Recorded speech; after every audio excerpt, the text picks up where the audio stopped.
is a greater factor than it would be with a full-size automobile as well. Yeah, absolutely. We'll get things underway in just a moment. Before that, we've got a very special presentation of the last race that was held here back on September 18th series. Let's check this out. This is some cool action.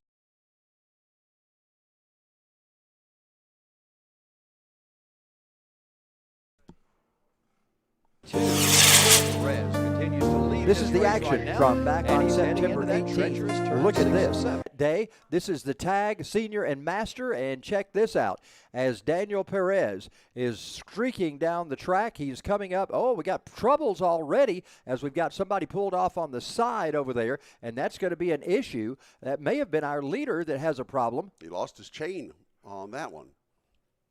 And that was the 82 of Daniel Perez. He was the leader at this point going through there, and what a terrible fate that was for him to have lost that. Now we got karts getting together. Oh, my goodness, a big crash. This is the KA 100s as well, so starting is one of the more difficult parts, especially for the younger drivers. As we get set now for our drivers in the LO206 Senior. Look at this side-by-side battle. They head off through turn 4. Now they're heading down through the kink. My goodness, look at these guys go. Oh, they're going into turn 2. That hard turn 2 as they come up and try to see if they can get that momentum back. Brad Estes is your race leader. Danny May, a good race going on for him. Now, this race is going to be outstanding. Take a look at this. Oliver Piatek is your leader. Alyssa Vascu is in second spot. We got a problem down in turn 2. One of the drivers fades back, but watch what happens as this race unfolds. We've got a restart for Kai Mars in the Cadet and Joseph Saddington in the Cadet.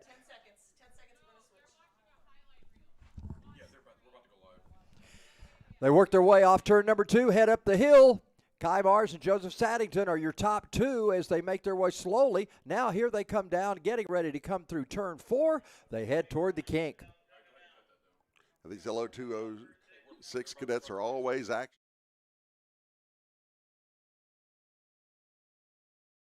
Same LO2 cadets for the first race of the afternoon. And let's tell you a little bit about our crew tonight. The executive producer is Will Rigdon. Our director is Michaela Denny. On camera, we've got Collins Rigdon, Ethan Denny, and Mikey Lemon Drop Lane as one of our cameramen as well. Our race director is Lucas Arnett. And on top of the flag stand is Cam Gentry as we get ready to roll for race number 1, LO206 Cadet, ready to bring them out for our first race of the afternoon.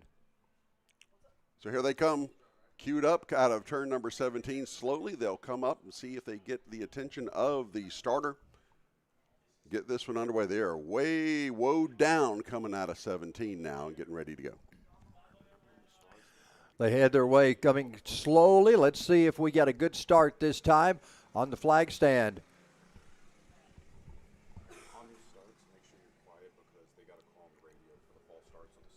They're looking good so far.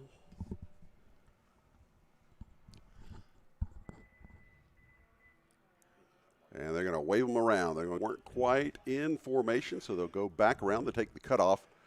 Saves you going around this whole track slowly. They take the cutoff coming into turn 1, and they'll come back around, address 16 and 17 one more time. Not sure exactly what the situation was. We didn't get a good full-on look as to who jumped or who wasn't right exactly side by side. Let's see what happens again this time. They work their way down 16 down towards 17, and in just a moment we'll see if they're actually stopping them right there at the moment as I guess that's turn 15 where they're stopping them and taking a quick look at things to get everybody set up. We got a couple of cars that were straggling behind a bit, and those carts getting lined up right now. You see that shot of them being ready to be released as they head to 16, and then they make that turn out of 17. So now everybody's side by side. Let's see if they stay side by side. Bill, that seems to be a problem on starts on occasion here at Atlanta Motorsports Park. We'll give her one more try. Sometimes it takes 3 or 4 tries to get these guys going, but here we go. Looking good so far, but let's leave it up to the starter up here in race control. Slowly to the line, here they come. And they will get the green flag. Yeah, Cam Gentry gives them the green flag, so they make their way to turn number 1. We got one that's out front a little early right now in the LO602. 206. Yeah. LO206. I'll get this right in a minute. Oh, we got one spun around over in turn 2. He does a quick 360 and gets back in the throttle. That was pretty cool to see. Good move on his part. Joseph Saddington. Adam Wine is now our race leader. Luke Giglio in second. Austin Warner is third. And Saddington now back into fourth spot as Wine is your leader heading down toward turn 6. These drivers working down through that signature turn as they slowly make their way through turn 6. Your lineup right now, at least as they came to the line, was Wine, Giglio, Warner, Saddington, Soto, and Mars, your top 6. They work their way up the hill. Quite an elevation change right there for those drivers as they come up toward turn 14. Now they'll get ready to complete one lap. Wine has quite an advantage right now over Giglio and Warner as they work their way through turn 17. Back toward start-finish here in just a moment.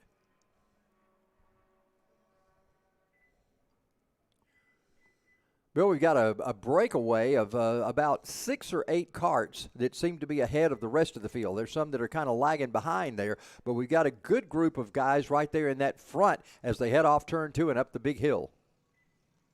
And, of course, that hill is the bane of many a competitor. You'll see them urging the karts up the hill by shifting their body weight forward and back as they go up, and they come back down. They'll come back by our camera position and then race into that kink, then head off into the big sweeping turn number 9. We've got a great race going on for second, third, and fourth. That's Austin Warner in the 22, Joseph Saddington in the 02, and Luke Giglio. Look at those three as they make their way off that corner. They have got an outstanding battle going on. So Wine's putting some distance between himself and the rest of the field, but meanwhile we have Warner, Saddington, and Giglio are battling it out for that runner-up spot, and we see them 1, 2, 3, 4 coming through 15 and going into 16 and 17 to complete this lap. Adam Wine, he is just the class of the field right now as he is probably 30 kart lengths ahead of these guys in second and third. You see a little bit of a great run going. Look at him going off of turn number 2. He's getting ready to head up the hill there. And we talk often about that particular turn 2. You drop 40 feet and then you have to work your way almost to a stop and go back up the hill. That is a treacherous turn here, one of those signature turns at Atlanta Motorsports Park. And what goes up must come down as you come down that hill into turn 2. That one is especially in wet conditions, you're going to be really sure on the brakes and very careful with what you do. Well, we've still got a good battle going on. Giglio, Warner, and Saddington.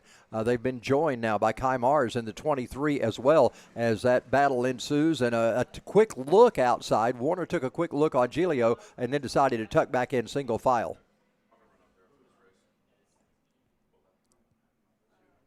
They work down toward turn 16. Meanwhile, Wine is already out of 17, so his lead continues to grow in this race. 2 laps are complete, actually 3 laps right now as he comes across the scoring loop.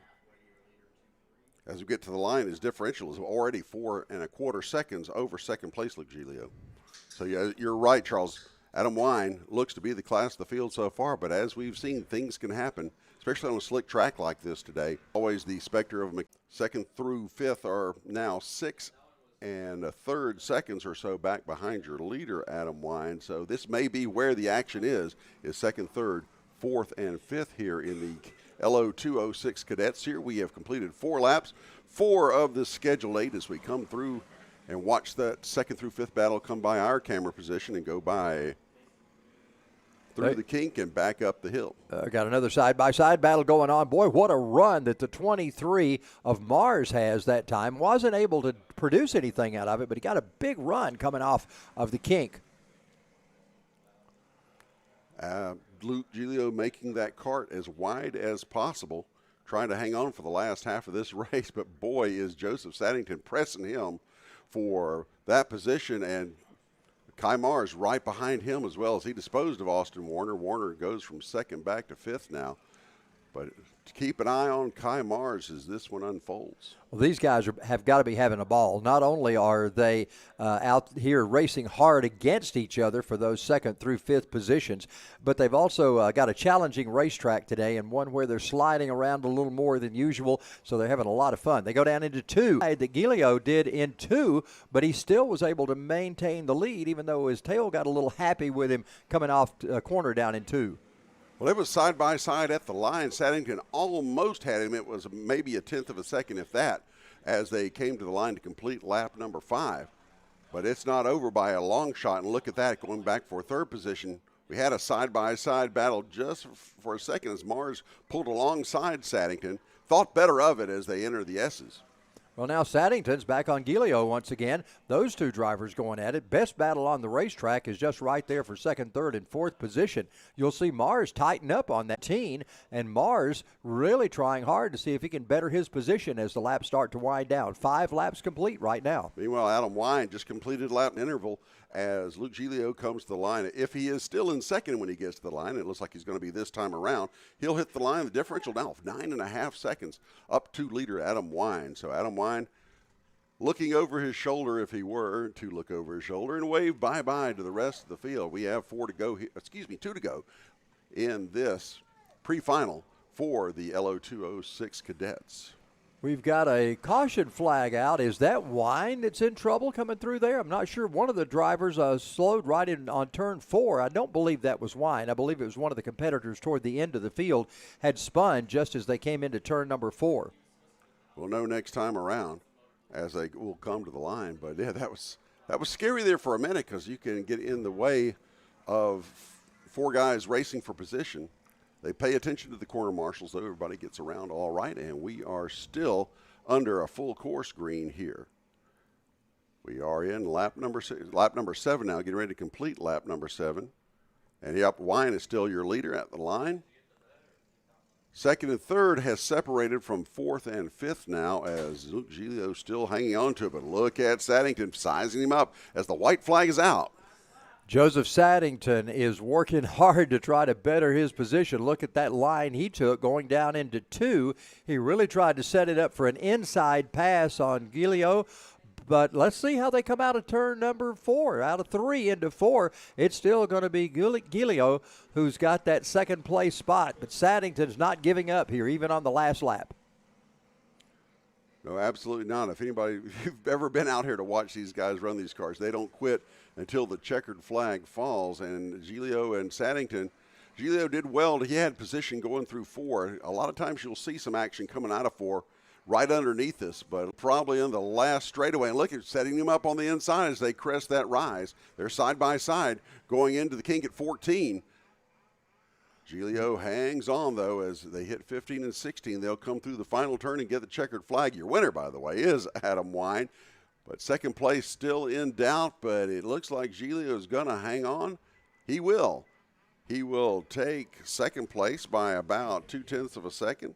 Saddington will be third. Kai Mars comes in 4th, and rounding out your top 5 will be Austin Warner. So, Charles, a great start for what will certainly be a great afternoon of kart racing here at AMP. Bill, it was a great race to start with. Adam Wine, just the class of the field, no question about that. But the real battle was going on between Giglio, Saddington, Mars, and Warner.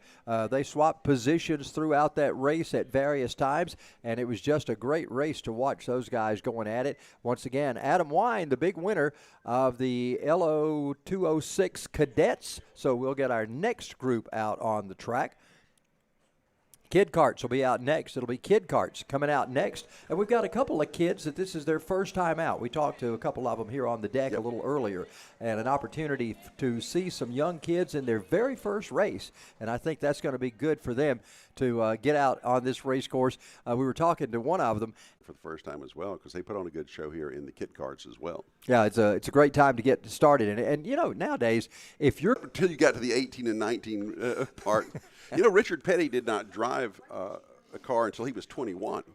So his dad didn't think he was old enough to get behind the wheel. He was just turning wrenches and all until he was 21. So a lot has changed since 1959 for sure. And, of course, nowadays I'm not sure that you'd have a race where father would protest son if he won a race. Of course, that happened with Lee and me back many, many years ago when Richard was flagged the winner and Lee thought he had won it, and he protested his own son. Speedway, the old Lakewood Speedway. Yep. Yeah. All right, let's not devolve into old timers time here at Atlanta. We have plenty of time for that later. So youth rules the day here in general here at Atlanta Motorsports Park, and especially for this next event, which will be the Kid Karts. They will race on the shortened Jelly Bean track. So you see the portion of the track that gets used for wave arounds whenever starts don't go as planned. They'll use that as part of the race course, and they'll run 8 laps on the Jelly Bean course, as they call it here. It's a little short the short course here. This is one of 2 classes. This is interesting to me. One of 2 classes that starts from a standing start. Everybody else does a rolling start because typically standing starts are the harder ones to do if you're in more powerful karts.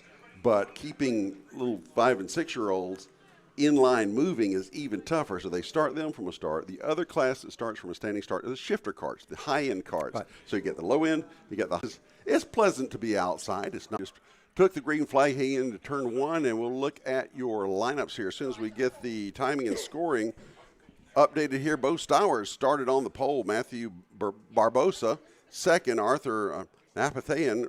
All right, Nahapatayan. I hate messing people's names up. Henry Boring, Camilla Kanash, and Ryan Dehoney, your top 6, followed by Ruben Greer. Bo Hush, I'm from around here, so I know how to pronounce Hush at least. And then Della DeBra. We met to get their full name here. So here comes Barbosa to the line to complete lap number 3 of the scheduled 8 here. Well, they're working their way now as Barbosa continues to lead this one. Stowers in second, and as they do in NASCAR, the 30 kart. We'll just call it the 30 kart. That 30 kart out there. No, Arthur taking it in third spot. Look at that. We got a side-by-side battle going on. My goodness, Stowers trying to see if he can make some hay down there off of what we're calling turn 5, I guess, in this race. Well, he came hard into that turn, got underneath, had great position, and blew right by Matthew Barbosa. Excellent move there by Bo Stowers to take the lead as we are halfway through this Kit Kart pre-final. Well, it's Stowers, your leader, Barbosa in second, Nahapatan in third spot right now. They go through what we would consider turn 17 on a normal basis. I haven't really stopped to see. I guess that's turn 5 coming out. We don't know what we're calling it. 17. They work their way underneath where Cam Gentry is. Anyway, that's the start-finish line. We'll call it the final turn. Yeah, the final turn. There you are. The number 5 laps complete. Barbosa under attack by Nahapatayan now. So here we go. We've got still that 3-kart battle up front as they come out to complete lap number 6 here. So Stowers is your leader. Barbosa in second spot. Notapin is in third in kart number 30. Thanks to some great pronunciation. You know, when I used to do IndyCar racing, we'd have to have a pronunciation meeting on Thursday before the races. So we need a pronunciation meeting sometimes today. Absolutely. Anyway, they're working lap 7 right now. They're down into turn 4, we're going to call it. They're getting ready to do the final turn, as Bill likes to call it, here in just a moment. So coming down to the line now, Bo Stowers hanging on. Matthew Barbosa second. Not a pin. Thank you, Will. We'll take the white flag in third place, and it looks like we're going to have a bit of a challenge here. This is great. This may be one of the best Kid Kart races I've seen here. Stowers and Barbosa, that first and second karts. Notapin in third. They're coming by. It'll be white flag has already been displayed, so they're coming by for the final time. They come off that final corner. Cam Gentry's got the checkered flag out. We got a battle for the lead right at the end. Oh, my goodness. At the line. Ooh. Stowers just hung on there. Matthew Barbosa had a heck of a run coming out of the final turn, coming down to the line, and Arthur Notapin had the best seat in the house to watch that one as he finished third. Well, congratulations to Barbosa on a great run there toward the end, but congratulations to Bo Stowers on getting the win. Man, Barbosa just really made a bold move coming off that final corner to try to take it to the inside, and just came up just a little short. I mean, I believe that was about 5 or 6 inches too short. Very, very close. At the line, the differential was 63 one-thousandths of a second. Wow. So I thought that Barbosa had him, but the way he was making the run on him, that he had the run, but it faded just before the line. He was not quite able to overtake Stowers, but he settles for a very close, an eyelash finish there in second place here in the Kid Karts pre-final. Wow. So we've had some action both races, and this is just the way it is here at Atlanta Motorsports Park. Those of you who are watching or listening to us, get out here sometime and come watch these guys. We have racing monthly here on the kart track with these folks. There's racing on the big track monthly also with a couple of different classes of racing that's also very good. It's a lot of fun. We'll be here for that as well when that happens. And it's, anyway, this is just a fun place to be. It's free, and you can't, I don't know, free racing. I can't think of anything better, actually. No, that's a pretty neat thing. Free to watch, let's say. let me check that. It's free to watch. Yeah. But no, it's a great facility here at Atlanta Motorsports Park. It's a country club for motorheads, I like to call it. And, go to the website and see about membership here as well. That or the daily kart racing that they have here as well. So you can challenge this kart track as we've been watching these first two classes do today. When you're on the website, also go a little deeper into the website. Look at some of the personal profiles, and here's some of the testimonies of some of these guys that are out here on the kart track that are on a regular basis. Very interesting to hear their perspective from what they do. There's a number of drivers that they've profiled over the years that talk about what a challenging course this is and how much they enjoy being here. So check it out on the website. Right now, we notice rain's beginning to fall just a little bit. I saw a few drops coming down there. That will not affect us as far as staying green during the day unless it's just a torrential rain or lightning is spotted in the area. It might affect us for staying dry, but not staying green. That's true. But it's one of those off-on days, it looks like, but it's keeping the temperature even, and it's good racing conditions from a carburation standpoint, right? Oh, yeah. I dated myself. I said carburetor. Sorry about that. But it's good from an aspiration standpoint, let's put it that way, to have a little bit more moisture in the air. Yeah, you always make more horsepower on days like this, and I think it works out well to be able to do that.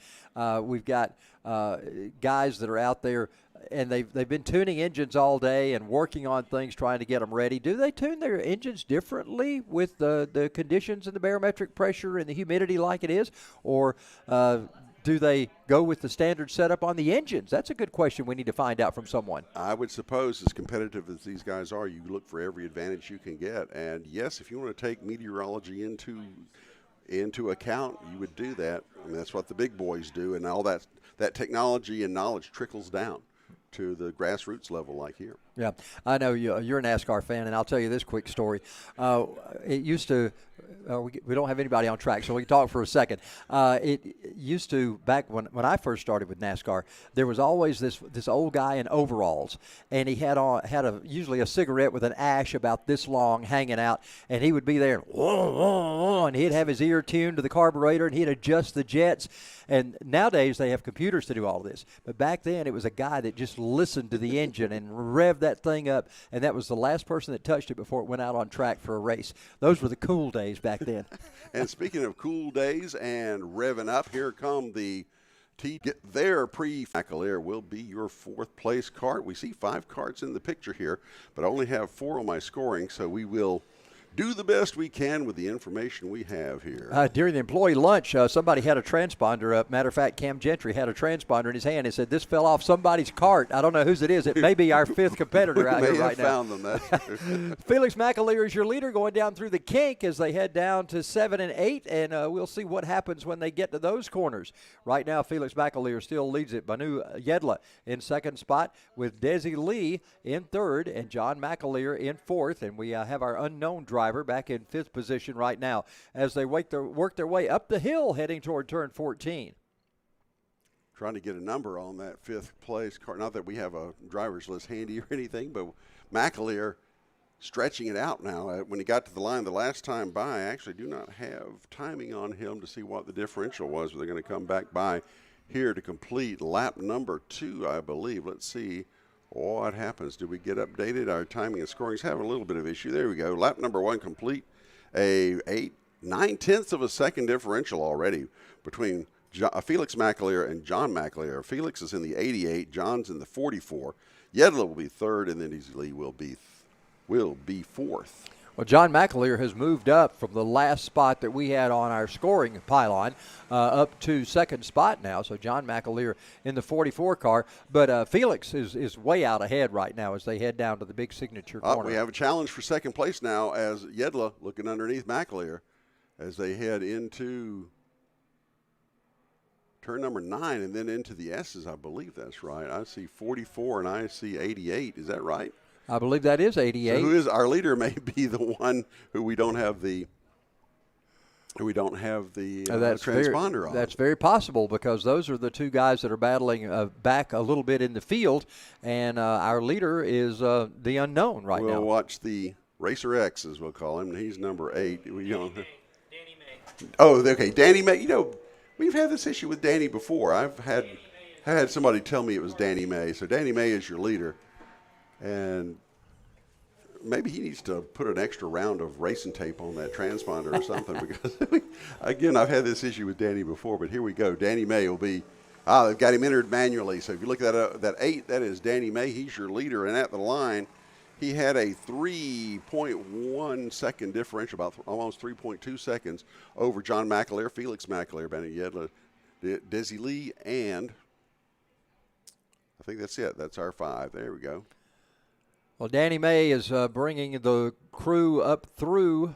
Well, there you see the 8 car of Danny May as he makes his way up the hill and going into turns 12 and 13. Danny May, boy, he's got quite a lead right now over John McAleer, as those drivers now have separated themselves a little bit from the rest of the field. They're pretty evenly spaced all the way back behind John McAleer. And here comes May out of the final turn down to the start-finish line to complete lap number 3. That last lap was at a $1.07, and here comes John McAleer. He will be about 4.25 seconds behind Danny May in second place. Bill, I talk to drivers a lot, and they tell me, they said, as long as I'm following somebody, I know what I'm doing. But once I'm out front, at least the guys that have never been used to leading a race, they said all of a sudden when you're out front, you have nobody to play off. You have no one to show you where their marks are. All of a sudden, you're the guy. You got to know where to brake. You got to know where to turn in. You've got to know when to get back on the gas, because you don't have anybody to kind of give you the bookmark as to when to do it. So you find that a lot of times with guys that are doing new drivers out that are leading for the first time. But Danny May is used to leading races, and he just continues to pull away from John McAleer and the rest of the field. Key to success, practice and experience, and I believe Danny May has both, as he's exhibiting those here in the T225 Senior pre-final. Working on lap 4, will be halfway through when he comes to the line this time by. It'll be Danny May, your leader, as he comes out of 17. Comes to the line. He'll hit the line in just a moment. Here he comes. Then comes McAleer, John, and then McAleer, Felix. So Danny May. I know he's so good. He's in there twice now, but he looking good, Danny May. And we know timing and scoring can hear us as we are talking here, so we try not to mock them too much here, but It's a fluid thing here with timing and scoring and trying to keep up with all these carts and all these transponders. Well, it's also a fluid thing with Danny May, whether or not he even has a transponder on at times. But Danny does right now, and he is 4 laps into this, and he's over halfway through this 5th lap as he works his way up the hill. We look a little back at some of the action going on back in the field right now. Everybody, as we said, fairly evenly spaced. Nobody in any contention right now for a pass. There you see the 88 of Felix McAleer and Desi Lee and the 69 go by. Danny May brings it off turn 17. John McAleer is now in 16, entering 17, as Danny May puts 5 laps on the board. There'll be 3 to go this time by, so as we complete lap number 5, 3 more to go in this scheduled 8 in the T225 Senior pre-final here in the Summer Series, Atlanta Motorsports Park, as we watch them go into turn 2. That's always a fun turn to watch, because it's hard to tell from the screen or from watching on your computer, but that is a steep hill. So if you run out of brakes, you've got. So Danny May's completed 6 laps now. Also, John McAleer has completed 6. Here we come with Felix McAleer, Desi Lee, Banu Yedla, the rest of the field. And we got a little bit of a battle tightening up here. I believe that's between Felix McAleer and Desi Lee. Let's keep an eye on that one then. Is this the McAleers actually going at it here? That's 88 and 44, right? No, it is.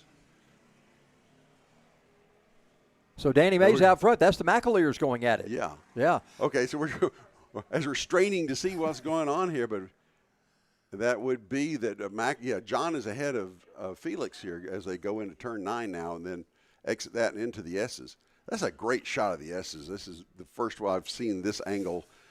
I've been gone a couple of months here, so this is really great to see. Actually, that is Desi Lee that just got around Felix McAleer. So this is the battle for third. Yeah. It looks like Desi Lee is now your 9 and sweeping into those S's one more time.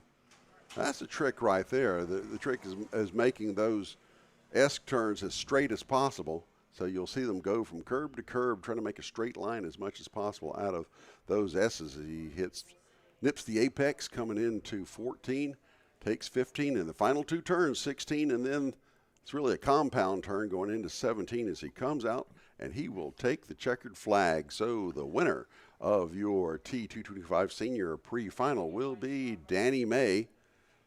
Here comes McAleer to take second in the battle for third now. Looks like it got settled. I think Desi Lee managed to dispose of Felix McAleer, and he will take third. McAleer will be fourth, and Banu Yedla will round out the field in fifth. So action all over the place. This has been a great afternoon of racing so far, and we're only 3 races in.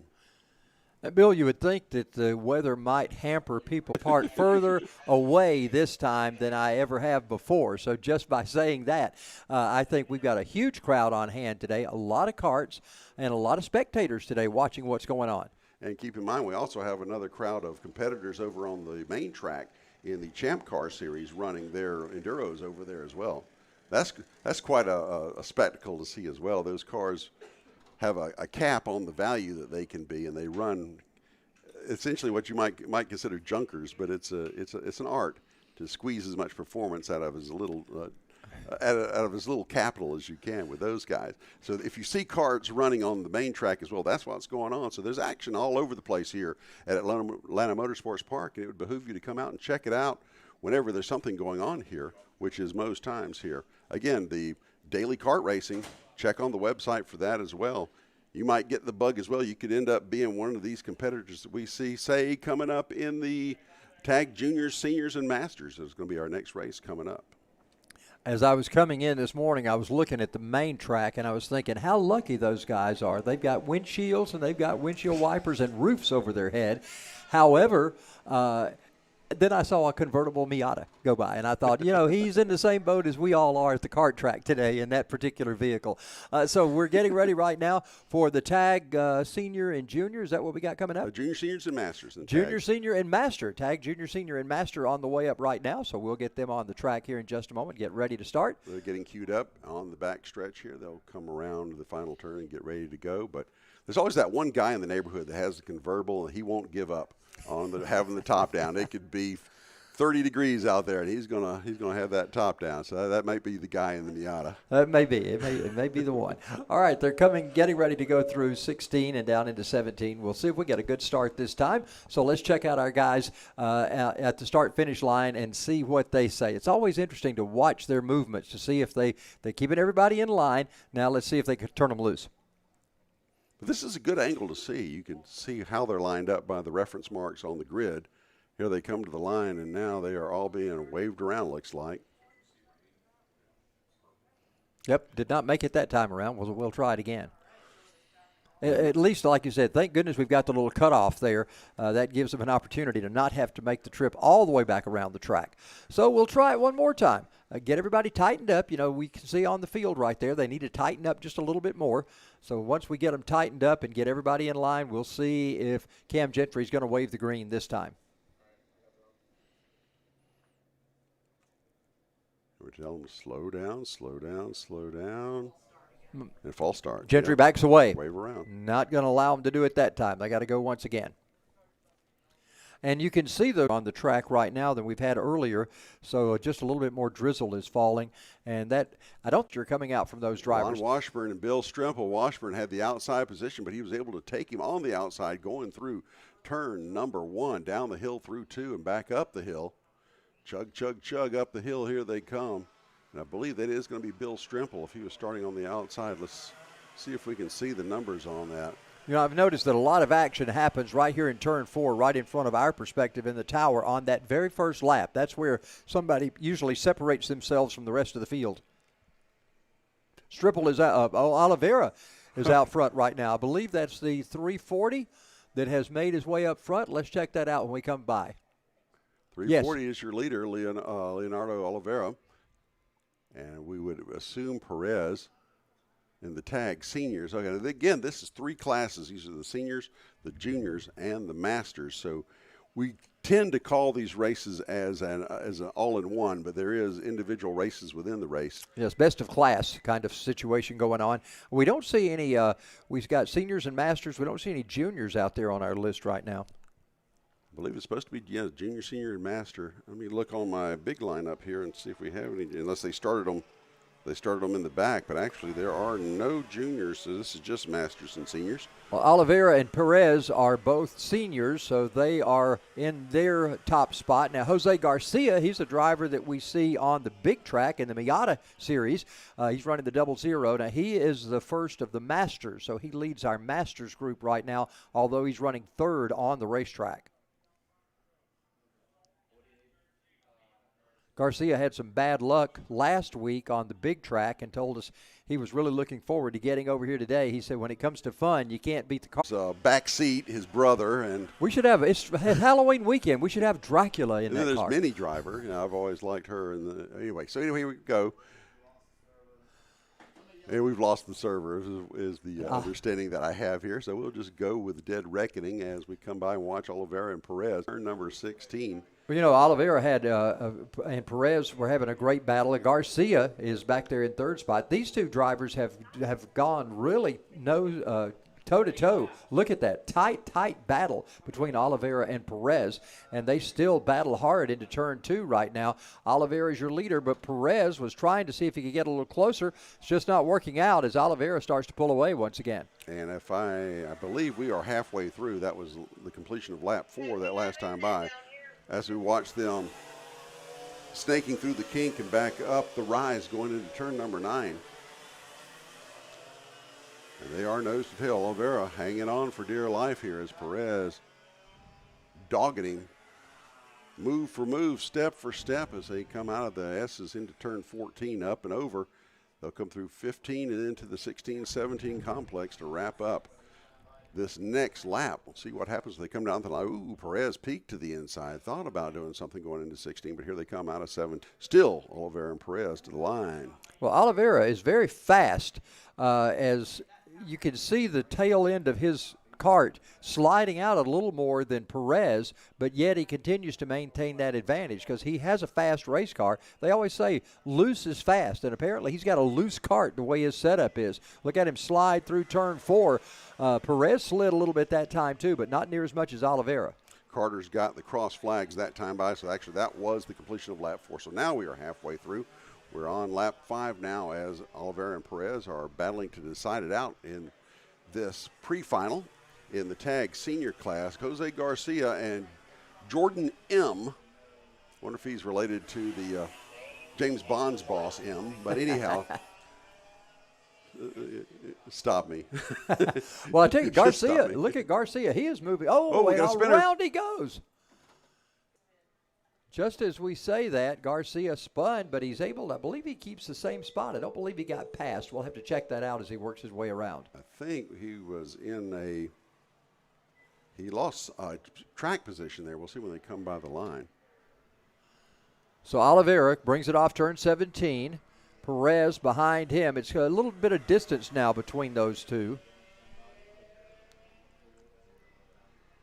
As he hit the line, Strimple was the one we just saw go past the line. So we're all over the place. Oliveira and Perez are still 1 and 2. It's a 1/10 of a second between them at the line as they completed this class. Yeah, he was able to gather that one up and stay in 3rd spot, is my understanding. He's got a 10-second lead at the line, so he had some substantial lead there. So he was able to weather that little hiccup there. And Perez just got by Oliveira out of turn 17, so Daniel Perez is our new race leader. Check this out as they come through turn 2. This is far from settled, although you can see them separate as they go up the hill. Or no, Perez is off. Perez is off. What the happened track, to Perez? Oliveira is alone. Where in sight? 340. Oliveira. Perez pulled off the track. That's what happened. He had some kind of issue because I saw him coming onto the track exit as they were coming up the hill and going into turn number 3. So There's So Perez there we sitting are. over under the tech shed. Man, that's crummy. But at least it's a pre-final. It's going to cost him a start position for the final, but at least he'll better to lose the preliminary than the final. Yeah, Oliveira is your race leader. Jose Garcia now second on the track, but ahead in his division of Masters as they work by lap 7 now being completed by Oliveira, and you'll see Garcia pass that in just a moment. Here comes Oliveira up turn 2, up the hill, just off turn 2 into 3 and down into 4. Your race lead now on the final lap around. So Oliveira, with no competition anywhere in sight, you can see anybody in the frame other than the cars on the big track coming around turn number 9 and going into your S's. All he's got to do is just keep it between the lines, keep it on the asphalt, and he should be good to go. Well, he's flying out of there. Yeah, coming out of 9, that's the first time he can actually turn and look and see anybody coming near him or whatever, and he sees that nobody's in sight. Garcia way on back. Here he comes off turn number 17. We'll get a checkered flag from Cam Gentry, and Leonardo Oliveira gets the win here in the seniors, and it looks like it's going to be Jose Garcia who will win the Masters. Let's watch for Jose to come by in the 00, and there he does, so he will win the Masters. So there was some. Donald Davis completes his behind Jordan M. Both of those are master drivers. Mike Bruce, now there's a name, used to race with us at Lanier National Speedway back in the day. Mike Bruce in that 47 car. Been a long time since we've talked with Mike, but he's a racer from many, many, many years ago. Lon Washburn in the 05, another master in 6th spot. In 7th, a senior, Bobby Keys. Bill Strempel in the Masters finishes 8th in the 88. Of course, Daniel Perez off the track in the 282, who was leading the race at that particular time. So coming up next, we've got our TaG Cadet and TaG Rookie coming up. So we'll get some younger guys on the race that have moved up to the TaG carts, and they'll be on the track coming out next. Bill, the afternoon we've seen some drivers that. Right, that's right. Wow. Oh, man, I tell you what, it's been a great afternoon so far. We got plenty of racing left. We've still got our TaG Cadet coming up, and also we've got the rest of our pre-finals, and then we'll get into the final races of the day coming up a little later on. So we got a lot of racing left this afternoon, and let's hope Mother Nature continues to cooperate. So far it's been good. We've understood that the forecast for a little later in the afternoon is not the most promising, but maybe we'll make it through.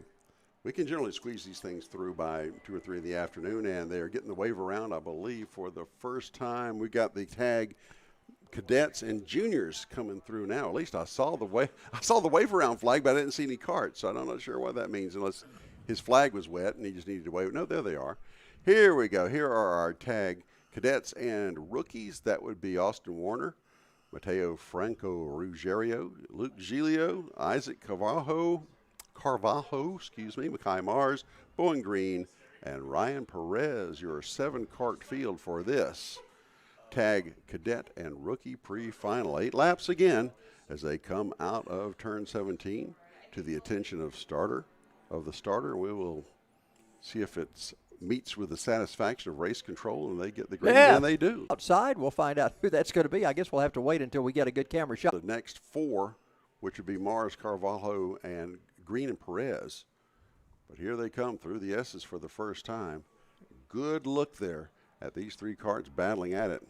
As they go up that little hill, Warner is definitely your leader, the 22 cart.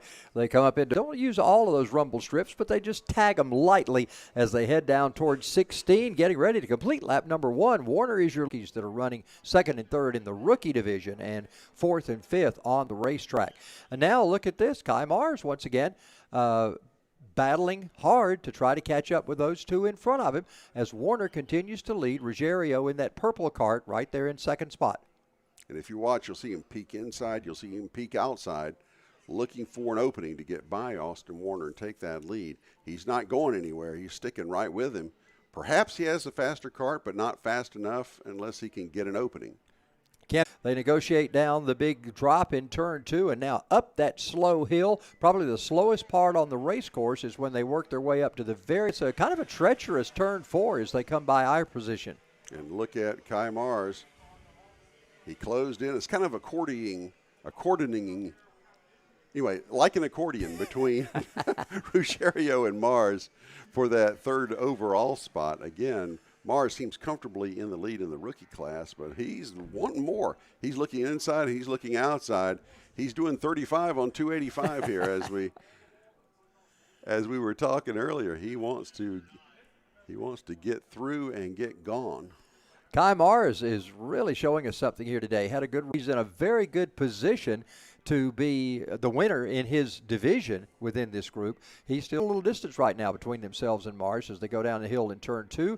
Let's see how they come out of there. It's still Warner, your leader, Ruggiero in second spot, Kai Mars in third. And just as you say that, Kai Mars makes up some time going through 2, and it's just a matter of who's faster in what section of the track, and I think Mars may have an advantage in some parts of the track, but just not enough to make a difference in his position. Boy, they come off that kink in a hurry. They go side by side. The 42 of Ruggiero thought about looking to the inside and trying to outbreak Warner, but he just decided better of it. Now he's on the attack once again. With less than 3 laps to go, he's starting to test out where he's going to make his move and when he's going to make that move. He looked like he might have had a run on him, but again, thought better of it. You know, Bill, I wonder if he's just testing the waters, just seeing how well that car, getting ready for a last lap pass or something, just testing to see how it'll do when he gets out of line a little bit. That's always a possibility. We say that, then we realize these are kids. Yeah. But still, look at Mars. Yeah, just as we start to fill time there with a little banter, here comes Kai Mars to say, nope. Wow. Look at that. Mars moves into second overall. Mars. That move. That was quite the move there. It was. Now here comes Ruggiero back once again, and he's going to try to battle Mars, and he'll go back to that place in second spot. Now what that does as far as Mars is concerned doesn't improve his position in his class, but what it did do was handicap Ruggiero significantly as he was trying to make the battle back against Austin Warner for the lead, although it looks like he's right back on his tail, and here we go again. Yeah, Ruggiero is back in his familiar spot right behind Warner. He doesn't want it to be familiar. He wants to be out front, but can he pull it off? We've got a lap and a half, a little less than a lap and a half to go. They go into 16 right now, getting ready to come to that 1-to-go sign. White flag is out. White flag is out for Austin Warner, and looking to the inside. Here they come. They were practically dead heat at the line. And, in fact, he was not scored the leader at the line, but he did briefly get ahead, but then will fall back behind us, Ruggiero. Look at Mars. Once again, tried to cut that corner short, but it didn't bode well for him as now he loses a little bit of action on the racetrack. It's still Warner and Ruggiero as they come by our point. An old axiom in racing is that the best thing you can see because that gives you a chance to make up. But now Mars has dropped back a bit more. Of course, that's maybe his slower section of the track as well. But Ruggiero still looking to see if he can get around Warner. He did briefly just pass the line, and here he looked to the outside again as they're heading through the final turn sequence now through 15, and we'll get 16 and 17 coming up. Can Ruggiero do anything with Austin Warner here in the last turn? Warner leads it. Ruggiero takes a quick look to the outside, but it's going to be Austin Warner with the win. Mateo Franco Ruggiero in second spot. Kai Mars will take third, but the winner in the rookie division of this group, Luke Giglio in fourth, Bowen Green in fifth, and Isaac Carvalho will be your sixth place car. Ryan Perez in seventh, and those are all rookies toward the end of the field. So really the only cadets that are running out there, Warner and Ruggiero, and they finish in the top two. Another exciting race here. Not that there are too many duds, mind you, but this has been top to bottom competitive all the way through, whether it's mostly for first. We've had that second place battle as well in the LO206s, but it's been great competition so far in this round 7 of the Summer Kart Series here at Atlanta Motorsports Park. Yeah, we got KA100s coming back up in just a moment. We'll get them on the track and get ready to go. So, Bill, it's been an outstanding day so far, man. We've seen some great racing going on. It's been a lot of fun, and it's always exciting here at Atlanta Motorsports Park. The karts, when you realize that these are, by and large, kids. They're adults out here, too, but the kids are, to me, the most fun to watch because, one, they're immortal. Yeah, that's right. So they're practically fearless out there, and they get aggressive, and that's how you kindle that racing spirit, is that sense of competitiveness that drives a race driver, and you see that evident in these kids here. Something I had not noticed all day today is your shirt. That's a rather significant shirt that we have for the weekend. So I only get to wear this 1 month a year, so I'm going to wear the heck out of it this month. So it's going to go with me trick-or-treating tomorrow, and then it's got to go back in the closet for another 11 months, and I'll whip it back out in October of next year. I've not seen one with that exact slogan on there, but I applaud you for your wicked, weird sense of humor. You can credit my daughter with that. She's my T-shirt supplier. She finds I have some other ones that she's given me too, but I got this. I don't know. I guess it was right around October a few years ago. She sent it to me. I said, "Yes, this is perfect." Yeah, that's the shirt right there. So we are just about ready to get our next group on there. The KA100s are out on the track. Are they circulating around yet from your vantage point? I was just looking to see if I could see them from here. I hear them. They're I can hear something. The paddock's underneath us, so we can always hear them rumble. And yeah, there they are. There they go. They're heading down to the kink right now. They'll be coming up in just a moment, getting ready to get this thing started. So let's check out the lineup. Raiden Nickel, now he's another one, he just turned 14. We saw him as a 13-year-old back the last time we were here as a winner. He's also been a winner over on the main track, and not only the Miatas, but also in the downforce cars. Raiden Nickel is a heck of a little racer. And you talked about Hush earlier. He's from Houston, Georgia. Yeah, of course. Everybody from Houston is named Hush, right? I actually knew Hayward Hush IV, whose grandfather founded the town of Houston. That's kind of another story. But I used to call football games with Tui Hush. How about played with William, and the first grade league, the first grade age group in football. But yeah, and one thing I learned about Hush is that there's no way to phonetically spell it so someone can understand. That's right. Everybody wants to call it rhyme Hosh. with anything. Yeah, it doesn't. You cannot phonetically spell it, so you just have to know. It's Hush, as in P-U-S-H, push. Houston.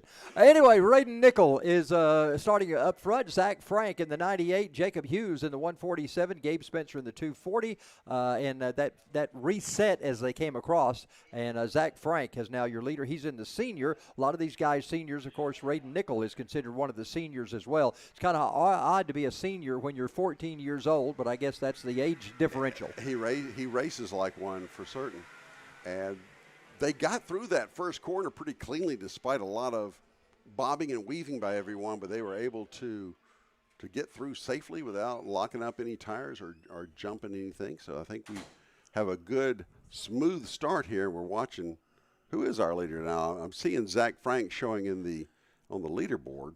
Is he the one that crossed the line first? We'll know very shortly as they come through turn 15. I do believe. Come to the line, we'll get a reset there. We got a pass for second place.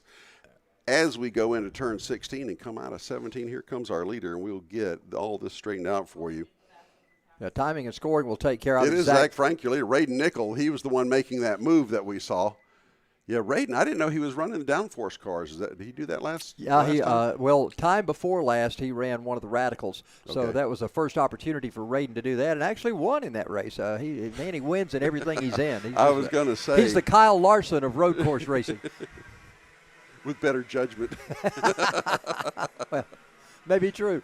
Zach Frank continues to lead it. He's in the 98 cart, and you see him taking it over toward turn 9 and 10, and that through the S's there as they make their way up the hill. And we've got Raiden Nickel in second spot. Jacob Hughes in the 147 is third. Gabe Spencer fourth in the 240. And we've got a mixture up front. It's all the seniors. We got a couple of juniors interspersed within our senior groups as well. They make it down to turn 16. 7/10 differential at the line, and that completely evaporates as Frank gets way high in 17, and that's going to open the door wide for Raiden Nickel to take the lead.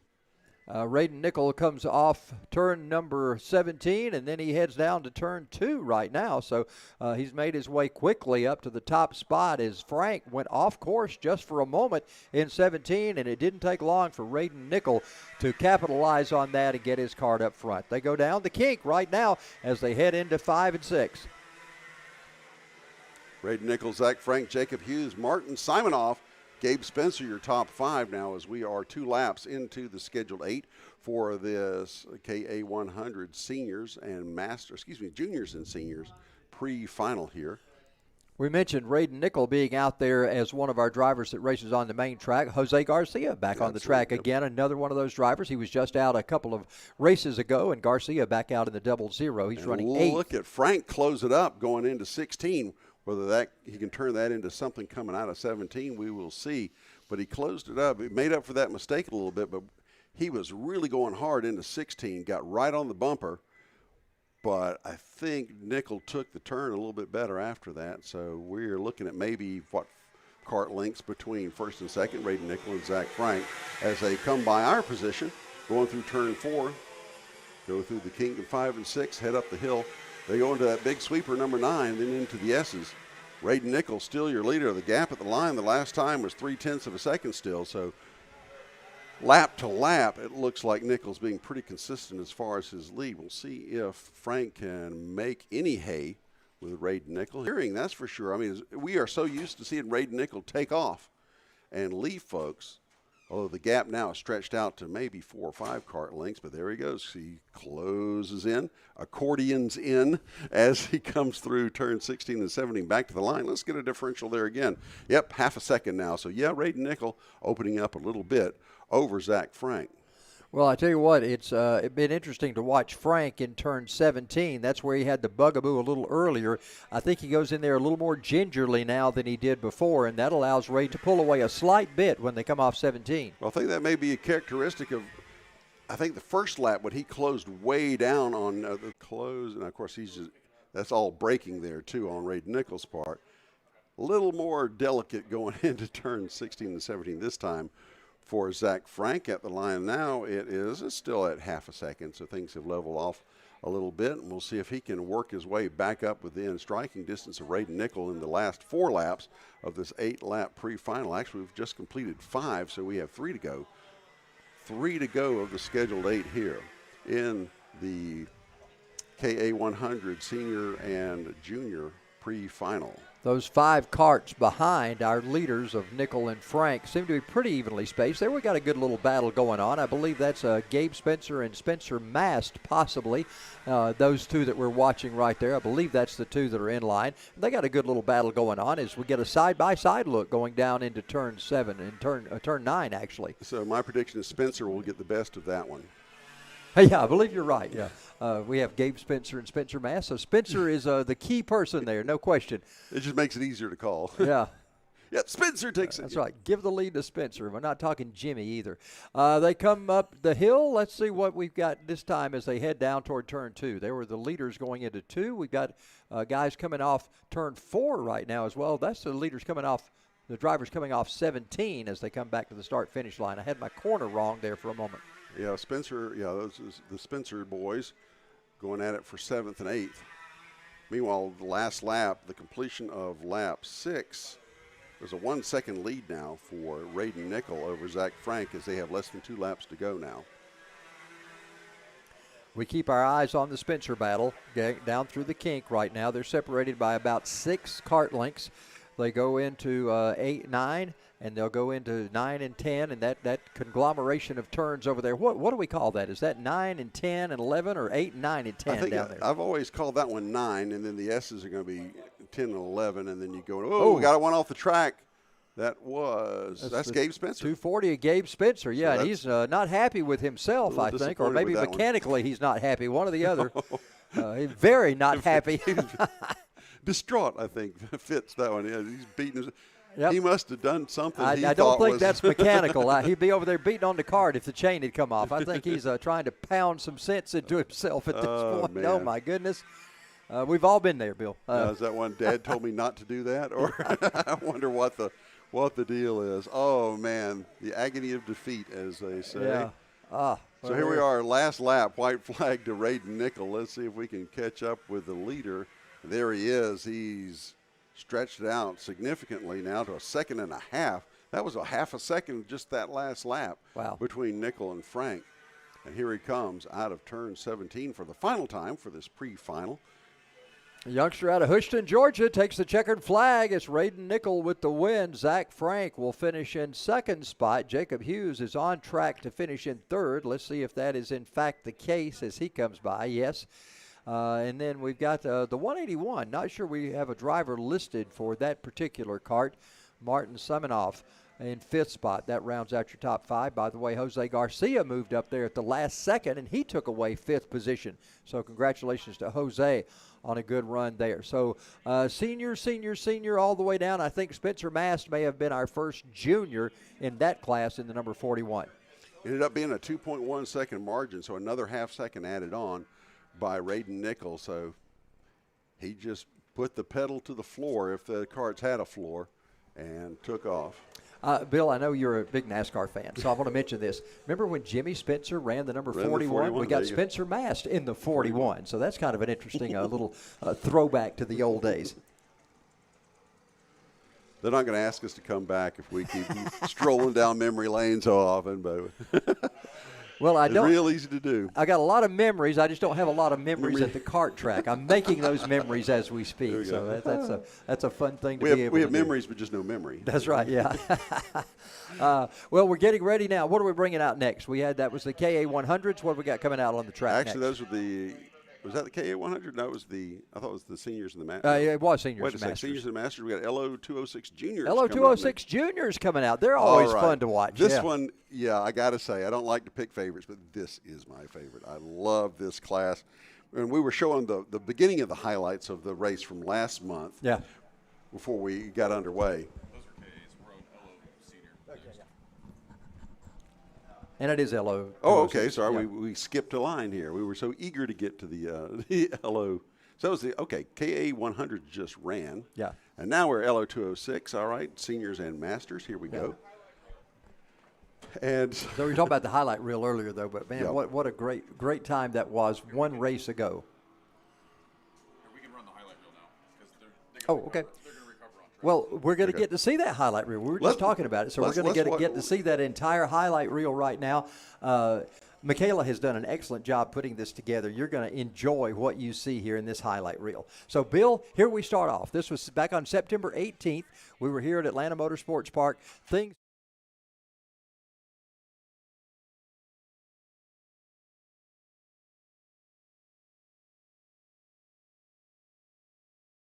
that we're looking at. And then the sun came up. There you go. The sun rises.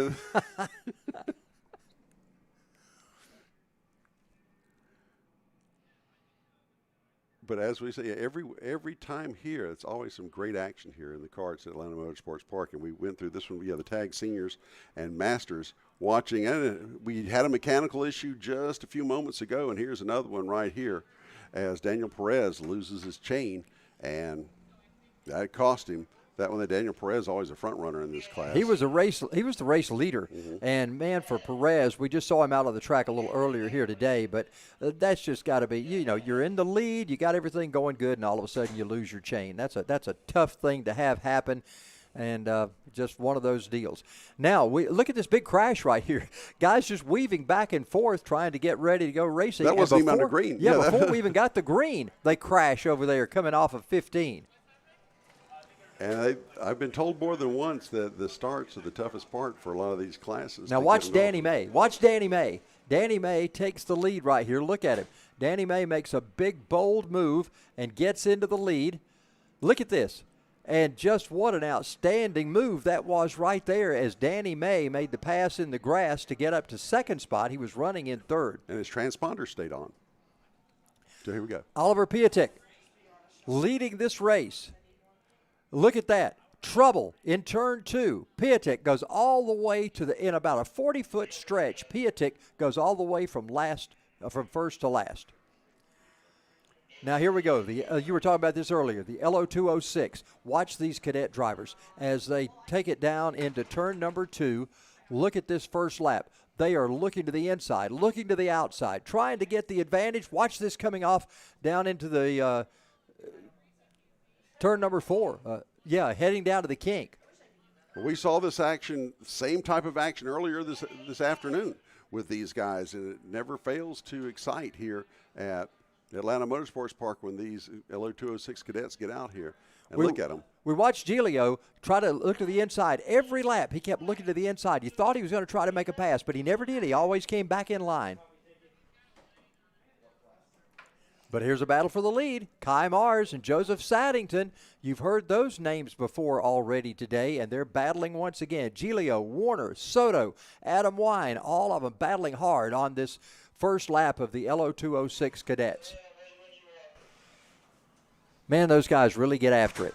Saddington wound up being the leader there.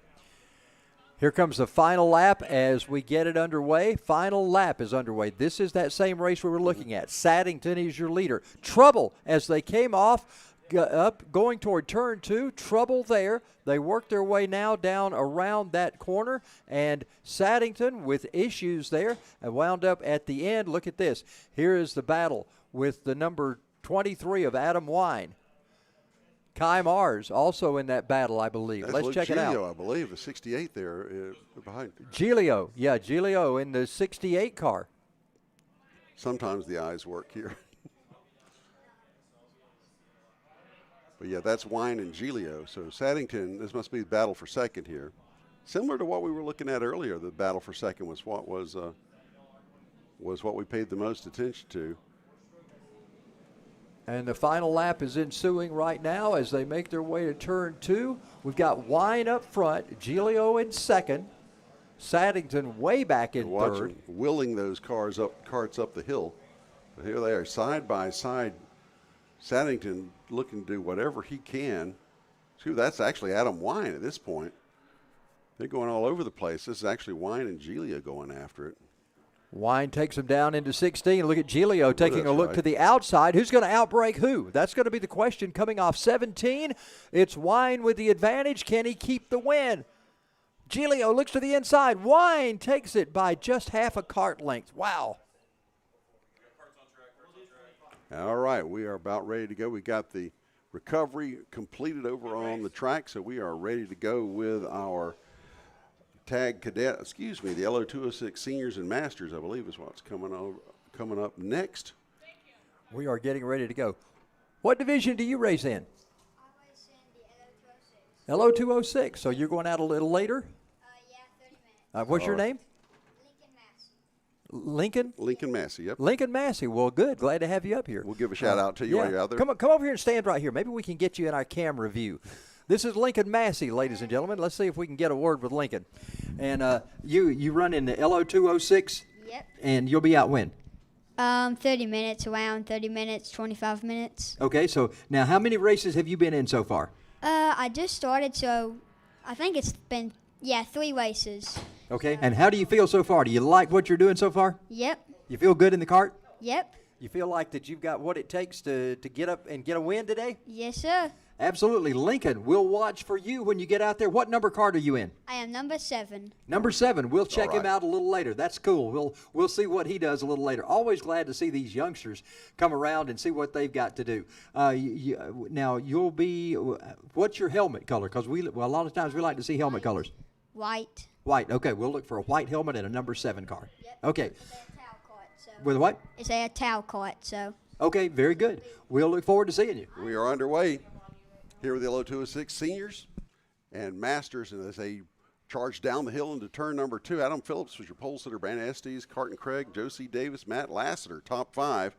Here they come up the hill by our position, coming through turn number 4 right now, and they are bunched up in the front. Have a 5-cart battle, actually going to end up being 7 Good as grief. 2 more join them. Look at them. Man, this never-ending line of carts as they work their way down in toward turn number 9 right now. Our leader out front, we assume that's going to be Adam Phillips until scoring and timing tells us differently when he crosses the loop, but right now we're going to go with that. Oh, we had a spinner coming out of, or going into the S's actually. He recovered, got back underway, but he's chugging gingerly along. going along there. Not sure exactly what's going on. One of the corner workers going down to take care of that. We've got a good battle going on there for second and third spot as they look like they're almost super glued together heading into turn 17. So we'll get our scoring straightened out as we come down to the line here to complete lap number 1. And at the line, it's going to be Phillips, then Estes and Craig, and that was Simonoff that had the spin there, but he's back underway. We'll see if he is able to continue or if it was a mechanical problem or just a matter of loss of traction. But we got Phillips, your leader, Estes and Craig, second and third. They were the ones that were nose to tail, but it looks like Estes is right on Phillips' bumper now. At the line, it was less than half a second difference between Phillips and Estes. The middle of lap number 2. This is the LO206 Senior and Masters pre-final. Craig making a good race of this. He's put that card up in third spot right now. So Craig in the 55, a little bit of a breakaway from those three drivers up front, but they got a good battle going on behind them as Lassiter and Snyder in the 87 and 75 are battling back there for fourth and fifth. Look at our leader, Phillips, bringing it off turn 17. Getting a little bit up into the marbles there coming into 17, but it didn't seem to cost him, although Brant Estes right on his tail end, and likewise is Carson Craig, your top three, all in a bunch as they head down the hill and through turn number 2. Man, Craig is right there. You know, he was back a good bit on those first couple of laps before we got to the second lap, and now he's starting to fade just a little as they come into 4, but he's still in contention up there with those top 3, and it looks like Lassiter and Butler now, Scott Butler in the 14, are starting to close in on that trio up front. Middle of lap number 3 now, your top 5, Phillips, Estes, Craig, Lassiter, and Snyder. The next 5, Davis, Mayhew, McElree, Thomas, and 11th is number 116, being driven by a ghost apparently, and it's appropriate for the season, I think.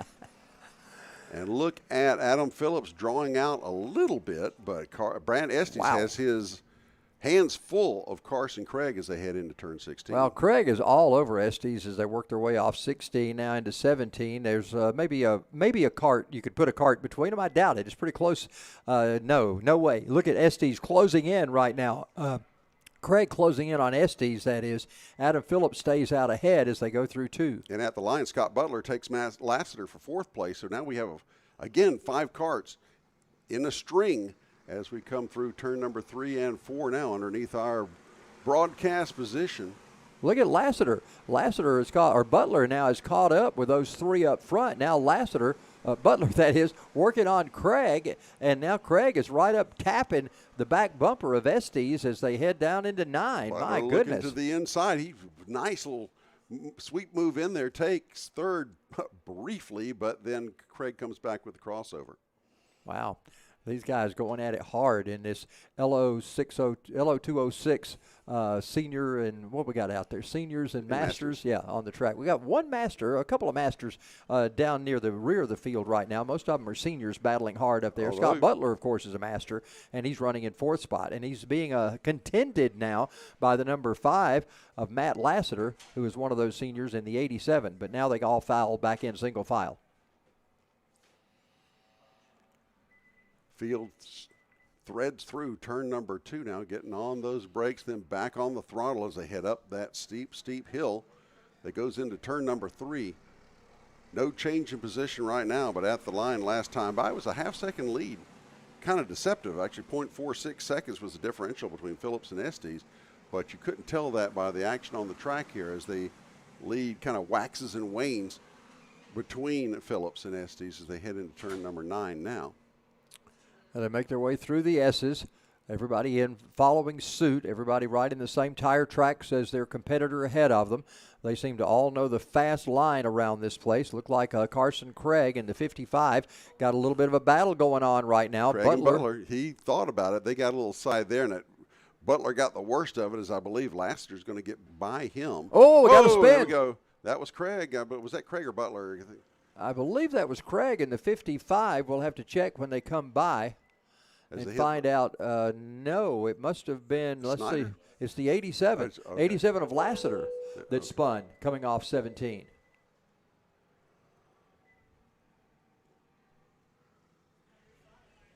So action aplenty here in the LO206 seniors and masters. As we watch the leaders come back by, we still got a 5-cart freight train coming through, although Phillips has opened up a little bit of breathing room, but as we've seen before, that can disappear in the blink of an eye. Yeah, we got another one around. And that's Carson. Yep, Carson Craig got a little too enthusiastic. I don't think he got helped around. No, I believe he went around all on his own, but now he's got a battle of the 87 behind him of Lassiter, who just spun earlier, is all over the back of Carson Craig. There's your leader, Adam Phillips, starting to separate just a little. We've got Estes and Butler, I believe it is now, going in third spot. Let's check them out whenever they cross the loop this time by. 6 laps complete. Phillips still your leader. He's opened up the lead between himself and Brant Estes to 0.8 of a second now with 2 laps to go in the pre-final. They work up the hill off turn 2. Phillips accelerates a little faster than Estes and that freight train behind him. So Phillips able to put a little distance as they go through the corner. Now he may be able to accelerate once they get out of the kink and head down that straightaway. Let's see what, oh, we got some action going side by side. Look at that battle and a pass going on. Butler's going around Estes, or trying to. Catching is one thing, passing is another, and there goes Butler. He actually caught and passed Brant Estes. And look at Jacob Snyder pressing pressing Estes as well. Wow. He's looking at the inside as they come up the hill, but it's going to be a 3-car freight train behind leader Adam Phillips now as they go into 16 for the penultimate time. They'll take the white flag this time by Cam Gentry. Cam Gentry's got that white flag in the air. Adam Phillips still your leader. We still got a little bit of side-by-side action. Now they pull back in single file. Yeah, Snyder was peeking inside, seeing if he could do anything, but we should see some good stuff this last lap here. The way these guys are going. There he goes. There goes Snyder inside of Estes going in through 2. Will he be able to maintain that lead? Can he slam the door on him as he comes into 4? It looks like he will. He'll close it off. And I believe that was Jacob Snyder taking third place from Brant Estes. Yep, Snyder has moved up to third now. Final lap is underway. Phillips your leader. Butler in second. Snyder is in third. Estes in fourth in the 17. Final time through the S's for these drivers.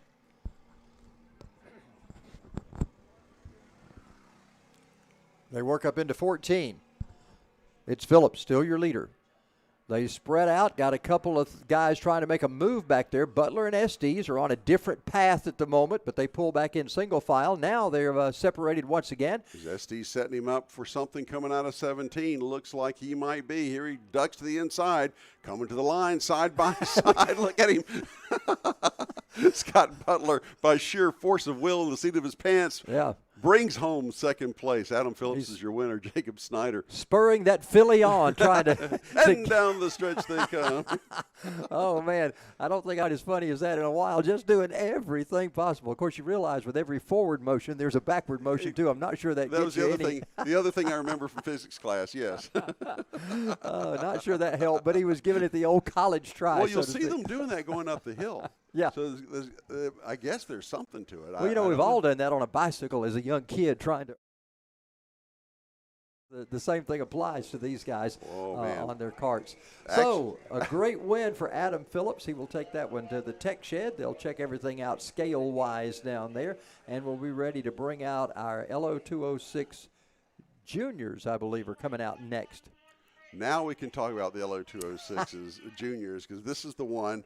Again, I said if I had a favorite, this would be it, because you got quite a group. You got Alyssa Vasquez and Oliver Piatek. This is going back to September 18th. Now check this out. Vasquez and Piatek. What a battle they had on. Piatek is your leader. Vasquez is in the purple pink cart suit. And look at Alyssa. She is working her way. And we have to break away from that video. We'll be bringing you back that in just a little while. Oh, man, we've set up the tease for you. You've got to see the end of that one whenever we get a chance to show it. We may just have a duplication of it once these guys get back out here live, because that's who's coming up next. They'll be out there on track, and it'll be just a moment before we get them ready to go. Oh, here we go. This is the final end of this one. Look at Alyssa's right behind him. They work their way up into 14. Oh, they're coming off 2 right now, working their way up the hill. Alyssa has made the pass. She comes by, going down into 4. Alyssa and Oliver. Oliver still shown the leader, but Alyssa has already passed him just past start finish. Now they bang, they touch, coming into the S's. They make contact. Alyssa still leads it. Oliver right behind her in the 012. They head up into 14. Now there's still one more lap to go. These drivers are working hard. This is lap number 9 right now. Oliver, look to the inside of Alyssa. Oliver's gotten by her. It's Piatek down the straightaway. Alyssa comes up and says, I didn't like that. Pounds him just a little bit. Here I they am. go into, go in.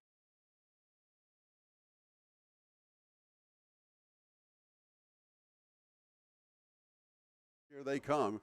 Here come the aforementioned LO206 juniors coming out of turn number, going into 16 round. They're getting ready to take the green flag. And look who starts on the pole. Alyssa Vascu is up front. So she is going to start on the pole for this one. Noah Ryan in the 48. Oliver Piatek in that 012 is back there starting third. Let's see if we get a start. We get a start. We're underway. I was about to say, if anybody won't get a clean start, it's these guys because they're so anxious. But here they go.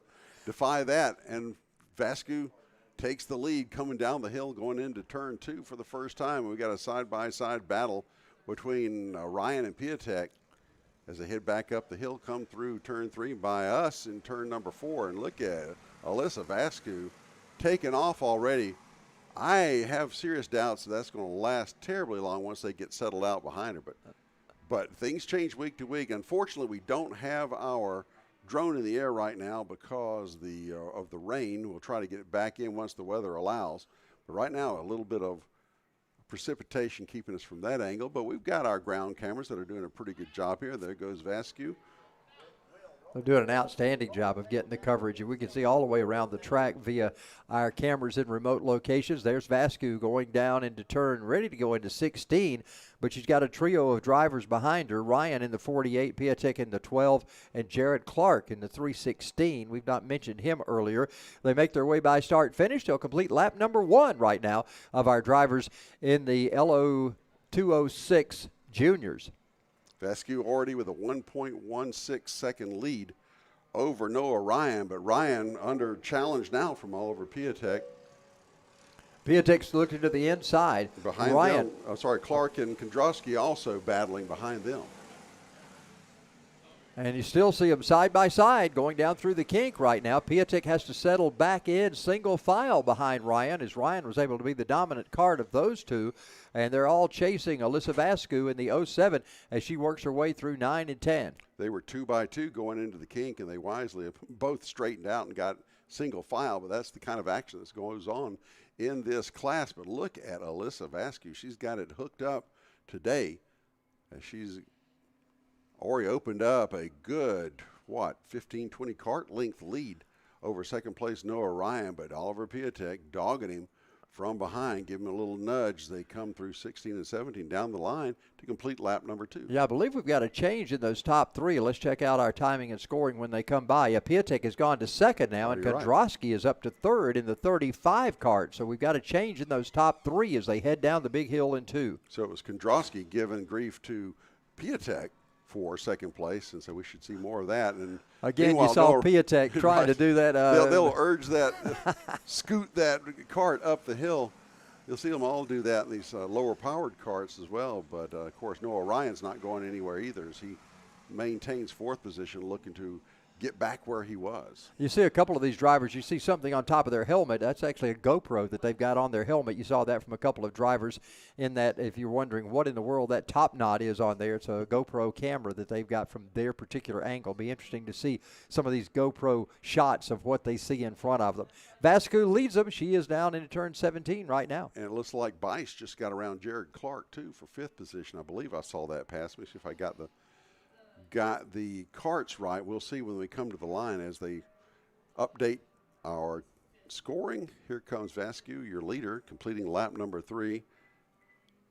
the two together. Yeah, Ryan got around Kondrowski. So, yeah, it was Jared Clark getting around Logan Bice. So it's Vascu, Piatek, Ryan, Kondrowski, Clark, and now Wesley Bacon, top 6. Logan Bice falls back to 7th. I wonder if he's got an issue. You know, we saw in that clip from last time we were here the big battle going on between Vascu and Piatek. They're up really close together on the racetrack.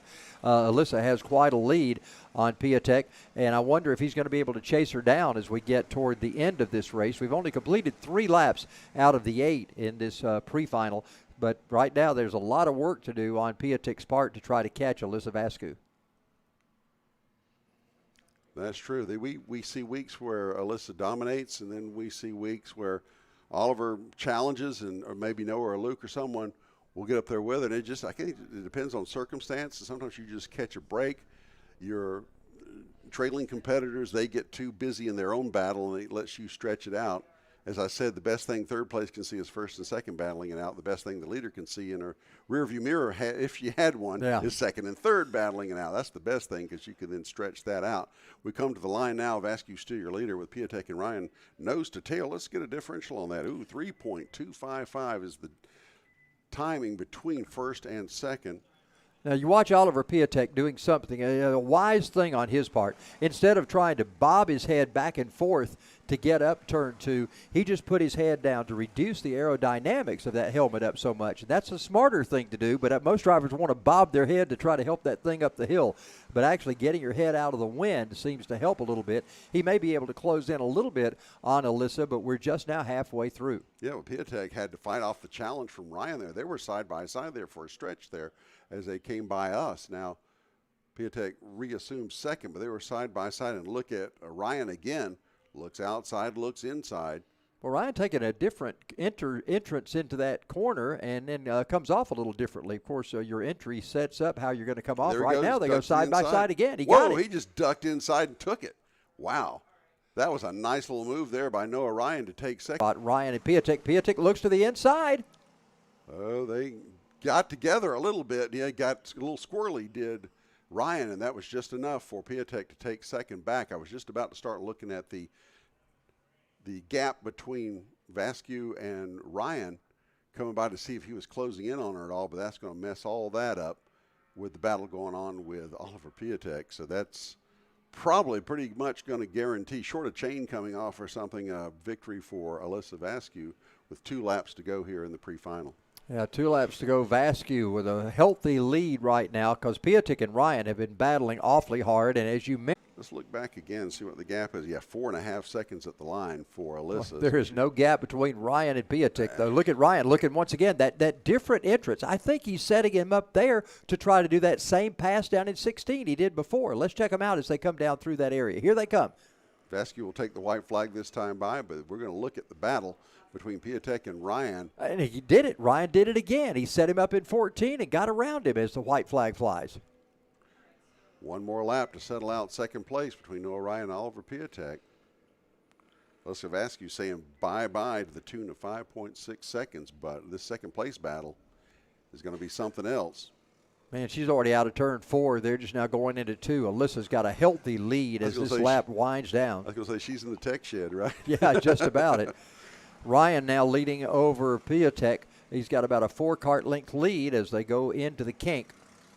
Well, whatever Ryan did, he got it going and got enough distance between himself and Ryan to where he could, if he had more laps, maybe challenge. But let's see what happens.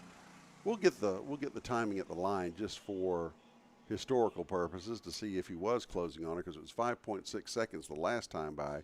So here comes your leader, Alyssa Vascu, going into 15 and 16 for the final time for the pre-final. She'll take the checkered flag directly, and let's see what Noah Ryan Ryan's got some competition now. Piatek is back in second. So here we come down to the line. Your winner is going to be Alyssa Vascu. Yeah, we are side by side. Piatek is second. Yeah, Ryan and Kondrowski. I was too busy looking at Alyssa there, where we missed that Piatek got the position back from Ryan. So all that battling meant a 6.8 second victory for Alyssa Vascu. Wow. But then at the line, it was Piatek second, but Noah Ryan just held off Luke Kondrowski by, I don't know, 36 one-thousandths of a second. That was pretty close. Well, practically a dead heat. It's been an interesting race for sure, and our executive producer Will Rigdon has joined us. And Will, you got some comments to make on this race. Actually, we're going to talk about the race coming up here. So if y'all want to finish calling this one, we've got a little bit of a surprise coming up next in our shifter class. So those familiar with the body symmetry crowd, they are coming out right now, and they're putting up a $500 prize over the next 2 races for anybody in a shifter cart to come out, trying to drum up some interest in the class. We normally only get about 2 or 3 carts out here at a time, and it looks like you can see them kind of gridded up out there. We should have a good, healthy field of about 8 to 10 drivers. We'll see when they come on. That's why I don't get on camera and talk with you. By the way, this is father-son, in case you haven't noticed that. So that's why the ribbing and the whatever goes on is because it's good family fun between these two. So we're definitely looking forward to this race coming up. Just wanted to introduce that a little bit. I was talking to the guys before the race. They're excited. They're trying to get as much interest in the shifter class here as they can. So, body symmetry, if you remember that name, those are the guys putting up the prize money. We've talked to these guys before in the shifter class. They're an interesting group of guys. They got a lot of money invested in these carts, and it is certainly interesting to watch what they are doing out there with these carts, because they are great carts and a lot of technology in these carts. Yes, they are. The shifter cart, that's pretty much the pinnacle of kart racing is when you get to the shifter class. Those guys are running about 32 horsepower. They got the 6 gearbox in there. They have clutches, so those carts can always stay in power. And part of the excitement here, too, is you see the carts starting to grid up here is we actually do a standing start with the shifters. Since they've got that low gearing, they can start from a standstill. It makes it pretty exciting coming into turn 1. It's got to be interesting whenever you're sitting there and you've got to start from a dead start. That is now I understand the kids doing that because just of the simplicity of keeping them in line.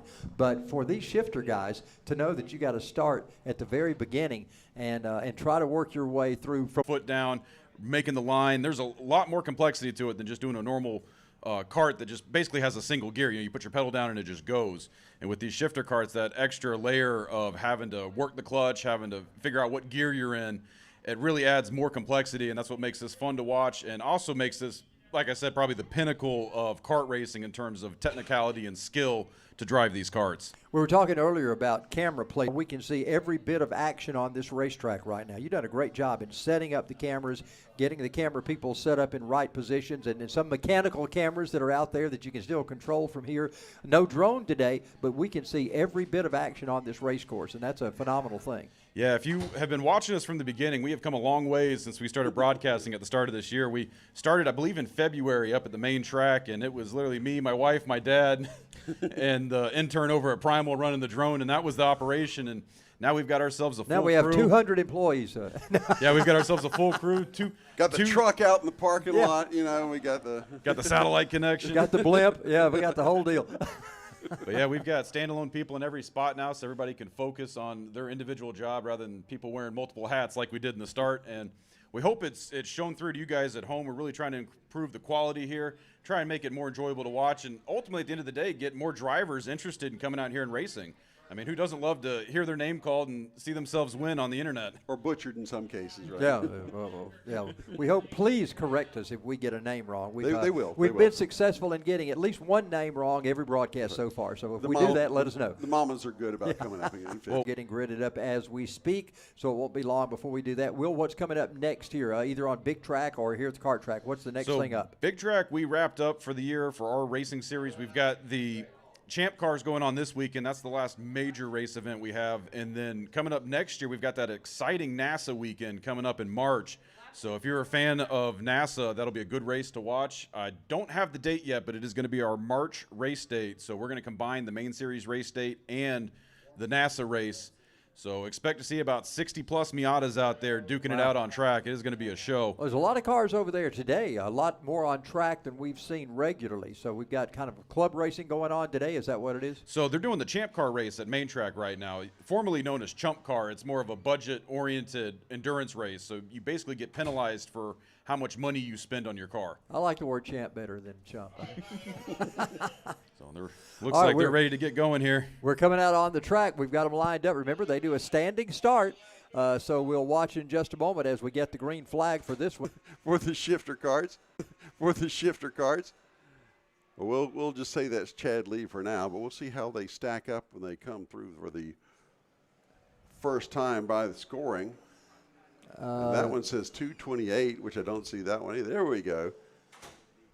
We had a little change in the scoring there. Anyhow, it looks good so far. The shifter carts, to be honest, I've only seen this with at most 3 carts in it, so I think this bounty that's been put up is really being helpful.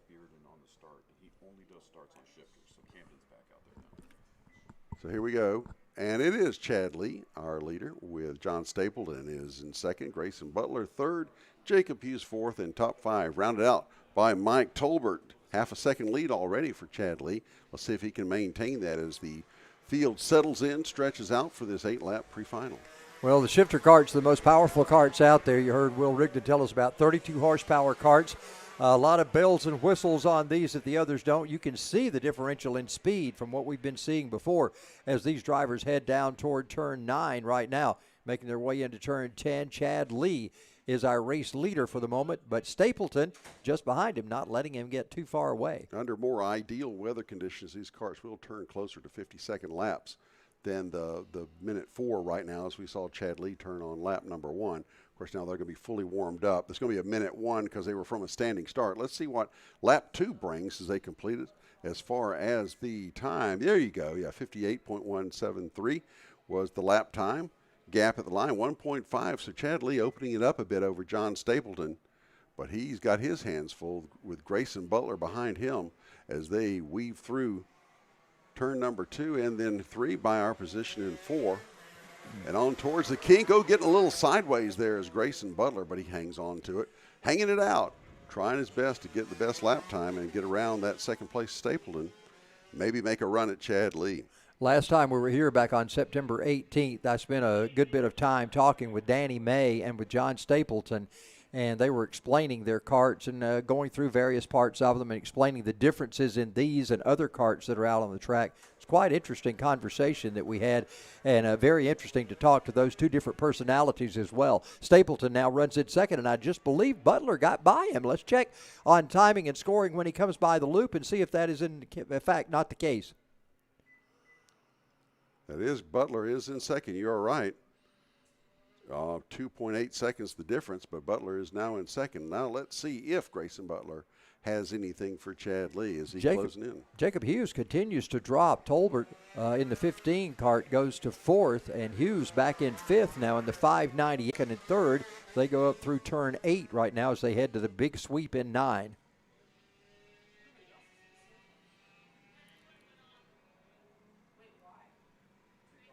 There's Butler. There's Stapleton behind him.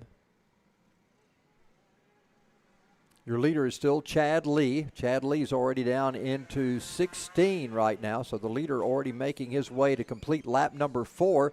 It'll be cross flags this time by. It's in this one.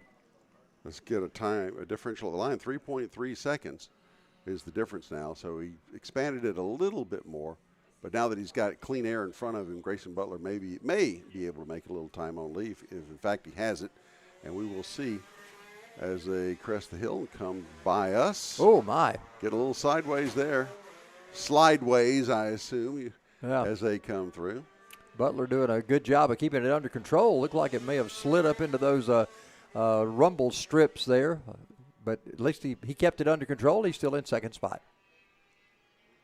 Again, conditions are conducive to a lot of sliding, and to be honest, we haven't seen a whole lot of control issues with these guys given the wet conditions. So, hats off to them, or helmets off in this case, as we watch Chad Lee come out of 17 to come by to complete lap number 5. And let's get the differential this time. It is 4.85, so it's growing. Yeah, I think Chad Lee, it's his to lose, shall we say, and Grayson Butler pulling away from Stapleton. So now we're starting to even up a little bit, or even out the separation in the field a bit. Bill, in these shifter carts, we watch them coming up turn 2 especially. Clearly, they've got an opportunity to shift gears. They shift gears a couple of times as they go through this race course. One time is coming up out of the S's. That's a pretty good hill to climb. And, of course, the other is turn 2 when they come through there. You don't see any of these guys trying to bob and get their cart ahead because they can just grab another gear and go for it. That always helps. It's like pumping that bike up the hill in your neighborhood. You got to crank it down to a lower gear so you can get up and put less stress on the engine. And here we come out of turn number 17 down to 6. Should be 2 to go here. 2 laps to go for Chad Lee. Now enjoying a 4-second lead thereabouts, I believe. Yep. 4.24 is what I got between Chad Lee and Grayson Butler. He's showing up twice, and I think they're getting his number straightened out is what's going on here. But anyhow, here he comes. Whoa, man, he is at a 45-degree angle. He should come on drift weekends if he can do that. That's pretty much a drifting look out of Grayson Butler in the number 1. He's really hanging that rear end out. There comes your leader, Chad Lee, in the 228. He brings it up through the top of the hill up there. And he was working his way as we get ready for the 1 to go to come out next time by. He takes his way down into 15. He'll be going through that final dual apex, triple apex, whatever you want to call it. It's 15, 16, 17, kind of all in one encompassed turn. White flag is out right now for Chad Lee. Opening it up, maintaining it about 4 seconds or so. 4.148 is the difference this time by. So I think he's put it in cruise control and just needs to make it through these last 17 turns, and he'll be able to bring home the victory in the shifter class pre-final. This will be the halfway point for our program today as well, as we will finish the last of the pre-finals. We're going to break for lunch, and then we'll come back with the finals, which are 12-lap spectaculars. And if you enjoyed the action that you saw in the first half, you're really going to love what you see in the second half as these guys go for the part that counts now. They're just setting the lineups here, but the 12-lappers, that's when you get the hardware, is for placing in those. So here comes your leader, Chad Lee, for the last time out of turn number 17. And the checkered flag is out as Chad Lee takes the win. Second spot's going to go to Grayson Butler. John Stapleton brings his cart by. He will finish in third. Mike Tolbert in the 15 is supposed to be your fourth place car. Haven't seen him. I wonder who that is that's off track right there. There's the 15 car. That's Tolbert. Speak of the devil. So he having a little trouble. I don't think he's going to bother to finish. He's going to come back there. Oh, a little tangle, apparently. Or is that in the same place, or is that's 2 different spots on the track? That's Jacob Hughes just after he came past start finish. That's coming into 4, I guess, or into. Is that coming into 4? He missed the pull-off? Is that what happened? Maybe so. That's the 598 of Jacob Hughes. Right. All right. So you see him shifting the gears there, trying to get that thing ready to roll once again, but he may be off in that soft grass. And that is sitting right here in turn 4, right at our vantage point, just in front of the garage area. All right. Well, tires aren't spinning on that car. I don't know something's locked up there. He's trying to get it and not even getting the tires to spin right now. So we do see that action going on down there. Yeah, he can't seem to get anything to crank. They may have to get the recovery truck out there and pick him up and see what happened. Is that a piece of debris there on the track, or what am I looking at right there? Do you see that? Oh, actually, I'm watching the big track. Never mind. That fell off one of the champ cars. They don't care. Well, those guys, those cars, as you mentioned earlier, there's kind of a low budget, older model car, so stuff falls off them all the time. Yeah, so, I think so. you never probably know just what's carry gonna spare happen. stuff in the trunk in case you. Well, need it. it's been a good semifinals, I guess you call it. We call it what do we call it? We have a name for it. Pre-finals, yeah, pre-finals. As we get ready for the finals to come up. Oh, there's some money on the line for shifters. That's a good thing. Right. We just heard about that. Some money on the line for the shifter carts. And, of course, our winners will be declared in all of these a little later on in the evening. Right now, we're getting ready to have a little quick break before we get ready for those finals to come your way. We'll be getting our finals with the LO206 Cadets. Will be our first ones up, and that'll be coming up in just a little while. So we'll take a break and be back with you in just a few moments.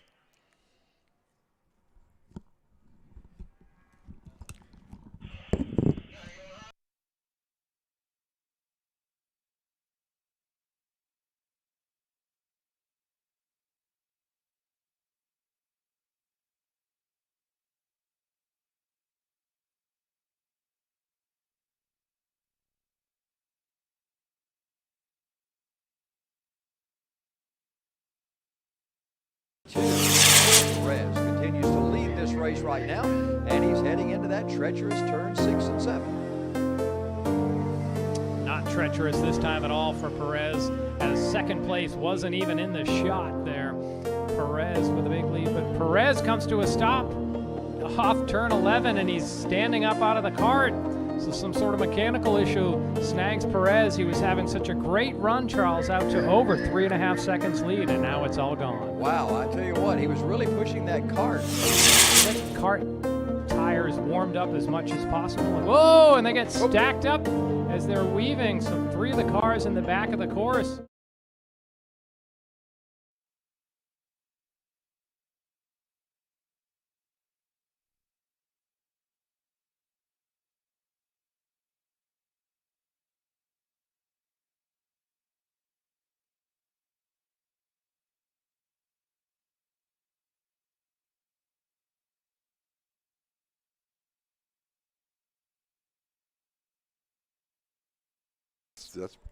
And we're back. Hope you enjoyed your break. We certainly enjoyed ours. Bill Rigdon along with Charles Head, and we're here at Atlanta Motorsports Park for week 7 of the summer karting series, and we are going to go right into the finals. So we've got the LO206 cadets coming up.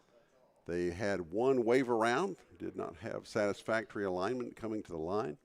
So we didn't lose anything. And the start of this race dictated by the finish of the last race. Right. So we've got Adam Wine and Luke Giglio starting up front. Those two drivers were the drivers that really battled it out there toward the end, along with Joseph Saddington. So it's going to be interesting to see those three. Rest of the field, Kai Mars in the 23, Austin Warner in the 22, Bowen Mayhew in the 21, Javier Soto in the 95, Lincoln Massey in the 7. We talked with Lincoln just a little while ago. Laney Thigpen in the 12, and Riley Platts in the 52. No go this time. Another false start, so that's the second one for these guys. So It's like college football overtime now. How many times do we do this? We went 9 times at Penn State and Illinois last week. That was quite interesting. So we wonder if we're going to get 9 restarts on this one tonight. But wasn't the new rule supposed to keep that from happening? Yeah, they missed the mark somewhere on that new rule. I think they're going to have to revisit that. The NCAA is. I think that's just going to happen. I'm sorry. Stuff's just going to happen. Alternating 2-point tries, yeah. I listened to that one on the way from one racetrack to the other last week, and about 45 minutes of overtime work there for those guys. Wow. Anyway, here we go. Let's see if we get a start this time.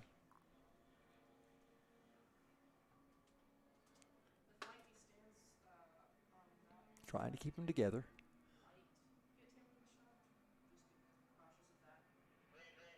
Cam likes what he sees. We get a green flag this time as they immediately start to get close to each other and try to get in single file as much as possible as they top that hill going into turn 2. You have a lot of momentum coming into 2, and especially when you're just starting the race, you want to get in your rhythm as quickly as possible because you can get into a lot of trouble. Not only that, you got much momentum at the bottom cold of that hill. tires. You got cold tires. You got a wet surface. You got to be wondering, is this thing going to stick when I get down to the bottom of 2 like that and make that 180-degree turn? Adam Wine is out front. Giglio and Saddington battling it out for second spot. They work their way into 8, now down into turn number 9. Saddington looking to the inside of Luke there to see if there's anything to take. Not yet, as they weave through the S's and come up out of 10, coming through 11 and 12. They'll crest the hill. They'll go through we'll see 13 and 14. Here they go through 15 now. And then the entrance to 16.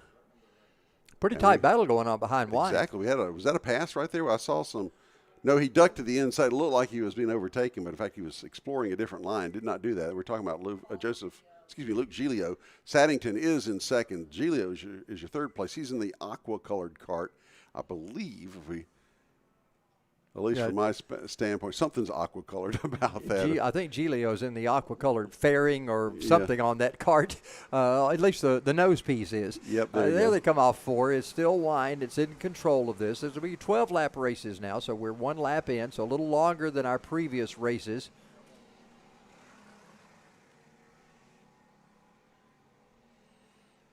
You know, back in your car days when you first learned. We always knew that place we could do that. Where I grew up, it was called the Waterloo S-curve. Yeah. I remember. I know exactly what you're talking about. And I never told my mama. And we also had a place like coming off 2 where your stomach would rise up in the pit of, you know, as you went across it and took a little air. We had those places too. Everybody called it Thrill Hill. No matter where you were, it was called Thrill Hill. We had one near where we used to live. We called the whee bump because my kids would be in the back seat and we'd hit it and we would go whee. Adam Wine has found a way to go wee in this race so far. He has been out front the whole time. Saddington and Gilio. Now, that's a good battle going on right there for those two, but they've got Austin Warner just behind them in case one of them messes up. Look at this. Warner looks to the inside of both of them. Now, Gilio is making a move in that 68 car. But he thinks about it, doesn't quite have the momentum to get inside, but looks back to the outside as they twist through the S's, not giving up, looks inside again. And meanwhile, Warner hoping to take advantage of any kind of misfortune with the two ahead of him as well. Meanwhile, Adam Wine's checking out.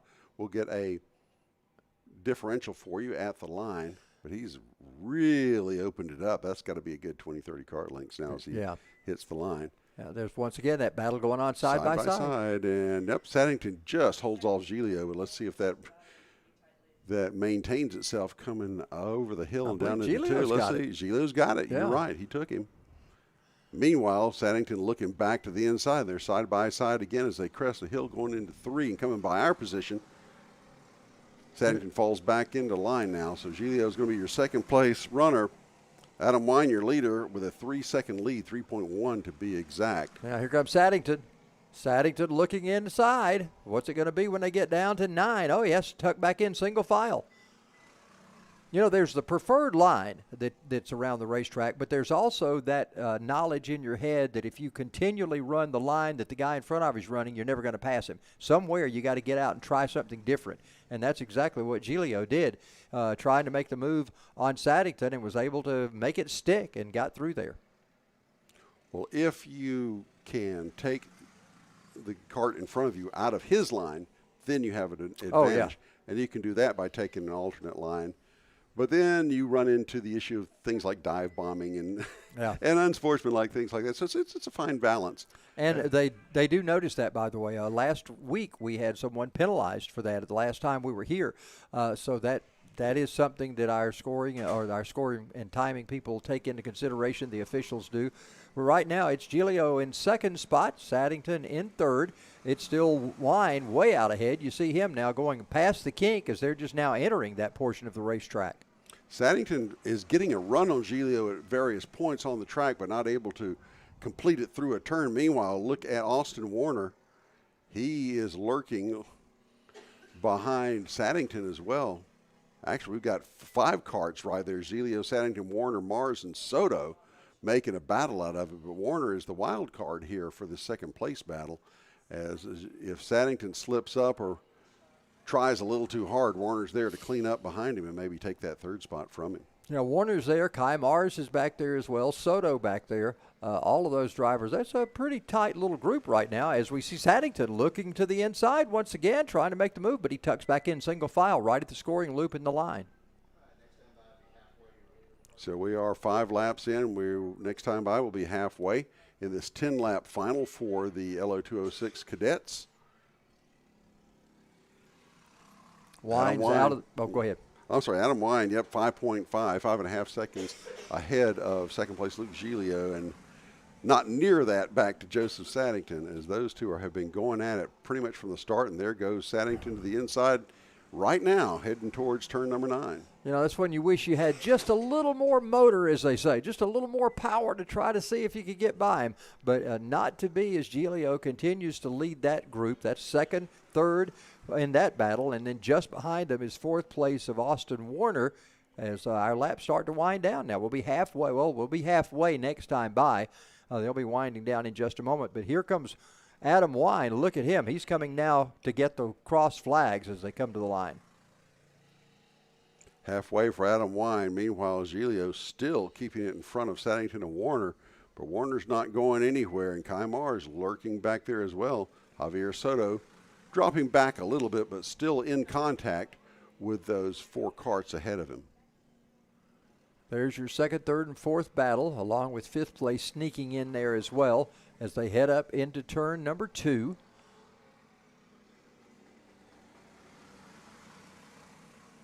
Saddington content right now just to stay behind it, but here's where he normally makes the move, coming out of the kink. Didn't this time.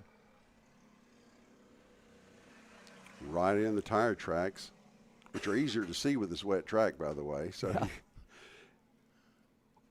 But Giglio's still hanging in there. You got to wonder about visibility, too. Yeah. I haven't seen anybody really wiping their visor. Maybe they're rain-exed or something, but it's can't be easy with this misty weather out there collecting on those visors. That's right. That's got to be an issue, certainly, especially when there's in a tight pack of cars. You've got 5 or 6 that are all throwing up mist, and you're right there in the middle of them. It's amazing that those drivers have any visibility at all.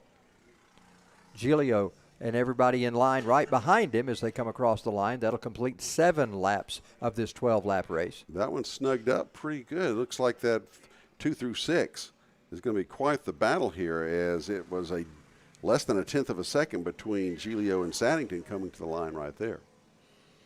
So Saddington's got 3.5 laps to try to make a move. Let's see if he can do something this time by coming out of the kink. That's normally where he takes a quick look to the inside, but he hasn't had the power to get around Giglio. He looks to the inside again. Let's see, he tucks back in single file before they even get down to 7. And that Mars and Warner battle looks like it's going to shape up to something as well, because you see Kai Mars back and forth, sawing at the rear bumper of Austin Warner, looking to take that 4th position from him. Mars now all over the back of Saddington's 02 car. My goodness, they got a big battle going on. They head into 16. And here they come. There will be 2 laps to go this time by. 2 laps to go. And look at Saddington ducking to the inside there, side by side coming to the line. Not enough to claim the lap as his own. We'll see if he can maintain that advantage. And it looks like Giglio's, nope, he took it. Up there. Oh! No, it wasn't Giglio. I'm sorry. Who was that spinning out? Is that's 52? That was, oh man, we lost him. We had a spin out coming through there. Now let's go back and see who's who. No, I was thinking that was Giglio, but he doesn't have that aqua front end fairing on him. He's having trouble all over the place. Let's see who that is, by the way. Oh, sorry, that's Riley Platts. He was running behind a lap behind. So that's who we saw. It was some lap traffic having trouble there. Meanwhile, as you see, Saddington did get around Giglio. Saddington. Giglio. Yeah, Saddington got around Giglio there after almost taking him at the line, but did get him going into turn 2. Here we come to the line now. Here they come again. There's Wine and Saddington. Let's look. Saddington looking. And we got another one working on Giglio right now. Warner has also gotten by right there at the line. Warner made his move by in the 22 kart. So we're on the last lap now. White flag flying. We're on lap number 10 of this LO206 Cadet final. And look at Saddington. Oh, there goes Giglio looking to take it back from Warner. But Warner has really fought this one out. He has really taken it to both Giglio and Mars ahead of him. And he's definitely earned that 3rd place so far. Does he have enough time to do something about second? Lapper gets out of the way, so that's not going to be a factor. There's Wine. Here we see Saddington actually coming towards us now. Wine's probably. Wine is. As I said before, he's probably in the tech shed by now. But checked out, yeah. Here he is. Here comes Wine out of turn number 7. No, here comes Wine out of 17. He'll get the checkered flag eventually. That's 2 to go right there. Oh, why am I thinking 10? It's 12. Never mind. Boy, I had an exciting finish and everything all chambered up, and then you had to go and tell me the truth. Well, just put that one on hold, and you can do it here in a couple of laps. Saddington is your 12. 2nd place car. Austin Warner is 3rd. Giglio is 4th, and Kai Mars in 5th spot in the 23 right now. But were that the last lap, that would have been a terrific finish. Even better call. It may be even better next time we get around there. So we have 2 laps to settle this one out. So Warner and Giglio are going to see if they can do anything to Saddington. I think the real interesting battle is going to be Warner. He does have some time to see if he can collect Joseph Saddington and dispose of him as we watch them now going into 9. Bill, I was doing a dirt race a couple of weeks ago, and I was all excited, and they've come to the checkered flag, and somebody said that was the white flag. And I said, oh, man, I got to do it all again. So you had to whoop up that energy for a final checkered flag run. Well, white flag is half checkered, right? Well, the order didn't change. It was still the same winner, but still, I had already called the win, and it was still a white flag. Anyway, here they come by once again. White flag is in the air this time by. We'll get this one right. Oh, you've had it right. It's just me. Well, I didn't that night. That's what I'm talking about. Yeah, there you go. Here we come to the line, and still we got Saddington, Warner, Giglio, and Mars. If Warner's going to do anything with Saddington, this has got to be win.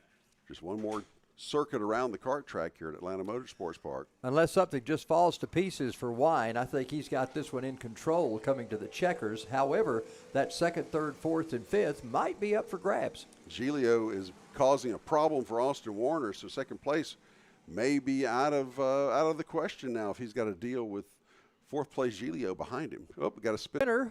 Oh, man. What was that kind of deal? Yeah, hands really. free, Ma. Look at this. Yeah, it'll do that when you take your hands off the wheel. But let's see what happens as we come to the line. Saddington's going to hold on, and it looks like Giglio got around Warner there on the last turn of the Wasn't that finish. better than what you had planned? See, I mean, you got. Thank you for making me wait 2 You laps got for Wine that. coming out there taking his hands off the wheel and the cart getting all squirrely. Golly, what a great thing. Adam Wine gets the win. Saddington, Giglio, second and third. Warner and Mars round out your top 5. Good run from the LO206 cadets, and always fun to watch them out on the racetrack. The T225 seniors are up. Kid Karts. Kid Karts are up next. It'll be the short track. We'll have Kid Karts coming up next. That'll be a standing start for them as well, and they're gridded in a little different area, so they'll be bringing them out in just a moment. But it called something a little early. But it turned out to be an exciting finish. Even for Adam Wine, that we thought could not do any wrong, all of a sudden he goes 45 degrees to the track whenever he's coming out of there because he took his hands off the wheel. The last lap counts as much as the first one, so you got to be on your toes the whole way around for the whole 12 laps. Yeah. That works for announcers as well as drivers. That's right. We'll be coming up with more here in just a few minutes as we get ready to bring these guys out. It'll be Kid Karts coming out. They'll be ready to go racing in a little while. And the kids, now I need to find out from Will. You may know this. What are the actual ages of the drivers in the kids' karts? That is a good question. I think it starts at 6. What are ages for Kid Kart drivers? Kid Karts, what are they?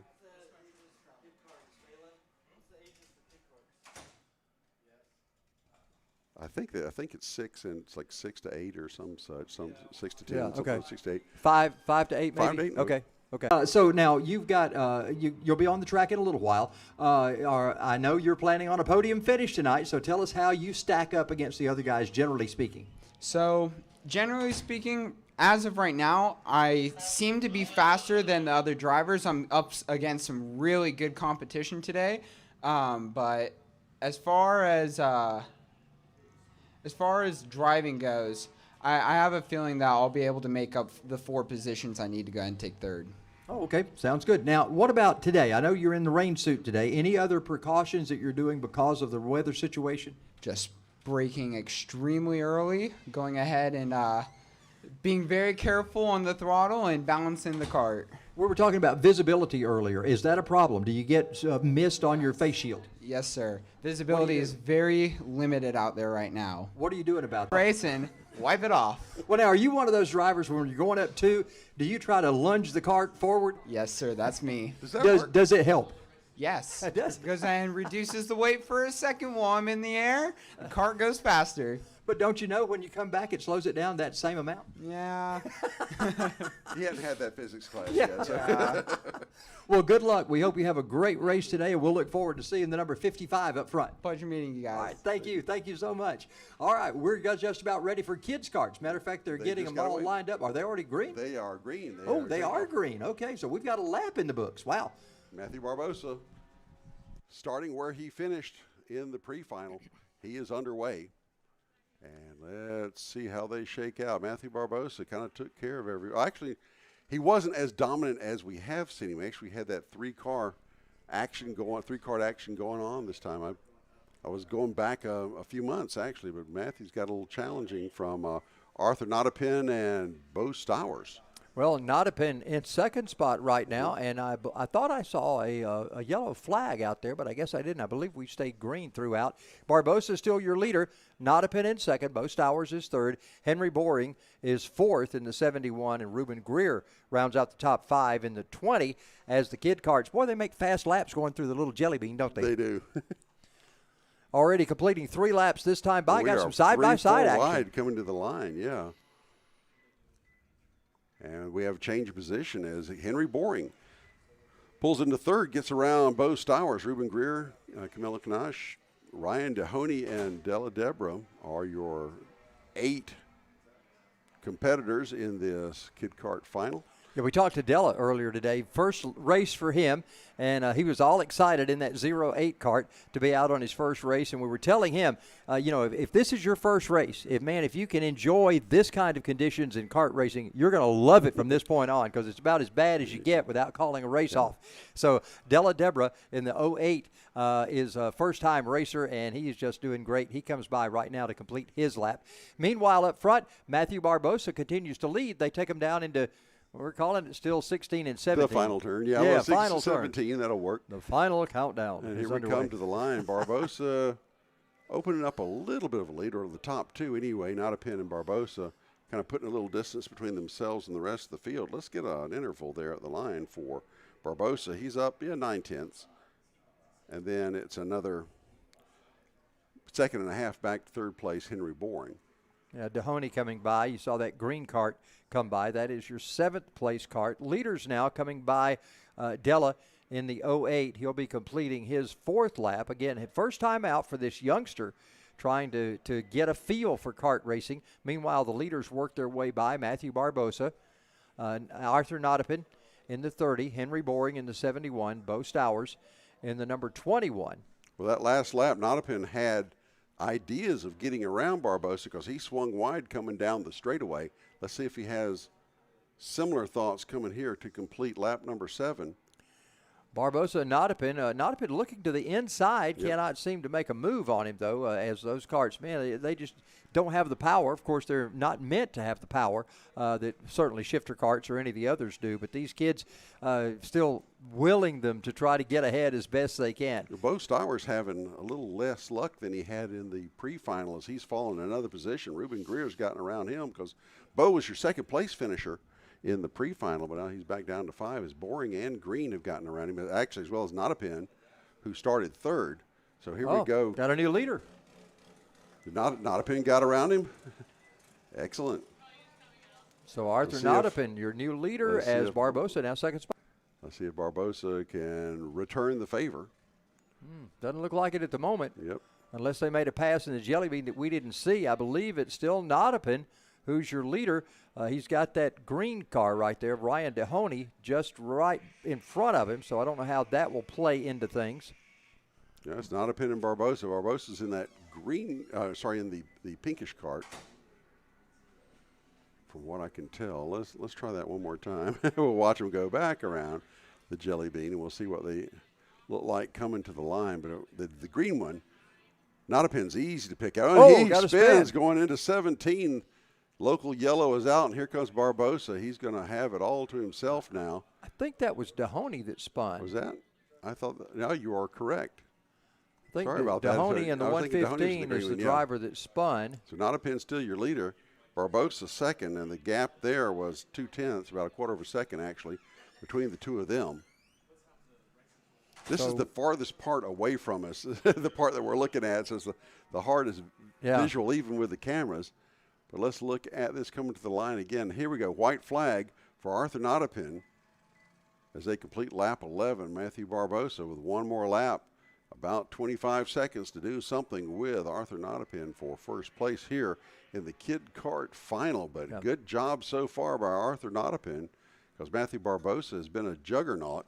But here comes your leaders going into turn 16 now. We'll see how they shape up coming out of 17 now. Checkered flag flies. Your winner, Arthur Nottapin. Matthew Barbosa in second. So Wow.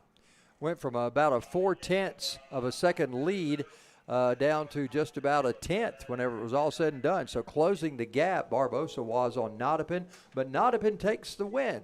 So congratulations to Arthur Nottapin in the 30, Matthew Barbosa in second spot, Ruben Greer rounds out the top three in the 20. Henry Boring fourth in the 71, and Bo Stowers fifth in the number 21. So Kids Karts finishing it up here this afternoon for them. That was their final.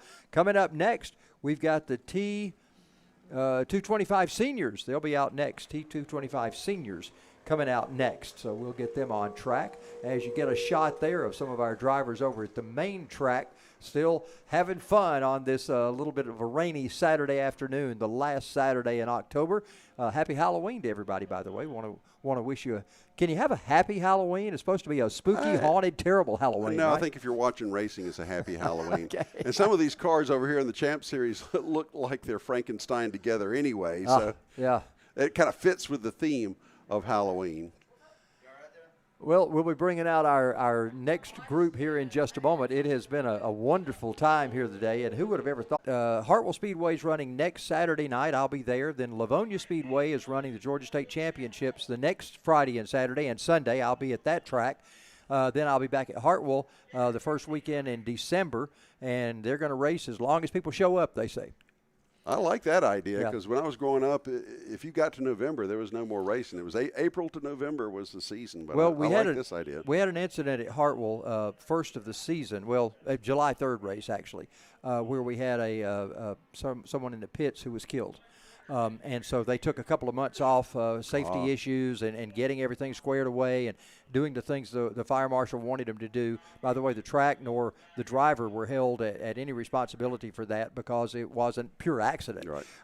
But anyway, the fire marshal came in and said, we'd like for you to do this, this, this, and this. Took them a couple of months to do that. So they resumed racing in September.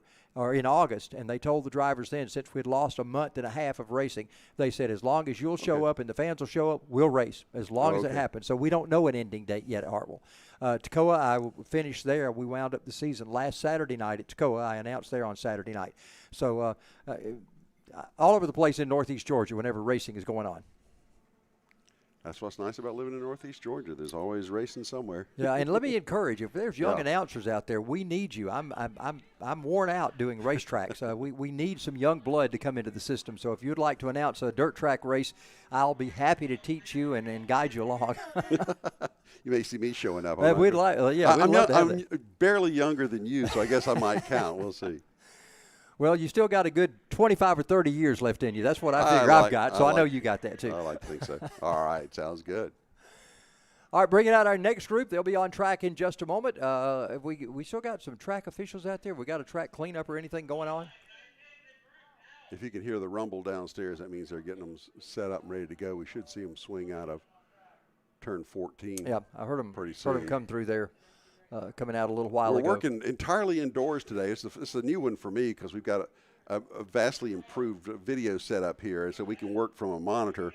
And if it's raining outside, that's even better. But from a noise standpoint, that helps. And you can hear when the door opens, but we can see more of the track and lots of improvements here from our video production standpoint. And I think they've put on a pretty good show. We've been here to ride along with it, but the racing's been good, the production's been good, and I think this has been a lot of fun being out here at Atlanta Motorsports Park. And you can come out here and see this stuff in person. No admission, just come and watch. This is a country club. It's not really an official racetrack, so no grandstands or anything like that. But if you want to come, stand around and watch, it's really a fun way to spend a fall afternoon for us right now. We've got one more month coming up with the karts, so you come out next month and watch the karts run. Again, as you've seen today, you see how much action and excitement there is here with the karts. And now here we see the T225 Seniors coming out onto the course. They should get bunched up and now. Now let's check out the lineup. We got Danny May in the 08, John McAleer in the 44, Desi Lee in the 69, Felix McAleer. Now the McAleers put on a pretty good race between themselves earlier. Felix is starting fourth in the 88, and Banu Yedla in the number 14 will round out the field. I believe we found out we had a couple more out there than just those five, but I think those five are the only ones that are on the track right now. They worked through 16. We should get a green flag here in just a moment. they come down to the staging area, and we'll be a little quieter. They want us to be quiet so that they can hear the race directors tell them it's green. And it is green, so Well, we do all get a right. green. So now we're back in full throttle ourselves as those drivers go full throttle up the hill. They're heading up toward turn 1. Down into turn 2 they go, and we'll find out who our race leader is in a moment. My guess is it's going to be Danny May. Yeah. We got somebody This is waving interesting. back there. I'm not sure what's going on. We got a driver in the back waving. There's some kind of problem he's got mechanically. And Yep. he wasn't waving. He was pounding on the wheel. Something happened. Something broke right off. That's Banu frustrating. Yedla. Well, the reverse works. I don't think he's going to finish it that way, but or actually, he's probably I coasting. think he's just coasting down I was the gonna hill. say, wait yeah. a minute, these things I don't thought have that was a reverse. tongue-in-cheek when you said reverse anyway, because I think he was just coasting down the hill. If I'd been looking out the window, I've seen he was on a hill, but that it didn't look that way on camera. So It did look like he was accelerating, didn't it? But that's a pretty it steep really hill. looked like he had it in reverse. It really did the way he came down the hill. Soapbox derby action here. There we go. All righty, so we are top 4 coming down to the line to complete lap number 1 after all that kerfuffle back there going into turn number 2. Here we go. It's going to be John McAleer, Danny May. Desi Lee up to 3rd now. Felix McAleer in 4th, and Banu Yedla, as we said earlier, is going to end up in 5th, looks like. Now, he got going again, apparently. He came by our vantage point very, very late in this group, but I believe he's rolling once again. Look at this battle going on for 2nd, 3rd, and 4th. Oh, my. They are. Look at that, 2 by 2, almost 3 wide coming in by our position in turn 4. Finally straightening it out to get through that left-right chicane. Yeah, Desi Lee has made it up now to 2nd spot in the 69, but they're contested once again as they get down into turn 9. John McAleer still leads it. I believe that's Desi Lee in the 69 running in 2nd spot. We'll have to confirm that when they come across the scoring loop, but that's what it looked like from our vantage Yeah, I point. think There's we your leader. I think we lost our S's camera for the moment anyhow. We'll see. We'll work to get that reinstated, but here we go coming out of turn number 17 for the 2nd time to complete lap number 2.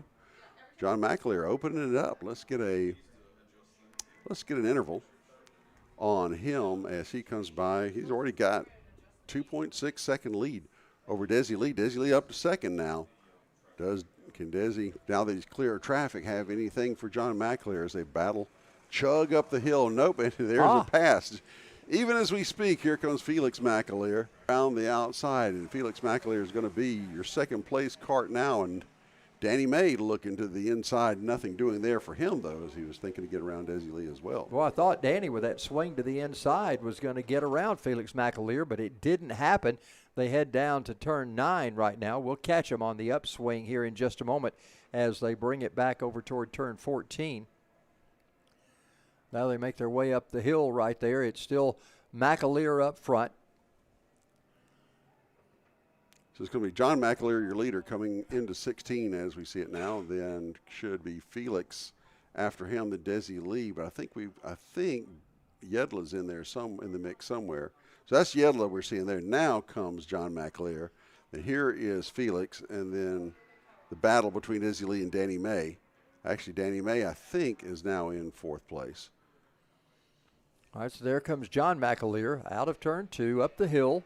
The 3 drivers behind him all in contention, Felix, Desi, and Danny. That's McAleer, Lee, and May, if you want the last names on those. It's the 88 of Felix McAleer, that 88 car with the blue stripes on it. That's the one in 2nd spot as he heads down through the kink.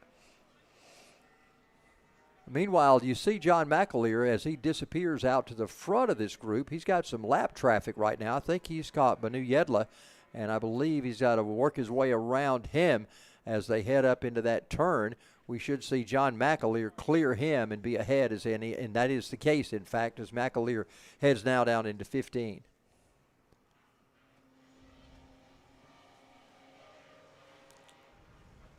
So Yedla's going to be content just to ride this one out, at least get his laps in, and maybe take advantage of the misfortune of someone else as he will hit the line. Now a lap down to leader John McAleer. Then comes Felix McAleer and Desi Lee. Oh, got a spinner. spin. Yeah, was that Desi? No, that was was John McAleer. McAleer.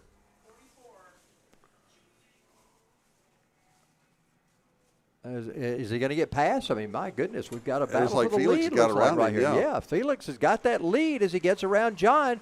88 and the 44 doing battle, and the 88 comes out on top right now. And just like that, we have 4 cars contending for the lead. Now, John's been faster this whole race, so can he get by? That's what it's looking like it's going to be planned right now as John's working to the inside, trying to see if he can come out of 9 and 10 with the advantage now over Felix. And he does. There we go. I think the weather's wreaking havoc with more than just the karts out here today. And there goes John McAleer. Not only does he get back around Felix, he establishes a substantial lead, although they looked like they were 3 wide heading out of 15 there, didn't it? Man, those guys are racing hard. And ducking way down to the inside to make it side by side for third place coming to the line was wow, Danny May has moved up to second. Danny May gets around, but Felix and Desi were going at it for third place as well. So we've got wholesale changes throughout your top 4 here. Well, there you see Danny May in the 8 car. Just behind him is Desi Lee in the 69, then Felix McAleer in the 88 as those 3 battle out. Coming through turn 4 right now, still chasing John McAleer, who's our leader heading down through the kink. He's on his way down to turn number 9. And golly, what a handsome sight right there. Oh, no, we're back to racing. All right. Oh, McAleer. I thought I saw a spin from him. That may have just been a frozen screen for a moment. I think it was just a little bit of pixelation there. It did, but I thought the same thing as we saw that. Yeah, I think the elements are causing us a little bit of technical issues there. Well, there's a terrible sight. What's happening right now? Oh, the humanity. Oh, goodness gracious. All right, well, so we could sing something for them. Oh, all right, we're back to gosh, and on that note, let's go racing. You guys just dodged a bullet out there, I tell you what. So here we go. John McAleer again, your leader. Let's get that that revised interval. It was a 2.5 seconds. He's opened back up after his earlier misfortune where he lost the lead briefly. But Danny May on the charge. May working his way through traffic, and he's seeing if he can track down McAleer. We'll get an interval for you again the next time by. I said it was a 1.5 seconds before. We'll see if Danny May has anything in the tank. Meanwhile, Desi Lee and Felix McAleer are duking it out for third place as well. Well, you know, we're just halfway through this race. It's been a pretty eventful race really? So far, and we're just halfway through. So yeah, so we've got a lot of action still to go. John McAleer is still your leader, but you know McAleer has lost the spot once before, had a little issue, and then had to regain the top spot. But now he's starting to pull away on Danny May. May started back in 4th position and has worked his way up to 2nd right now. So let's see what Danny May's got in the Felix books. McAleer looking to the outside of Desi Lee now, coming into 16. Not able to do anything yet, but I wonder if that's a portent of things to come for Desi Lee as we are in the last half of this race. We're working lap number 8 now. There's your leader, John McAleer.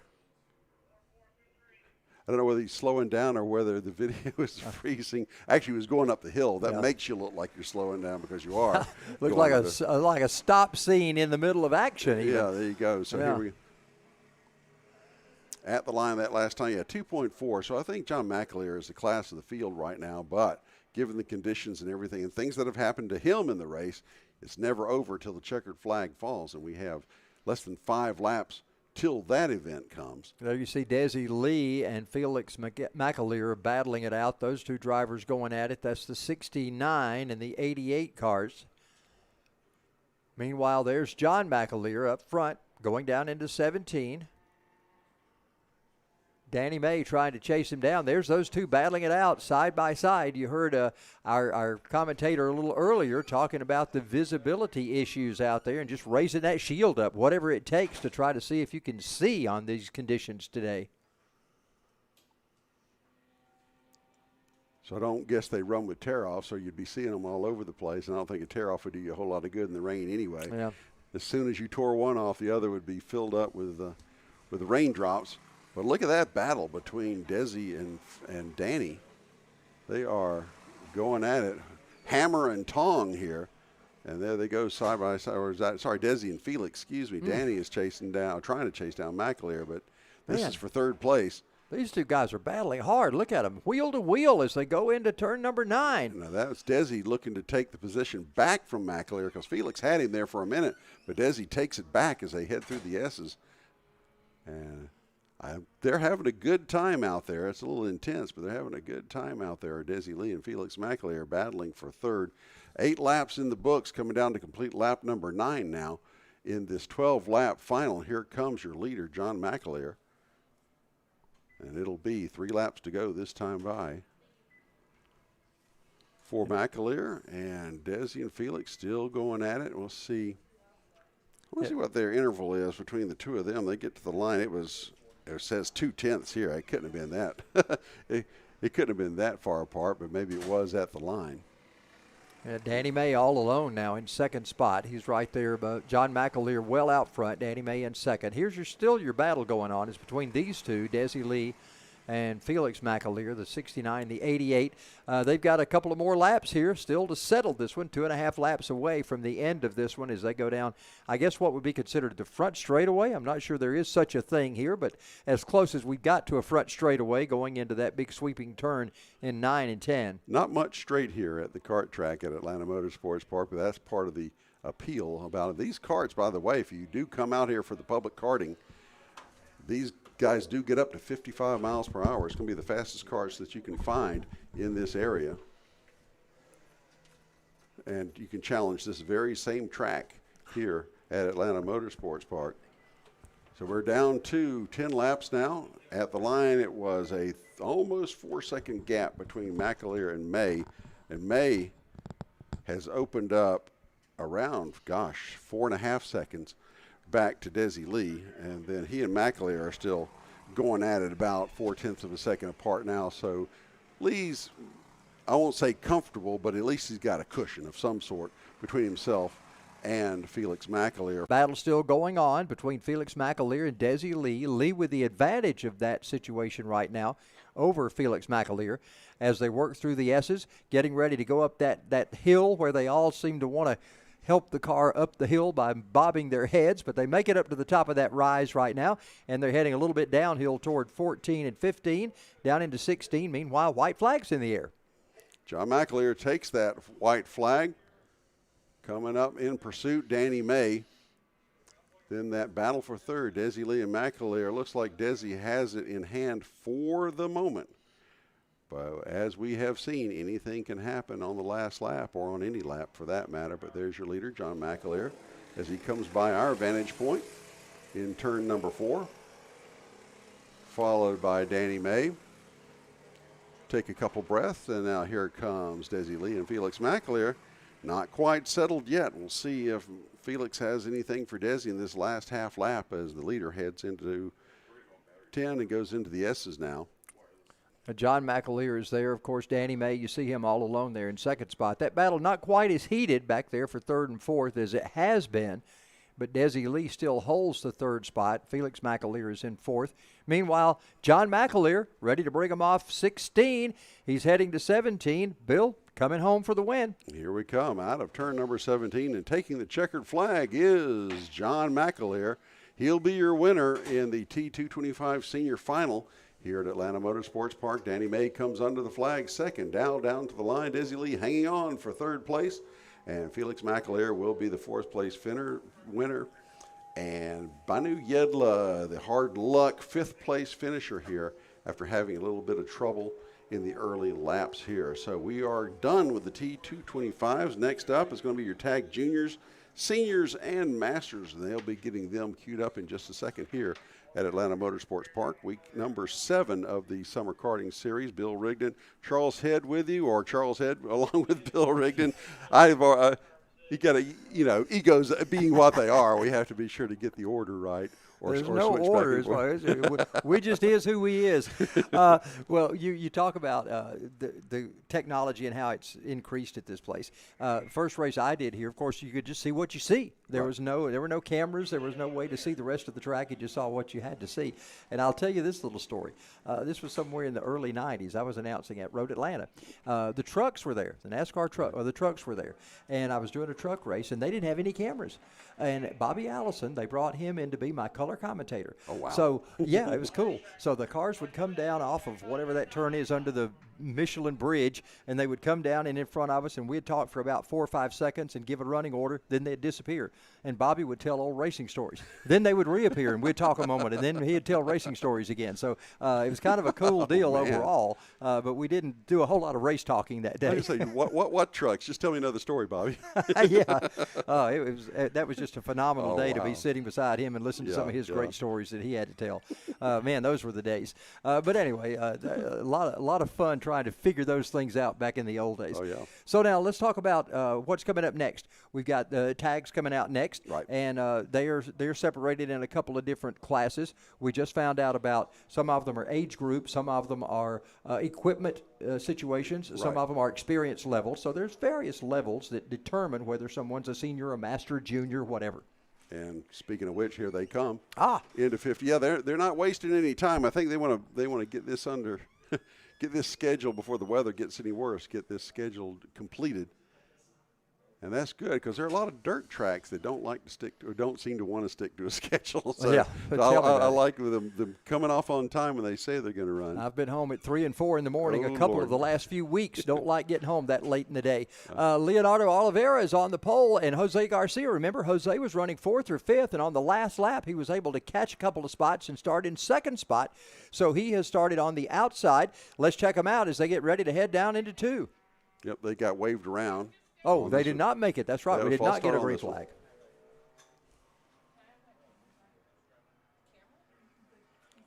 So let's see if we can line them up and do a better job of getting them in the proper order this time and staying in those rows as they're supposed to. And here we go. One more time. Once more into the breach with the TaG Seniors and Masters. Cam Gentry gives them the green, so we're underway this time for sure. So we got Oliveira and Garcia leading the pack into turn number 1 down the hill and into 2. And look who broke out to a pretty good lead. Who is that Oliveira or Garcia? We'll see this time by. That is going to be, that's number 340. That is Leonardo Oliveira, your leader. And then we got a mess behind Wow, him. Going slew forward. of drivers back there. Yep. Garcia, we've got Jordan M. Again, we're not sure who the M stands for. Let's call him Maldonado in honor of the catcher for the Astros right now. He's Oh, my. catching some heat from Donald Davis right now in 4th. So we'll. We need a racing M, not That's right. I don't know why I went to Maldonado of all people all of a sudden. First M I could come up with. Musgrave. Yeah, or, there we go. That's going to be the rest of the rest of the race. I'm going to be coming up with M racing names now. One of the outstanding little youngsters coming up in dirt racing is named Muchow. I like Muchow. We'll go with Muchow. Oliveira's the race leader in the 340 is Daniel Perez, who's moved up to 2nd spot in the 282. Donald Davis is 3rd. Jose Garcia has faded back to 4th right now in the 00, and Jordan Muchow in the number 30 is in 5th spot. We got a little battle there back for 4th position. Or is that 5th? I think that's going to be between Jordan and Bill Stremple, I believe, going at it a little bit there as they head into the chicane, the kink. Watching them go into 9 now, coming out, and they'll immediately go into the S's there out of 9 into 10 and 11. We'll see them emerge and come around the back side of the track. Here we go. Coming out of 17 down to the line, Leonardo Oliveira has opened a healthy lead with only 2 laps under his belt.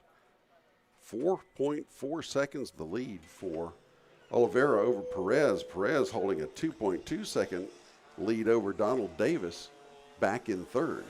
Well, the best, according to the way that they came across the stripe, the best race on the track is between the 30 of Jordan M. and Bill Stremple in the 88. Those two clicked off quickest of the two drivers trying to work their way through. Oliveira continues to lead. They head down toward the S's right now. I think Oliveira's coming through the S's at this point. Someone having a little bit of trouble coming out of 2. I saw him get a little wiggly. But that was one of the back markers there as he comes by in front of us right now, and that would be number 47, Mike Bruce. But he keeps it going the right way and continues on past as we are coming down to the line to complete lap number 4. Here comes Oliveira to the line. That was Perez, actually, that came by just that time. Oliveira's already been by. You notice how slow these drivers are coming across the line. That means there's a lot of distance between them. Not very tight racing amongst any particular driver or two out there. Everybody pretty evenly spaced right now. Almost a 5-second lead for Oliveira at this point, and it seems to be growing. Perez is then another 3, almost 4 seconds ahead of Davis.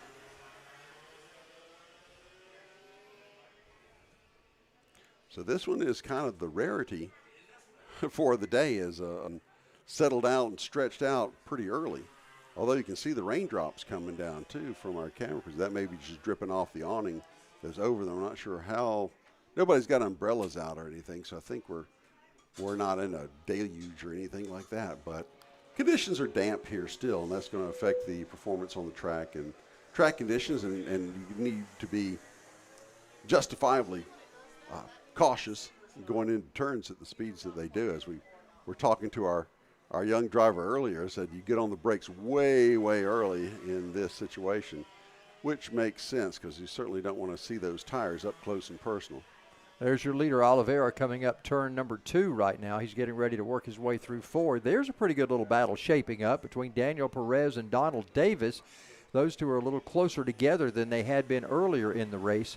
So right now they got a pretty good battle going on as they work their way through the kink right now. I think we have one off the track here somewhere around turn 3. I saw the yellows, local yellows waving, whether that was 3 or whether that was 14, but I think they pulled it. We've got good. One in 14, in 15 yep, there's still one waving. Off the track off of 17. He's back underway. So they're starting to slip and slide around a bit now, more than we have seen. Yeah, that car yet to get back up to speed that was coming across start-finish down there. So just in a moment, they'll see if they can get back up to speed in that one. Meanwhile, we've got some coming through 2 right now, sliding around over there in 2. There's the cart that's just now working their way up 2 that was off track a moment ago.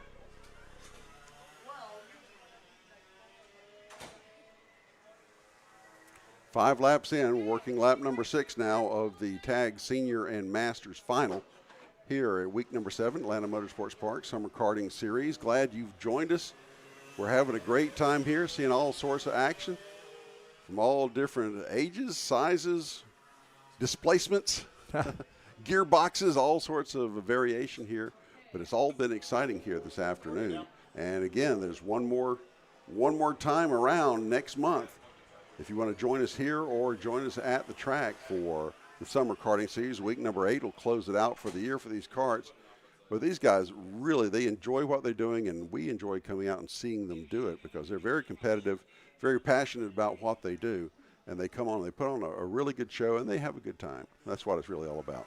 Well, Oliveira and Perez, if we see them, there's only 0.2 of a difference in how they came across the line last time. So they're starting to close the gap a little bit. So Perez now closing in on Oliveira as the laps start to get to the point where we're at the halfway point, starting to wind down now. So we'll see if that battle is going to get a little tighter as we go along. Under 5 seconds this time by. So let's keep an eye on that differential the next time Oliveira and Perez come by and see if, in fact, he is closing it in. It can happen. Once you kind of get in your rhythm, you get in a groove, or you get out of your rhythm if you're the leader, it can close up. So here we come out of turn number 17 now. Here comes Oliveira to the line. He will clock in, or maybe he won't. Let's see. Waiting for, well, have we lost the leader? His best, that was actually 5.19, so about 5.2 seconds. So he stretched it a little bit over Perez that last time by 6 laps, so we're halfway through. 6 laps through this 12-lap final. to be for him to cross the line, so we'll know. Maybe he's in that cluster of drivers right there that's heading into 17. There's one way to find out. We just look at our scoring and wait for his number to flash as he crosses the line, which should be about right now. But there we go. That was actually 7 and 8 that just went under. So they're a little bit ahead of where we were. So maybe here. Oh, there's 8. Okay, so Oliveira now going through. Must have had we got one off track right now, trying to get off track, trying to work their way down the hill there. I'm not sure they're going to make it. I believe they're out of trouble. He's in the exit lane, so he should be good. Or did he miss it? No, he's heading off into the garage area, the paddock here at Atlanta Motorsports Park in the kart track. So there's some of your turn 9 action there. And Boy, you saw that front end just then jiggling on that cart. It looked like it might have been skidding as he went down into the corner and had to catch it a little bit going into the turn 9 area. Just karts by their very nature are twitchy just because of the suspension is so direct. Yeah, so tight. That you any little move, and so you got to be ready for that. And actually, correction and overcorrection is definitely an easy thing to do. And here comes Oliveira hitting the line. Perez will be coming up behind him. Let's get the 5.2 seconds. So he's stretching out a little more. Stretching out a little bit, not drastically, but a 5-second lead is pretty comfortable. And if you add a 10th per lap after that, you're doing pretty well, especially with just 3 laps left. Oliveira's having to clear some of that lap traffic and trying to work his way by there. He does now. He finally clears them, so he's got smooth sailing now for quite a while. Here they come winding through those S's. And coming past our position, that is Leonardo Oliveira, your leader. That helps a whole lot. Helps a tremendous amount. That's about the only one we can see that we can actually read the numbers on the cart, so it's important to have that one up and going. And the rain is now visible in our picture, so and the rooster tails are coming up a lot more frequently, and they're a lot bigger. So I think, the weather is starting to degrade a bit. So I think the sooner we get these done, the better for everybody concerned. 2 laps to go now, so we're getting in that window of about to get this one finished up as Oliveira brings them off turn 4, heading down to the kink once again. About a circuit and a half left for Leonardo Oliveira. He's been dominant this final. And unless something really bad happens, he'll continue to do so. But there's a battle right there between, is that Jordan and Davis? Oliveira's trying to get by a lapped car, I think. Oh, is that what it is? We got going on there, yeah. And I think he's yielded the way, and I think Oliveira's now ahead of him. So it'll be Leonardo coming off turn 17 back to complete 11 laps. White flag is out this time. As Perez comes to the line in second place. He's cut it down half a second off of it. Wow. Now, well, actually more than that, 4.428. Now, granted, that was most likely because Oliveira was hung up behind a lapper. Oliveira brings it off turn 4, final time as he heads down to the kink for the last time. And we can spot Perez with that green helmet. That makes matters a little bit easier. But, Oliveira, this totally in his control now. He's got it. And we got another spin out. Who was that? Spinning out on turn 9. That was third. That was Jordan M., I believe. Is that a third? I believe that is Jordan M., yeah. So let's take a look. I believe our leader should be, and here he is, heading out of turn number 17. Coming down to the line, taking the checkered flag. Leonard Oliveira will be your winner in the TaG Senior Final. Second place will be Daniel Perez. And coming to the line, despite his spin, I believe, Jose Garcia made up a couple positions, 3. He's a lap down.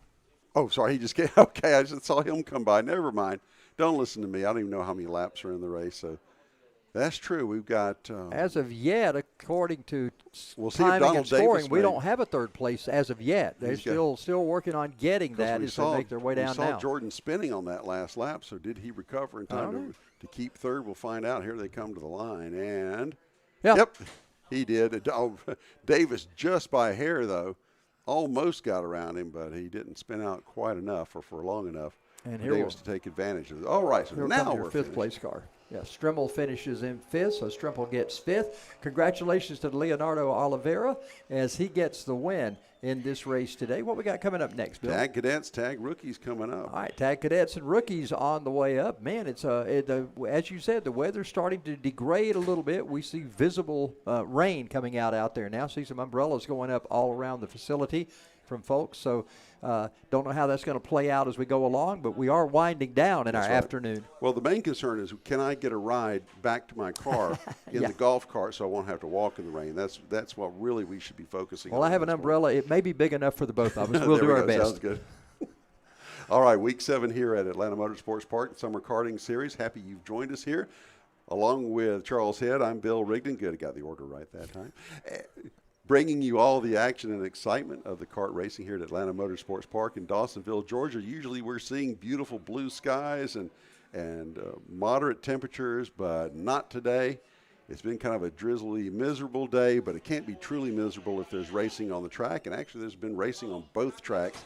So this is just really the place to be if you're a motorhead here at Atlanta Motorsports Park. We'll be getting our next group out on the track in just a moment. There you see the cars on the big track behind us right now. They're still out there and they're having a ball. So you've got the Halloween shirt on. So what are your plans for October 31st?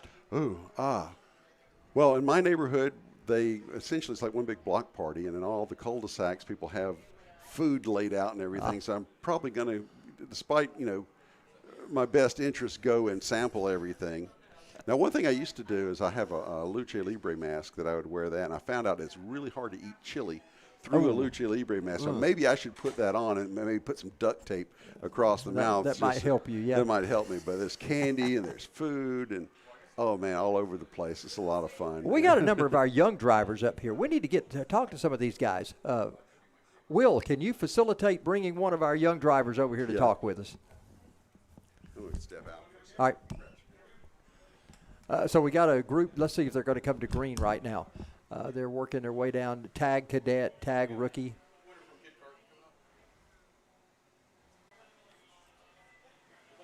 They'll have to roll around and go try to do it again. Did not get a start this time. We got one of our youngsters here. And let me turn this thing on here. There we go. Hi there. What's your name? Ruben. Ruben. What are you running in kids' karts, right? Yes. So you've already been out there today. Yes. Did you have fun? Yes. How was the weather? Was it pretty nasty or did you do okay? It do okay. Okay. So now tell me, how long have you been racing? It was probably like 40 miles. A long way, huh? Okay. Is this your first race or have you been out here before? I've been out here before. How many times have you been here? A good many times, or is this like a very early second or third time, or what? I think this is my 4th time here. 4th time, okay. So I take it you're enjoying it, huh? Okay. You getting ready to go back out again, or are you done for the day? I'm done for today. Okay. How did you finish? I finished first. Oh, you won it. Congratulations. What kart number were you? 20. 20. Well, congratulations. We're glad you won it and glad you took time to be with us. Hope you have an enjoyable day. What are you going to dress up as for Halloween? I'm going to dress up as Black Panther.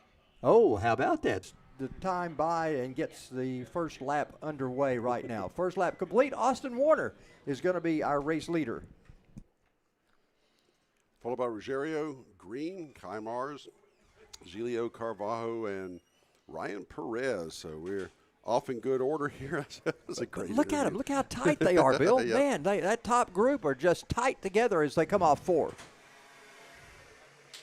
And look at them side by side there, back for second. That would be Franco and Green going at it. And that's Green, I believe, took second place from Ruggiero because that's number 4 in second, from what I can tell. And 20, was that a 4 or 42? I'll tell you what, dirt track car is a lot easier to see the numbers on. But that's a number 4. It's a 4, yeah. The 4 has made it up to second spot. I think now, Mars has pulled up to third, and Green's back to, Ruggiero is back to 4th, maybe. We'll know directly when they come out of turn number 17, come down to the line for the second time, and we'll get the scoring update. Yeah, we got Look at them. battle. for the top spot. Look at this. Who's it going to be? Warner came back up and got it. Wow, had Green there for a moment, and then Warner took that spot away. Green in second now. As you mentioned, Ruggiero back to third spot. Kai Mars in fourth, and Luke Giglio in the 68 car in fifth spot. So a good battle going on. Those three right there in second, third, and fourth got a real strong battle, and now the fifth place car joins them as well as Giglio gets involved in that. That margin at the start-finish line was 34 one-thousandths of a second, so they were practically dead heat that time for lap number 2. So we've got quite a race in store for us. If the first 2 laps are in the indication, 10 more laps of this to go here in the final for the TaG Cadets and the TaG Rookies. So 2 laps are complete. Austin Warner continues to lead, coming up the hill in turn 2. Now Warner's a cadet. Coming up the Green hill is a in rookie. turn 10. Pardon me. Warner is a cadet. Green is a rookie. So it's actually a race for 2 different classes. But everybody likes to finish with the rest of the carts behind them. So I don't think that really matters at this point. Coming down to the line now, still Bowen Green now is your leader with Ruggiero in second. Warner, things are just changing faster than we can keep up with here. Warner's dropped back to third in that 22 car. You see. Green and Ruggiero have broken off into their own battle, leaving Warner, Mars, and Giglio to contend for third place for the moment. But again, as we've seen, these freight trains can close up very quickly. And in fact, it looks as if Warner may be closing in a bit on those top 3 even as we speak. All right, they come across the line now. 4 laps complete this time. Bowen Green is still up front. Ruggiero is second. Mars is third. Warner back in fourth. Giglio is fifth in the 68 in that multicolored car. There's the 4 car of Bowen Green going off turn number 2 up the hill. So Bowen continues to lead as they come by our vantage point here in turn 4.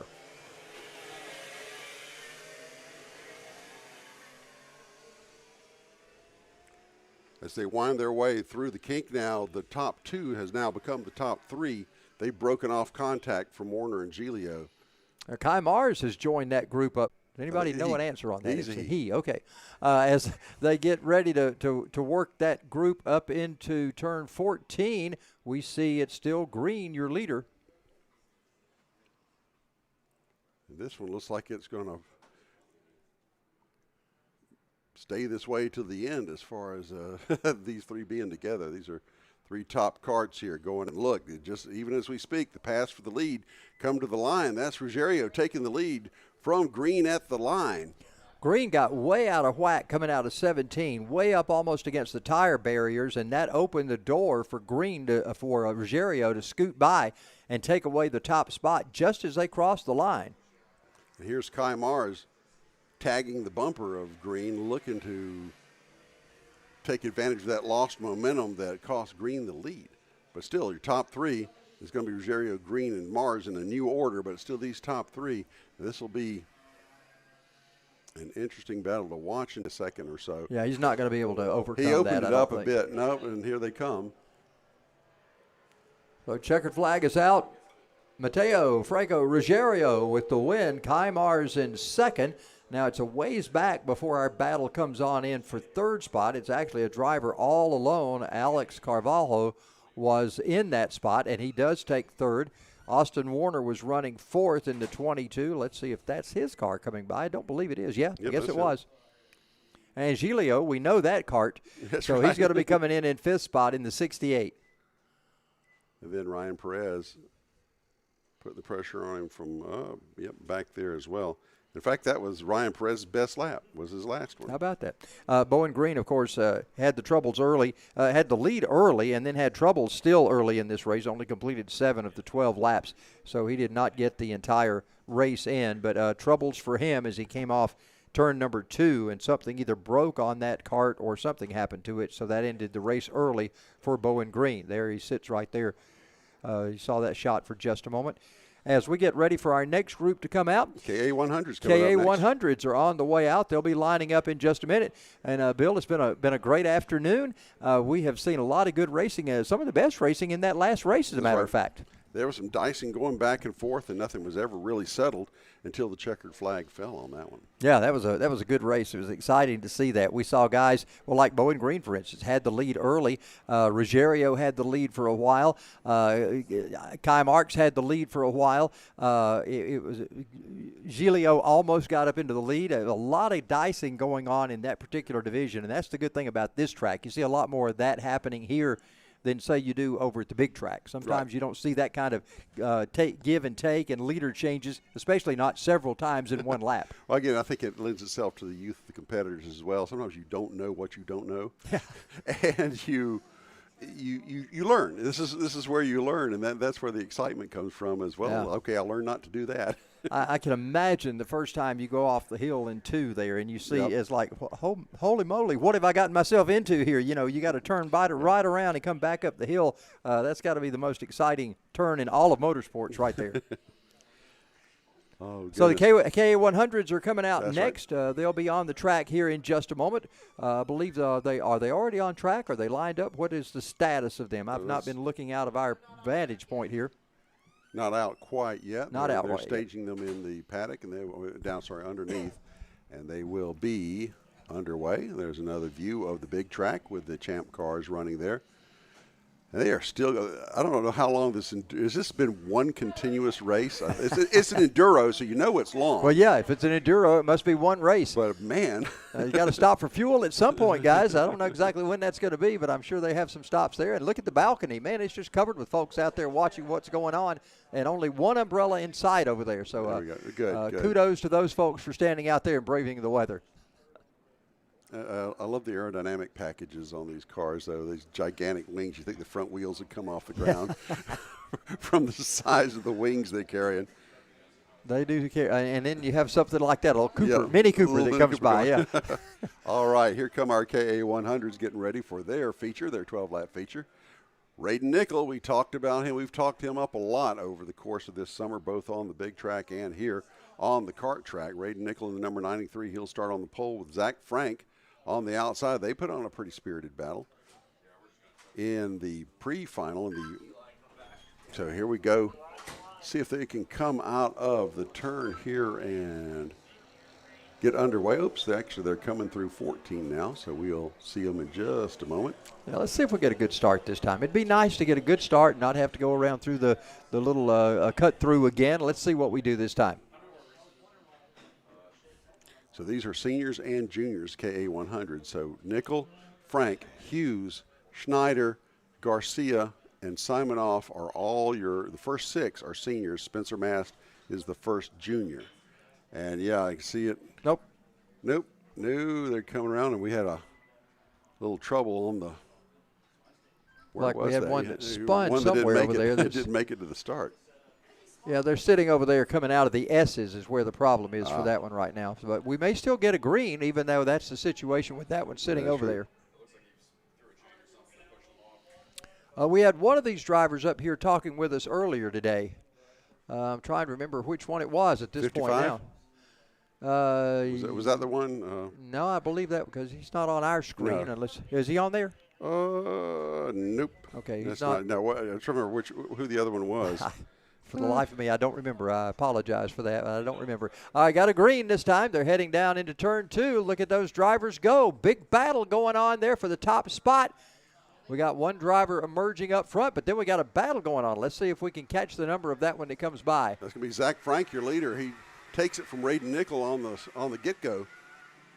I don't know if he'll stay there very long given Raiden Nickel's reputation, but we will see as they scream through the kink and head towards that turn number 9 sweeper and into the S's. Man, a lot of action going on with these guys. Just imagine the mist that you are if you're that 8th place driver back there and you've got all of that mist from those 7 in front of you being thrown up. You might as well close your eyes and just hope for the best for all the visibility you'll have in that situation. Be like Martin Truex at Circuit of the Americas when he couldn't see anything and just plowed into everybody because that was a failed attempt by NASCAR to run in the rain. That did not work out well. Anyway, here they come off 17. We complete lap number 1. Let's check out this new lineup right now. Raiden Nickel is back in the top spot.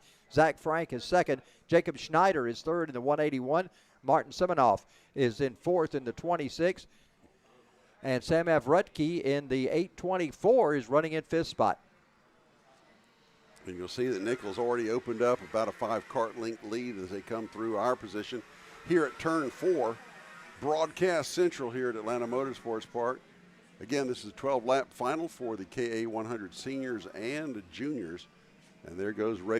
And only 14 years old, sweeping through the corner and looking to take another title here at Atlanta Motorsports Park. You know, not that a lot of these drivers don't have the potential, but Raiden Nickel has that potential to be a professional driver. He's got the experience already. He's got the know-how. He's got the smarts. He's at that age where he's still teachable and also very marketable. So a good opportunity for him to have a future in racing. Okay, so at what point do they become unteachable? Well, I've got one that I couldn't teach anything. So long about 13 might be the wall, actually. Teachable is more of an attitude than an age, I think. I have to tell you this story. This is a Chase Elliott story. I asked Bill one day, I said, are you able to tell Chase anything? And he said, no. He said, he says, Dad, you're old school. You don't know anything about what's going on today. He said, and this is odd because he said, the only way I can get Chase to do anything is say, I just heard Harvick and them talking on the radio about something they're going to try. And Chase said, let's do it. Of course, now Harvick and Chase are kind of in their little battle going on. Right. I think that's ended, but the fans and the media keep it going anyway. All right, we take our drivers down into turn 16 and over into 17 once again as Raiden Nickel brings us off of that corner, heading back to start finish to complete 3 laps. Yeah, Raiden's kind of picking up where he left off before, kind of heading. He had a little bit of a battle there with Frank in the pre-final as well, but he's pretty much he settled that. Now it's exactly 2.5 seconds gap back to Zach Frank in second. Jacob Snyder, another second and a piece back in third. So this is starting to spread out a little bit. You know, I think the elements may have something to do with this as well. Some of these karters may be more experienced or more adept at navigating through these different traction conditions than when the track is dry. You know, you see that with football games. Whenever you have a really nasty condition and yet some quarterbacks and their receivers, they seem to still connect, and yet others can't seem to do it. So you see that in other sports, and it may translate over to this, just like you mentioned. In horse racing, it's called a mutter. So that's right. It may be that some of these guys are mutters. Some of them like the wet conditions. Like the slop, yep. On dirt tracks, we see that. There's some drivers that like a muddy track and some drivers like a dry slick track. So it just depends on your preference of what you feel like you're comfortable with. And generally, it's because you won your last race in that condition, and that way it becomes your favorite all of a sudden. So the favorite is always subject to change. That's right. Depending on your circumstances.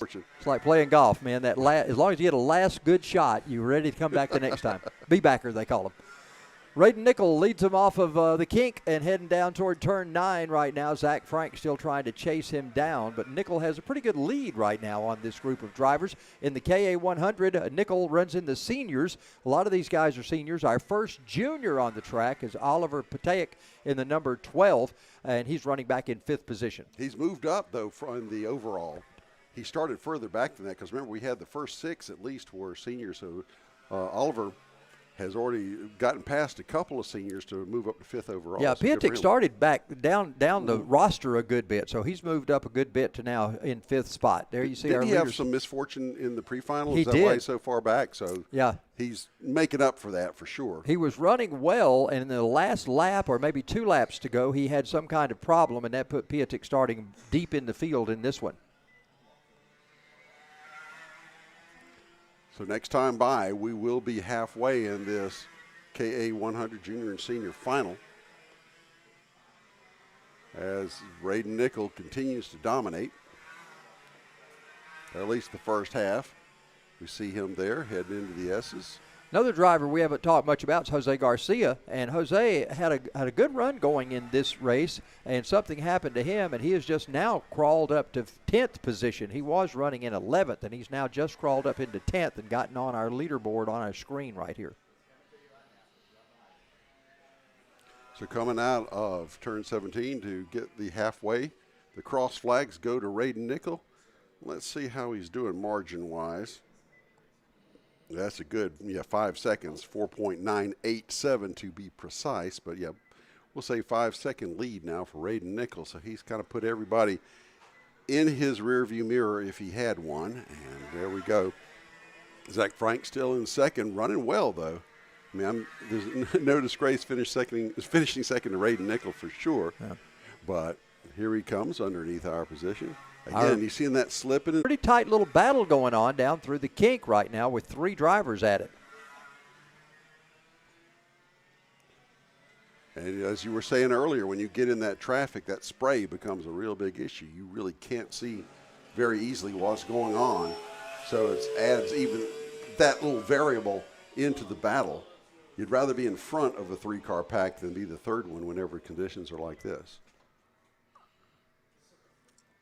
And there they go. You know, that 3-car battle is back in the pack, but it's a pretty good little race going on right now. You see one driver looking down to the inside. We'll check on those, find out who they are as they come across here. That is Spencer Mast, who just gets by the 824 of Sam Avrutsky. Gabe Spencer also involved in that in the 240, as you see those guys making it through turn 2. So it doesn't really matter whether you're first or last, but as long as there's a battle, as long as there's a position to pick up, then there's always going to be a race, and that's what's going on here. This is the battle for 7th, right? 7, 8, and 9? Yeah. Master Vrusky and Spencer. Absolutely. So we'll keep an eye on that as we go along. Meanwhile, back up at the front of the pack, there goes Raiden Nickel. He's coming down to the line right now. Then coming out of 17th, second place, Zach Frank. And the gap there is 5.33. So he's stretching it out a little bit, about 4/10 more than the last time we looked. And it's your leader, Raiden Nickel, going underneath us right now. But, man, they just whipped through that, that chicane, that kink. Yeah, I need to ask Raiden sometime what the significance of the number 93 is. I'm always fascinated by why he drives certain numbers, and everything he drives is a 93, so I'm going to find out the significance of that from him at some point. It could be something as significant as a favorite athlete, or something as insignificant as it was the number that was available. Yeah, or that's right. Or like Lee Petty pointed to a license plate on a car and said, just take the last 2 digits off that license plate. Isn't that something? That's how he ended up as that 42. created a dynasty of 42, 43, 44, and 45 over the years. Yep. And I had one driver who told me once he was number 10, and I asked him, I said, why did you choose number 10? He said, well, I figure I'm half as good as Tony Stewart. So I thought that's the winning answer right there. I like that. That took the cake.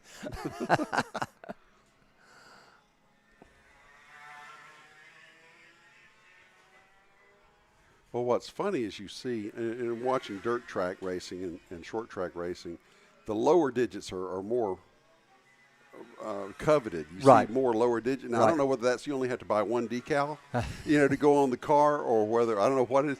To me, I like prime numbers. When I race online, I'm number 59. That's also the year I was born. So are you like Sheldon Cooper? When you see a prime number, does it smell like pineapple? Let's not go there. But it's also a number that's less likely to be picked. If I pick number 1, I'm not going to get, if I'm in a league or something, somebody else has already picked that one. One of our local hot shoes out of Franklin, North Carolina, that runs in our area, David McCoy, runs the 187. And for the longest, he wouldn't tell me why he chose 187. And finally, one night, he said, all right, I'm going to tell you. He said, it's the police scanner code for murder, and I'm going to murder them with speed. That's why he chose 187. So I thought, that's pretty cool. I'll go with that. So that means keep your distance from number 420? Yeah, exactly, yeah. Do not want the 420 anywhere around that. From the subject at that's a race going on, isn't it? Oh, Raiden Nickel, 10 laps complete. We're within 2 laps to go right now as our drivers make their way. Raiden is already down through the kink, and he's heading on for the final lap of this one. But we still got that good battle going on. It is increased now from 3 carts up to 4 carts in that battle.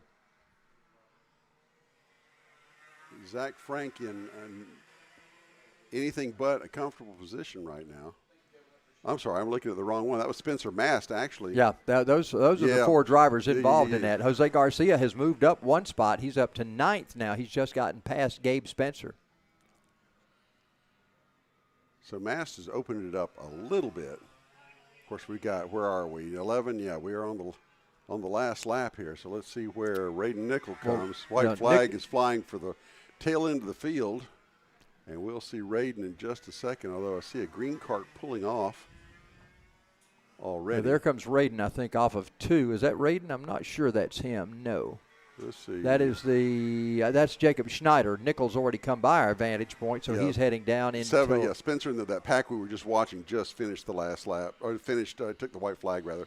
So we should see that. I think that's Raiden going into turn 16 right now. Here he is out of 17 and coming to the line. Is that right? That's Nope, the white flag. last car on the lead lap. All right, I believe. never mind. No, Now we here got we Raiden. go. Here, Raiden Nickel. Yep, now I see the green.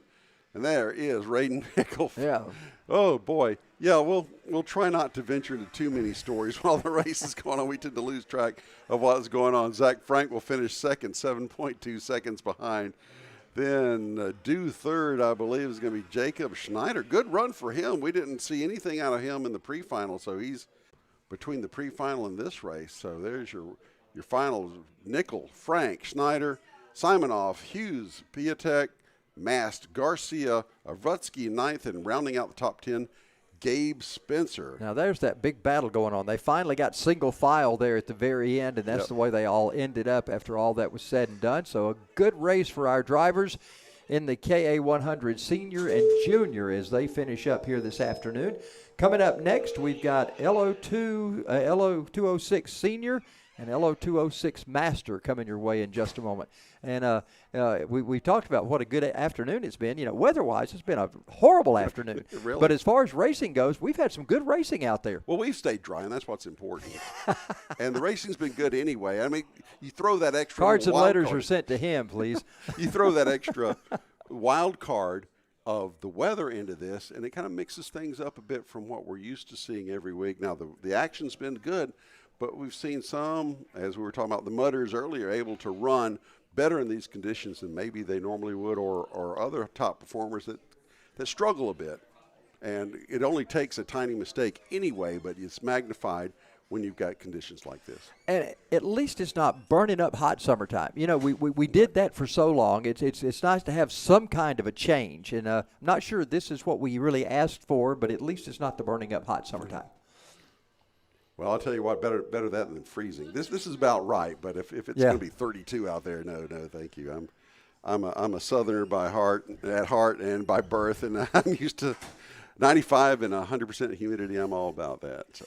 Yeah, if you're sitting in a deer stand, you know, you don't want it really hot or really cold, and you don't want today either. So, you know, there are days that are perfect for that, but today's not one of them. Now, tomorrow may be. I'm hoping to go tomorrow evening while everybody else is out trick-or-treating. I'm going to be looking for Bambi. So we'll see how that works out. Hey, you can come to my neighborhood. We are crawling with them. I see more deer in my neighborhood than squirrels. Oh, really? So, yeah. Do you bow hunt or do you? No, I'm rifleman. Because you can actually bow hunt in a neighborhood. You can't. So oh, really? It's legal if you're off of a major road. Ah. I think my wife said if there's no yellow line on the road. Wow. That it's legal to bow hunt. Of course, you got to do something with whatever you catch. But well, yeah, of course. And I don't care about the trophy. And deal with the neighbors and stuff. But they get in the gardens and all this stuff. So I know. I fully support your thinning the herd. But I wish you'd come to my neighborhood and take care of a few of them. I see them all the time. I'm not one of these. I don't care about the trophy on the wall. I just want the meat in the freezer. That's all I go for. All so right. I don't care about the trophy on the wall at all. That's not my thing. right, And my wife's an interior designer, so the likelihood of me ever having one on the wall is really remote. So I don't think that would happen. Time for the man cave, right? Well, we've strayed again off of the subject, haven't we? Well, there's no subject right now. We got nobody good. on the So track. We got safety vehicles on the deer track. hunting, and we can talk trophies and We'll be bringing out our next group in just a moment. We're working our way toward shifters. They'll end our day, the most powerful guys out there. And one of the largest field of shifters we've seen in a while. I think there were 3 or 4 the last time we were here, and I believe we have 7 or 8 today. So those are growing in popularity. And, of course, the money's on the line now. There's a big bonus going on for those guys. So we look forward to finding out who's going to get that and how the parameters of that whole system works out. I believe I hear our next group firing up down below us, so it won't be long till we'll get them on the track. What do we got coming up? We got the LO206. No, sir, we just had them, right? No, we got LO206 coming Seniors up and now. Masters. That's right. We had the KA100s last time. That's right. Yeah, LO206 That's right. Juniors and Masters coming out, and that will be They stage them underneath, and they come onto the track and do most of a lap, and then they will take the green And here we hear them roaring out right now, so we'll have them for you in just a couple minutes. You're watching the Summer Series, Week 7 of the A&P Summer Karting Series here at Atlanta Motorsports Park. Here in Dawsonville, Georgia, dreary, drizzly, rainy skies, but there are karts on the track, and there's nothing wrong with that. With the Champ Racing Show, it's also on Facebook Live. Been doing that show now for 30 years, and I'm now. I just had my fourth generation driver on there. He's a 5-year-old that won a quarter midget race. I've had his father on, I've had his grandfather on, and his great grandfather on back in the 70s when I first started doing these kind of things. And so it's 4 generations of winners that I've had on out of a family. So it's pretty neat to be doing this and seeing all these young kids come along. I like to see the kids involved, and you don't see kids any more often than you do here at the kart track. That's where you really see these kids start to shine. And racing in general is a family sport. It always has been. Yeah. It's a great way to promote family and a great way to promote togetherness and actually. I got a green. Hey, we're underway. Yep, there we go.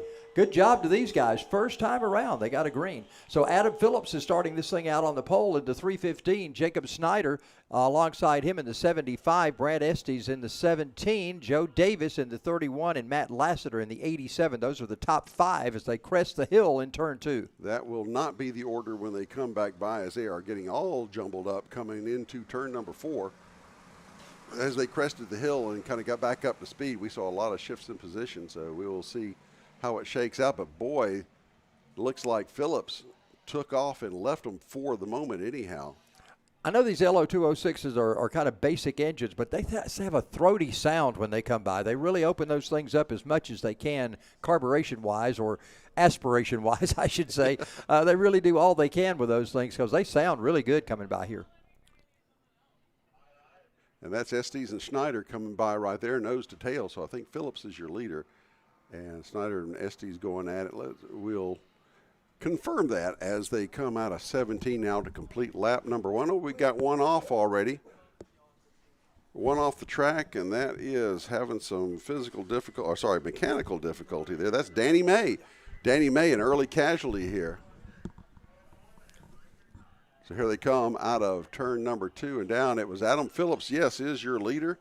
He already has opened up a 1.4 second lead over Scott Butler in second. Then comes Brant Estes, Carson Craig, Jacob Snyder, your top 5. We'll see the 2, 3, and 4 of Butler, Estes, and Craig come by under our position right now as Adam Phillips doing the best he can to check out early in this 12-lap final here in the LO206 Seniors and Masters division here. Now let's look. Your leader, Adam Phillips, is a senior. Scott Butler, who's overall in second, he is in the master class, so he's actually in the lead in his class. We saw this when they ran their pre-final as well. Then Estes, Craig, Snyder, Lassiter in 6th, and Davis in 7th are all seniors, while Chuck Thomas is second in the master class and 8th overall. And it looks like Estes actually made the pass that last time by through turn 4. He is in front of Scott Butler right now. We should see that scored this time by the line. Right you are, Charles.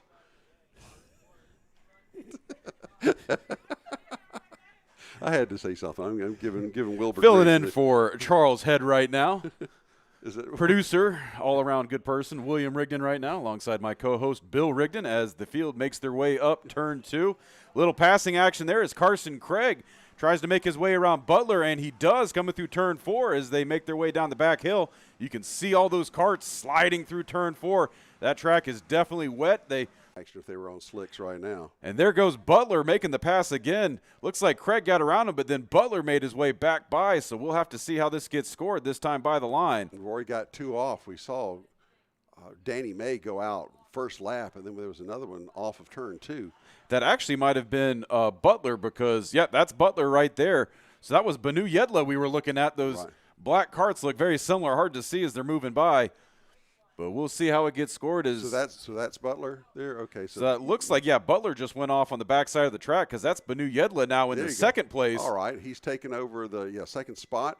And who's our leading master? Al Edwards. And it looks like, I don't know if that's – looks like he took him off the scoring chart, so I can't see who that is right now, but that might be lap traffic. He hit him so hard he knocked him off the scoring loop. Okay. But they are practically drafting down that back hill. Look at that.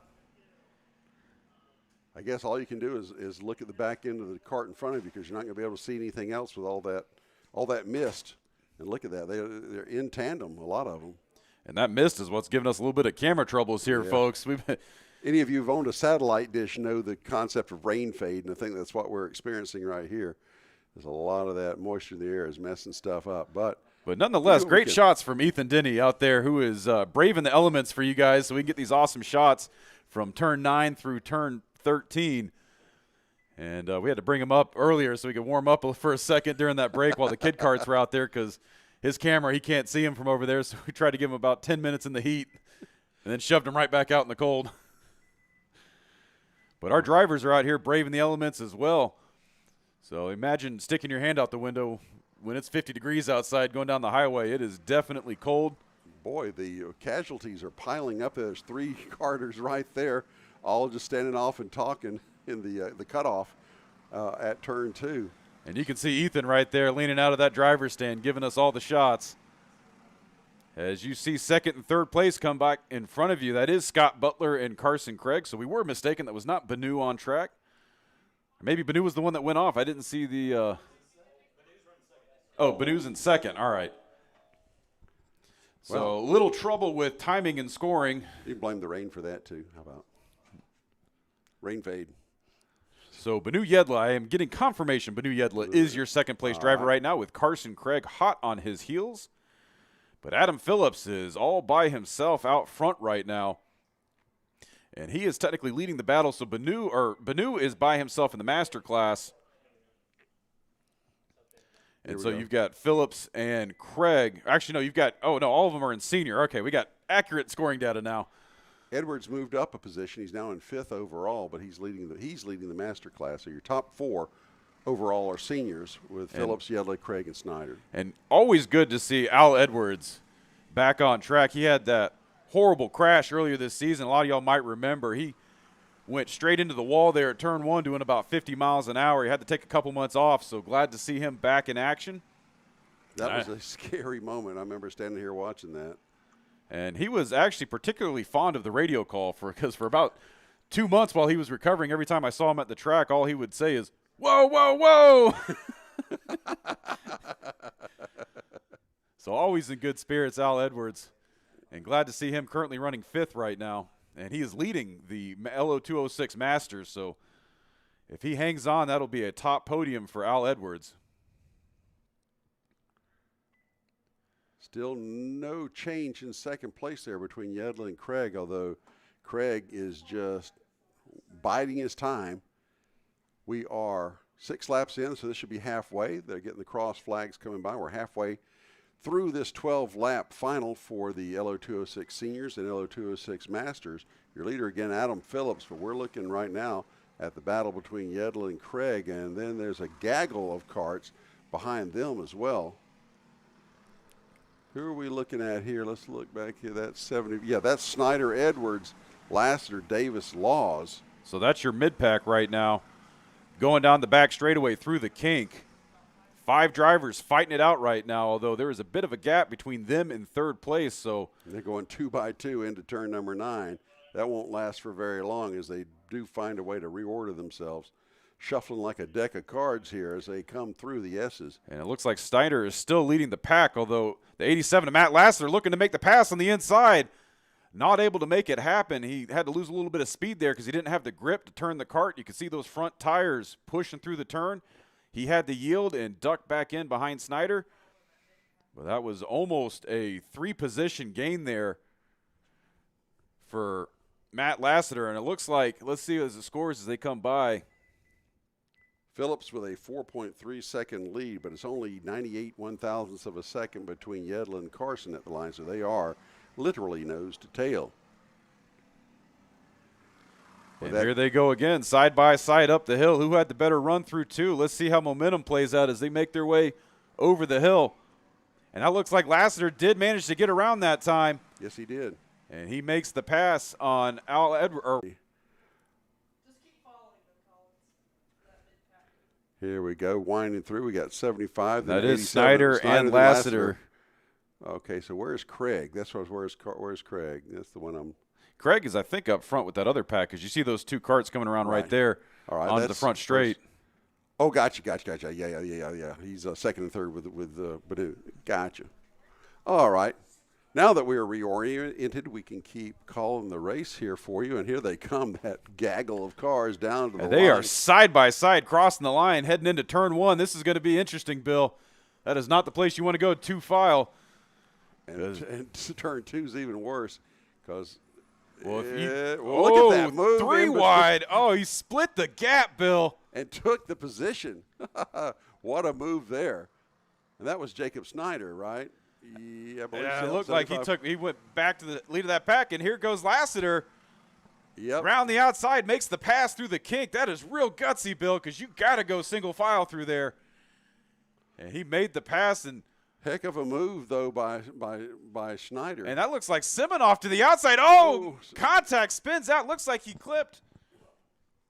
We got three of them involved there. That's going to be who's in there. That looks like McAleer, John McAleer. Oh, looks like Edwards got caught up in that. I see that 711 cart. Oh, that's a tough break. Oh yeah. And he's out of the car. Oh, and he was racing by himself. Those were all LO seniors around him, and he got caught up in that mess. And it's going to be Lassiter is going to be the fourth place cart, followed by Schneider. So this one is far from over.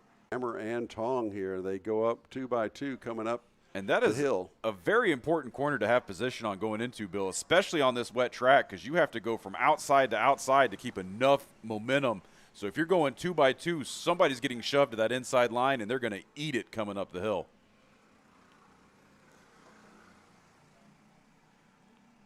And there goes Lassiter leading that mid-pack right now.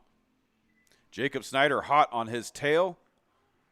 Xander Law is right behind him. And Joe Davis rounds out that four-cart mid-pack right now as they make their way through the S's and on through turns 13 and 14.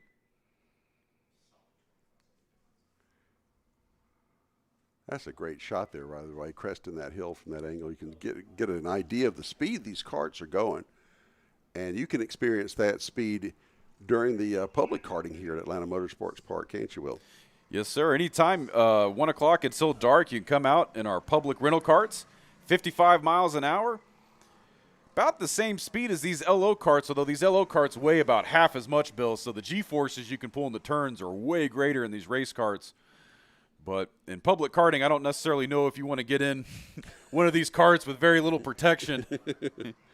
Yep. The security deposit would probably be a little bit higher. Well, there's plenty of protection in the cart, but yeah, you gotta use common sense. And speaking of security deposits, you see that graveyard of carts out there on the back straightaway. This wet track has been eating them alive today. Although fortunately, no major incidents. All the drivers able to get out of those carts and walk off to safety. But we will have a little bit of time after this race for the recovery because we've got about 3 or 4 carts we got to pick up once this one's done. And speaking of which, white flag for Adam Phillips right now. He'll come to the line. One more to go. Now we're still looking at that battle between Banu Yedla and Carson Craig. It's still Yedla and Craig. He hasn't what happens with them, but right now, Carson Craig is going after Banu Yedla, seeing if he can get that second spot before this lap is up. But Yedla driving smooth, high, wide, and Craig is fighting hard right now, although Banu probably has more laps on this track than any other driver. He is out here every race day running 2 or 3 classes, and he comes out here during public karting all the time. He runs all our enduros, all the leagues. I mean, there's rarely a day that goes by when you don't see Banu out here on track. And we'd love to get him up here in the booth and actually ask him how many laps he thinks he's probably turned out here. But he'd be on the track instead. We might have to do the interview from a double cart while he's driving. All righty, so here we go, coming out of turn number 17 for the last time in the LO206 Senior Final is Adam Phillips, your winner. Banu Yedla looks to the inside, is not going to have the. He had him just by a nose, and that'll secure. Now we have to wait for Tech because obviously got to roll past the scales. Oh, yeah. That'll be a real good finish for Carson Craig, one of his best finishes out here, bagging himself a second place podium spot. I know he's excited. I know his girlfriend's excited. His whole family's excited. Timing and scoring's excited. Everybody up here is excited. That was a fun race. Greg Mayhew ended up being your top master and finished 11th overall after the misfortune unfortunately, of course, for Alexander. So that'll wrap up this one. Now comes I won't say the main event, but this is the heavyweight. This is the one match. everybody's been waiting for, Yeah. the LO206 juniors. Yep. It's like the All-Star race at Charlotte. They go at it every time. So, and especially on a wet track here, anything could happen. It is going to be bumping and rubbing, sliding. They're going to be all over the place. And shoot, Bill, they were doing that last month, and the track was dry. So it's going to be fun to see what happens There may here. be some unintentional bumping and sliding this time, too. So we'll see how it works out. Well, we're going to get these carts off the track. I'm going to take a moment, too. I'll turn it back over to Charles if he wants to jump up here. And we'll tag team it. There you go. I'll see y'all in a minute. Well, I was excited for Carson Craig right there. He was one of the drivers that came up and talked with us earlier, and he was excited about this race. And, man, that last lap had to be very exciting because he wound up going from third to second somewhere down there in 14 through 17 somewhere. I don't know exactly where he made the pass. Yeah, he made that last lap pass, and he made it look easy getting in front of Banu because that is one of our toughest competitors out here, Banu Yedla. And Carson Craig making it look easy getting around him, and really excited for him. We've been watching him as a youngster coming up through here. We actually did a special on him last year. We did one of our Hunt for Speed videos, and we featured Carson as he was getting into it. He started by selling candy bars, anything he can get his hands on to sell.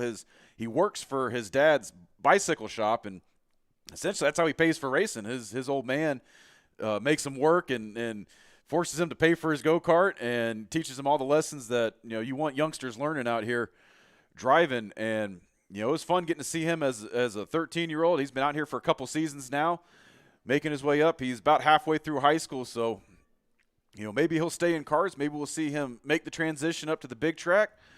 We don't know, but he is a good young man. It's always good to see him have success out here, and I know he's going to be excited on the podium, Charles. Yeah, he almost got a little too successful, too happy early, I think I should say, as he came to the flag, because I thought he was going to start close. celebrating a bit and allow Yedla to get by him. But anyway, a good time for Carson Craig.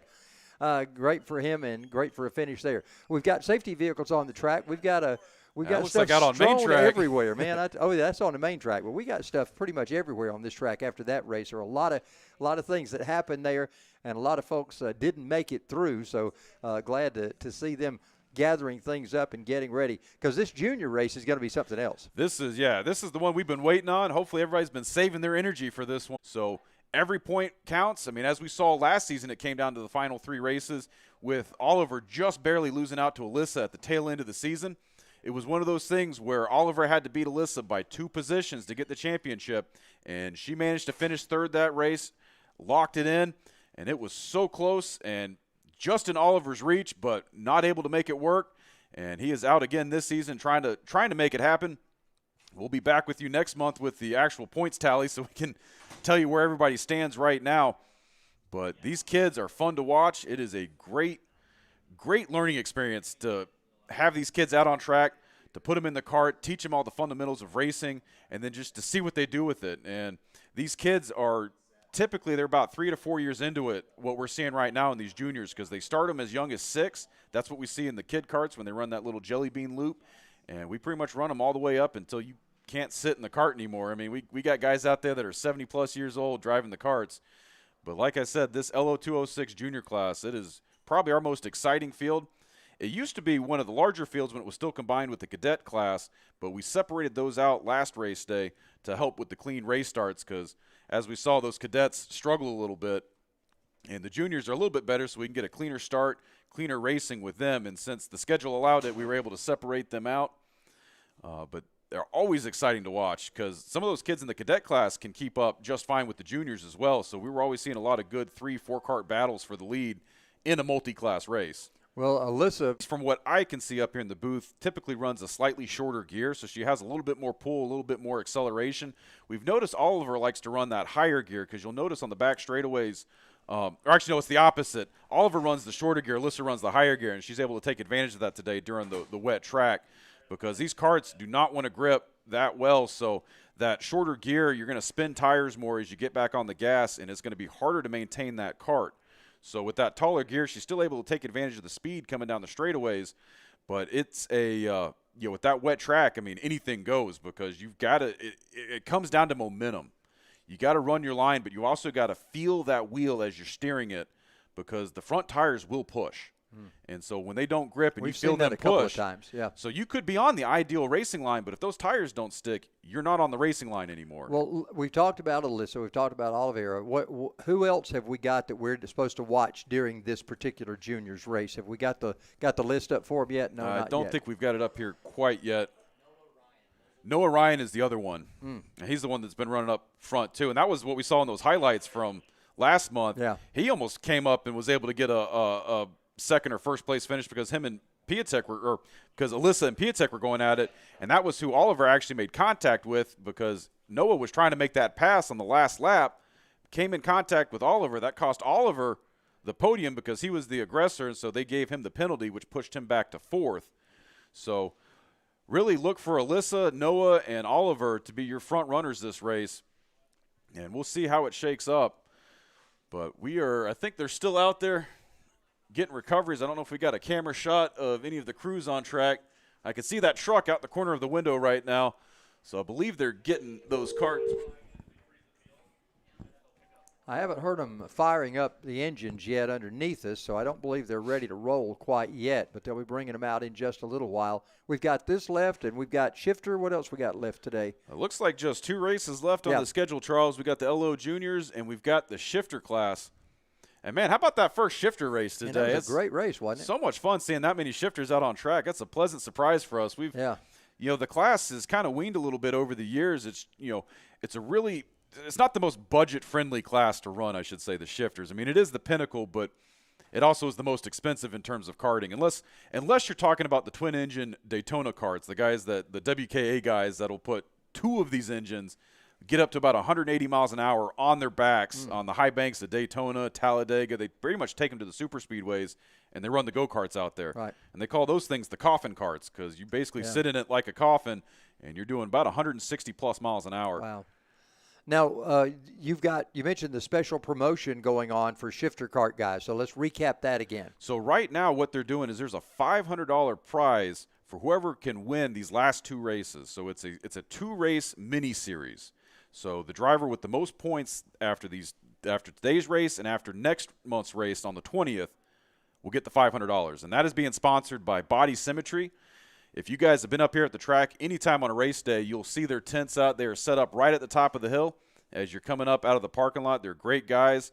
They're always out here, big supporters of AMP, big supporters of racing, and they're the ones that put this money up out of their pocket to try and get some more shifter drivers out these last 2 races. Now, the shifter karts, they are typically older guys. I mean, the ones that I've met are. So are there parameters as far as age is concerned, or is it just equipment? Typically with the shifters, you get guys that they start in karting, then they go on to cars or motorcycles, and then they get banged up driving the cars or the bikes, or they just get older and they don't want to do the car hassle anymore because it's a lot to have to trailer, travel the country. And usually they settle down to a club, like Atlanta Motorsports Park, but they still want the thrill of driving those fast cars. And the only thing that can really give you that sensation are those shifters.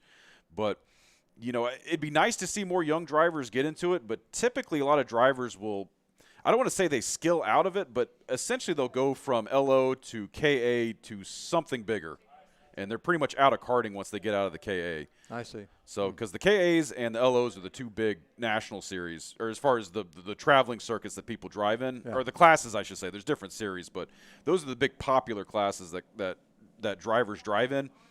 But, I think cost is the biggest limiting factor on those shifters. You're talking maintenance intervals of 5 to 10 hours, and you're talking about a $15,000 go-kart, and you're having to rebuild it every 5 to 10 hours. There's a lot of, you're talking $15 a lot of in your fuel gearheads, guys that like to tinker with them, like those things. Yeah, you'll go through a gallon of race fuel in a 10-lap session. Wow. I mean, these tires, brakes, everything. And it looks like karts are on the track now, Charles. Yeah, we got karts out there. We're getting ready to bring them out. It's, of course, the finishing order for the earlier race today, the pre-final, and that's the way we'll line them up as we get ready to go racing for this race. Alyssa Vascu will going to be starting on the pole. Oliver Piatek will start alongside her. Then it's Noah Ryan, Logan Bice, Jared Clark, and Wesley Bacon alongside Clark. They work their way up the hill. Let's see if we get a good green flag start now from these guys, guys and gals. Let's hope we get a good start because it has been tenuous during the day several times. Let's see if we can get something good from these guys as they work their way by. They're going to go side by side. They'll come off 16 down into 17. They are slowly making their way. Man, they're creeping down into there. I think they're trying to stay side by side very hard to do that, and they're just creeping along through there. They have disappeared for the moment. I used the term one time, herding turtles, and that seems like what we got going on here. Look at them slowly coming by. They're keeping the speed down. They're staying side by side. Oh, did not get it. They pulled the green flag back out all of a sudden, so we do not get a start there. We're going to line them up and do it again. And they will bring the field through that jelly bean loop, the cutoff right there. So we don't have to wait for the full 0.85 miles for them to make their way around the track here. That's a handy thing. So they can shave off about 80% of that, set it back up, and try again. Our two principals are side by side on the front row, Vascu and Piatek, so that'll be the battle will be afoot immediately once they do get the green flag, although there'll be plenty of others behind them looking to contend for that victory in this LO206 junior final. All right, they're going to try to line them back up side by side. They got a little out of whack there coming through 16, but I think they've gotten side by side again. Let's see what we find out. We go green. We got a good start this time, so they're going to be barreling up the hill over in turn number 1. We'll find out what happens when they come by 4. I bet there's already some action by the time they get to here. They head down the hill in turn number 2. Alyssa's out front. You can see that. We got some side-by-side action going on. Oh, and it looked like Piatek might have made a little contact there with Logan Bice and Noah Ryan coming through 2. He's going to shake back out to 3rd place, allowing, looks like Noah Ryan to get ahead of him into the 2nd place. Although Alyssa Vascu already off to a pretty commanding lead here. She took advantage of that. She got in front of the pack, let them shake it up in 2. And now she has about a 5 or 6 cart length as they go down, barreling into turn 9. Well, Alyssa takes it down through the turn and gets ready to go through the S's, and she really did take advantage of those guys battling behind her as she comes out to a commanding lead. Of course, that can vanish in a hurry. You never know how quickly that could go away. But right now she's got the lead as she goes down the hill toward 14. Yeah, but Noah Ryan has his sights set on Alyssa Vascu, too. Look at that. He's closing in as they go through 15 and head into 16. When Noah Ryan has a clean track, he is definitely a contender. But he just seems to be having bad luck getting caught up in traffic. And there he goes to the inside, making the pass on Alyssa. Your new race leader, Noah Ryan. Was that a gesture as he went by? I saw his hand come out as he went by her. I don't know. But, yeah, Noah Ryan. I think he just said on your right as he went by her. That's probably it. And there go your leaders up the hill. Noah Ryan was able to lead lap number 1, so he got, look at Alyssa. She's trying to look back to the inside, but she has to fall back single file behind Noah as they head down into the kink. And you saw she pushed that turn a little narrow. She couldn't swing quite as wide because Ryan was on the outside, and you saw those back tires slip a little bit, and that cost her speed going down the back hill. And you can see how twitchy these karts are because almost every time they go through a turn, they're turning them as hard as they can until you see that back end flick just a little bit, and then they let off because they know that back end's going to slide out if they keep trying to hold the turn. And they got to let momentum do the work as they push these karts. I mean, they're having to manhandle them out here in the wet. Alyssa's right in his tire tracks. They come off turn number 6 off of 17 right now, try to complete lap number 2. Noah is still up in front. Alyssa in 2nd spot. Oliver is 3rd. Logan Bice is 4th. Jared Clark is 5th. But look at this battle down into 2. Man, Alyssa is not letting Noah get by. 99 one-thousandths of a second was the gap there the last time by between Ryan and Vascu. Well, Noah leads it, but Alyssa really keeping him reined in. And they are really starting to pull away from the 3rd place of Oliver Piatek. They put 2.2 seconds between them. Yeah, Oliver's got a battle going on himself, but right now we check out Alyssa as she looking a little bit to the inside of Noah, trying to see if she can find some opening there. Looked to me like Noah at that point slid just a little, rear end slid a little bit with him coming out of turn number 9, so she might find an opening here at some point. Well, with this wet track, it's going to make that crossover action a little hard, Charles. That's true. Because there's really only going to be one quick line through the turns because that's going to be the outside line. Because when they try and reel in those wheels too hard, that back end's going to spin out. So they got to stay wide to keep that speed up. The key on a day like today is pressuring the person in front of you so much that you make them do that. You make them go in too hard and spin, and you take advantage of it. It seems like a wet track kind of condition. Piatek and Bice were side by side of the line as well. So battle going on for third. I think Piatek held on to it. I thought Bice had it for a second, but Piatek still in third place. And you see him leaning forward every time coming up that hill, getting every bit of help he can from that arrow. Yep, and leaning back as he goes down the hill to try to see if he can minimize that aerodynamics as well.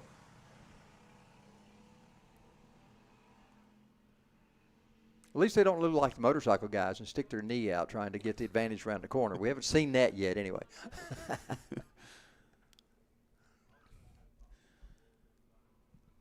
And here you're watching the third place battle between Oliver Piatek and Logan Bice. And those are your leaders right now going into turns 16 and 17 with the third and fourth place battle just coming onto screen right there. Yeah, Alyssa not quite as tight on Noah as she was in the previous laps, but then again she tightens up as they come to the line down there. Noah still leads it. Alyssa Vascu in second spot. It's Oliver Piatek in third, Logan Bice in fourth, and those are two great battles going on within this race, the two individual battles going on as they head up turn 2. Well, I say it almost looked like Alyssa was trying to settle down a little bit. We're only 4 laps into this 12-lap feature because you can't afford to be too aggressive on this wet racetrack because you make one mistake and you're spun out, and that's all she wrote. As you see, one in front of the other, your first, second place, and then the third and fourth place battle. Oh, it looks like a little action there. It looks like Logan Bice making the pass on Piatek as they come down the back straightaway. Oh, at the same time, Alyssa Vascu trying to get around Ryan. She shoots wide but can't make it happen, has to dip back in. So we had a position change for third, almost had a position change for the lead. And we will have to.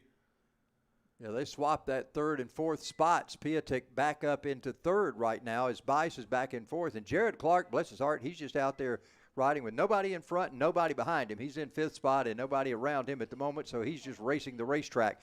There you saw Noah Ryan slide a little bit when he came out of 2, but that's not unusual. That is an area where just about everybody slides a little bit. Alyssa's still back on the gas trying to chase him down as they work toward the kink. And she is working on a place to pass him. She's just waiting, and look for her to make the move. And there she goes. Can she outbreak him? Nope. She has to tuck back in single file once again. Cannot seem to get that run on him and out. About 6.3 seconds back from Vascu back to Piatek. So that front 2 has broken away from the third and fourth place battle. Ryan still leads it. Vascu in second spot. Piatek and Bice, that battle for third and fourth. All alone is Jared Clark coming by our turn 4 area right now. Leaders are already down into turn number 9. There's the battle for third and fourth with Piatek and Bice. And it looks like Piatek's been able to get himself a little bit of breathing room there from Logan Bice, although we've seen it only takes one missed turn. And the guy behind you is right back up on your bumper. So Oliver's got to keep a clean racing line here if he wants to keep that breathing room.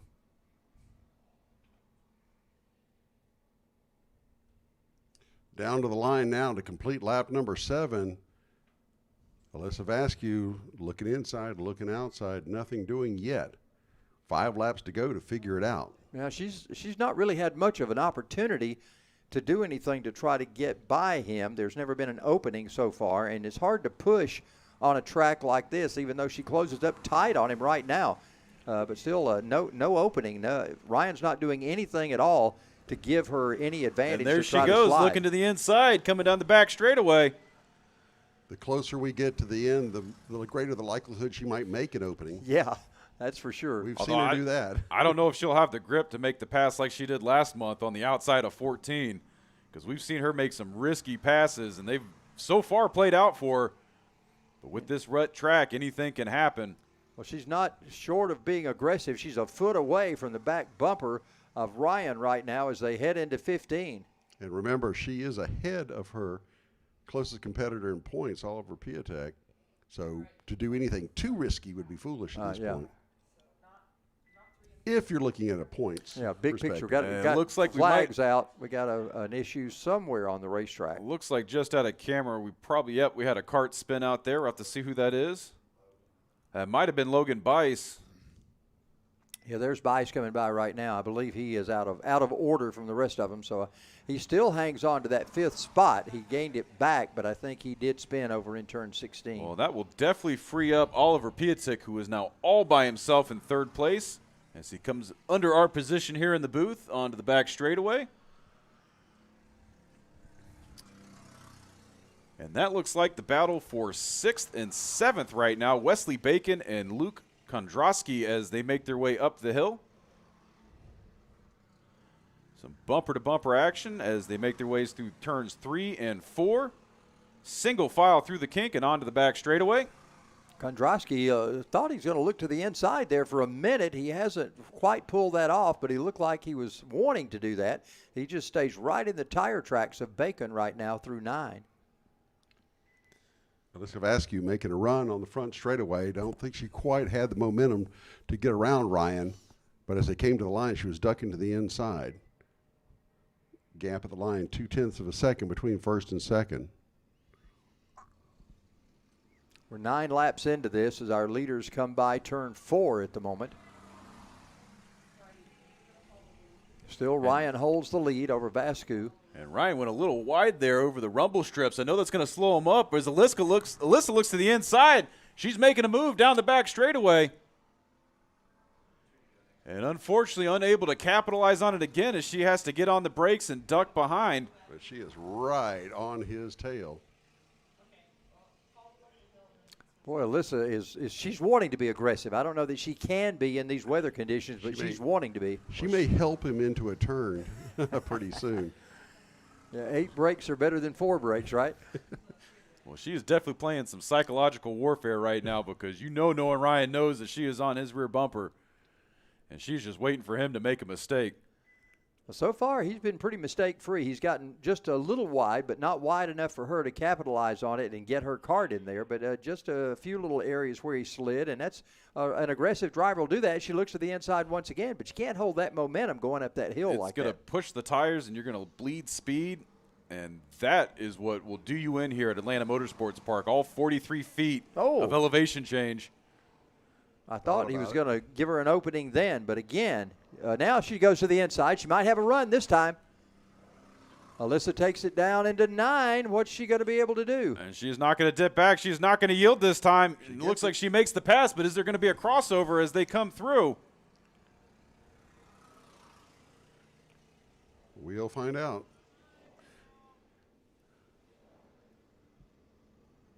They come back inside. Once again, hangs wow. onto it. Yep. With 2 laps to go, Alyssa once again has made that move. Now Ryan's trying to work back alongside. Noah Ryan trying to see what he can do. Oh, Alyssa looks like she fishtailed a little bit, although Ryan was right on her bumper, so he couldn't take advantage of it. White flag. Rob you of so much speed that you need coming down that back straightaway. Oh, he went wide that he time did it off again. 4. Yeah. I think he might be losing tires. I don't know, Charles, because he has pushed it wide for the last 3 or 4 laps. Well, Alyssa's got at least a 10-car length lead right now as she goes into turn number 9. It's a pretty smooth sailing, I would say, for Alyssa from this point on. She may win 2 in a row here. The last thing you want is clean track in front of Alyssa because she will take advantage of it and leave you behind.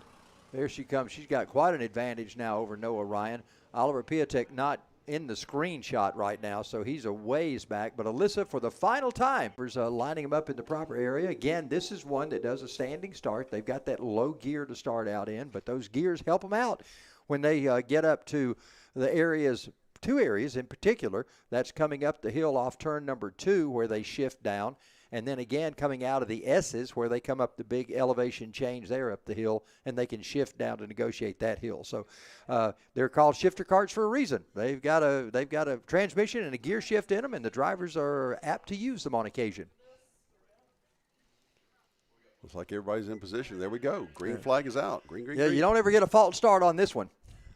They make it up the hill, and they will fly around here because they can negotiate those hills quicker, and they're just faster karts, more horsepower. Let's find out who we got up front as they make their way into turn number 4. Whoa, we got a spin out right there in the beginning, yeah. Oh, not a good place to do that. He's getting out right away. I wonder if he tore something up spinning it, because you can do that if you run that backwards with that gearbox in gear. Yeah, that's what they always told me about Legends cars, too. Same kind of setup with Legends cars with the transmission and the motorcycle engine and so forth. They always told me if you run them backwards, you'll tear that thing up. And we got some more goodness misfortune gracious going on as well. Coming out of 9. Now, that's Danny May. I know that in that 8 The cart. 8's going to be Danny May, so we'll get the scoring updated in a minute.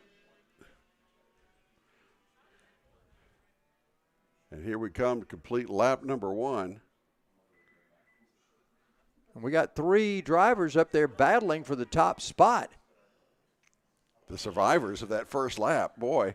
And it may be that things are a bit wetter, a bit slicker than they were in the pre-final. And that could be what contributed to the incidents we saw, but we saw our leader spin out now. I don't know how he got back underway. I'm not sure how much ground he lost. We'll see if we can spot him here in a minute. He has to be a half lap or so behind the rest of the field.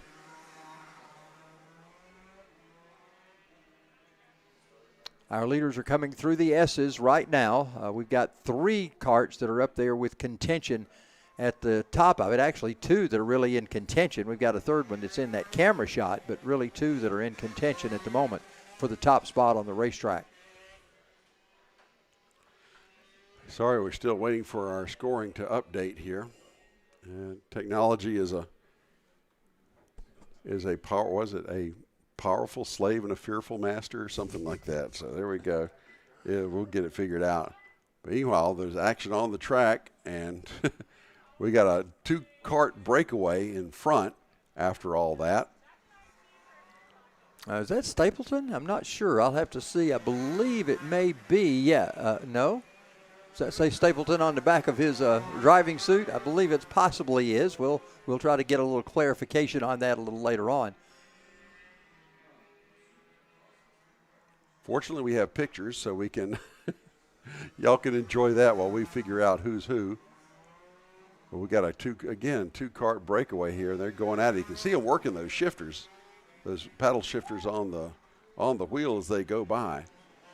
Again, that great shot coming out of the S's. Now, I believe that's the driver that has the Hoosier racing suit on that says Hoosier on the back. If that's the case, that's the driver that spun right in front of us in turn 4, and he is not the leader of the race. The leader may be behind him if that's the case, but I'm not sure about that until we get timing and scoring. Okay, the transponders are picking up now. We're just not seeing who they are, so that hasn't quite loaded yet. We'll get there. It'll happen.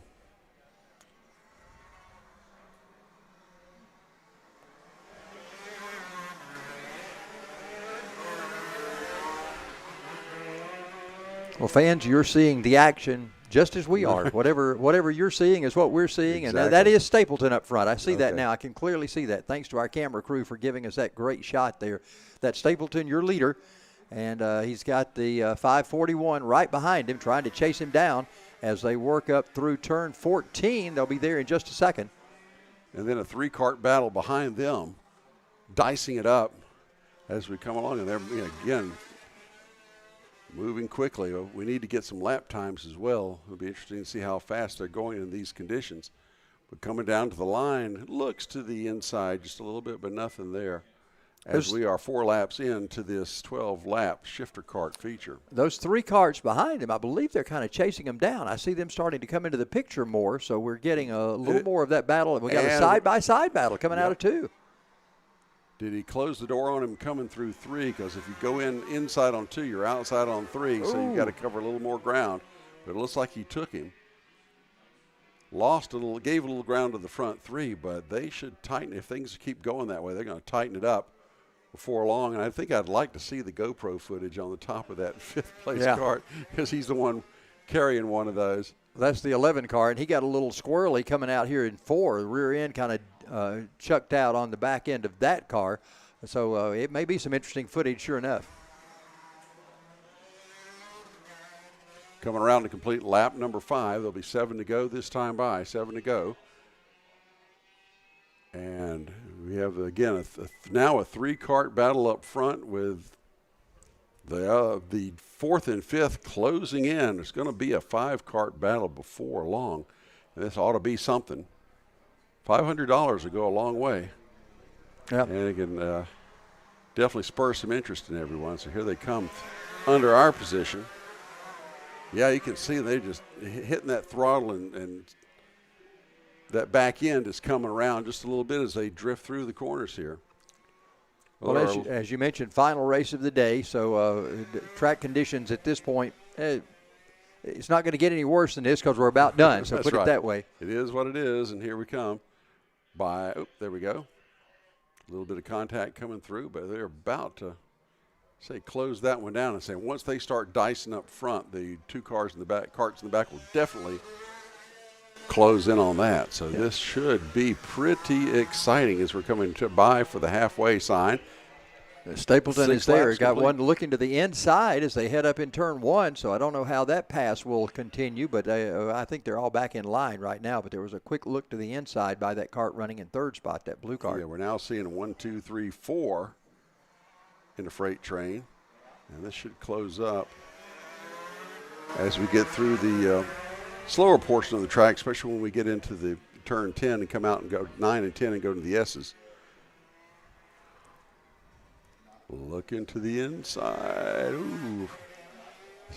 Perspective didn't tell me whether he was actually beside somebody, but he was looking. He was looking to the inside. Here they come, weaving their way through the S's, coming towards us, and then flying away over the hill.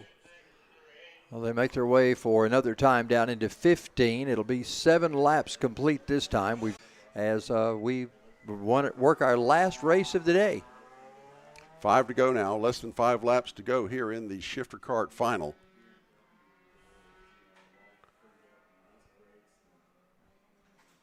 Things have settled out for the moment. It looks like it's 2 to 3 kart lengths from 1st to 2nd, 2nd to 3rd, 3rd to 4th, 4th to 5th. But that is bound to change. It doesn't take much, especially in these conditions, for something to go awry and to change the order drastically. Yeah, we've seen that in previous races today. With 2 to go, we saw Alyssa come back and get the win over Noah and Ryan. So right now we're trying to see if we can keep this one as it is, everybody in single file, or is somebody going to scoot out and try to see if they can take away a spot. Stapleton still leads it by about 6 kart lengths down into turn 16.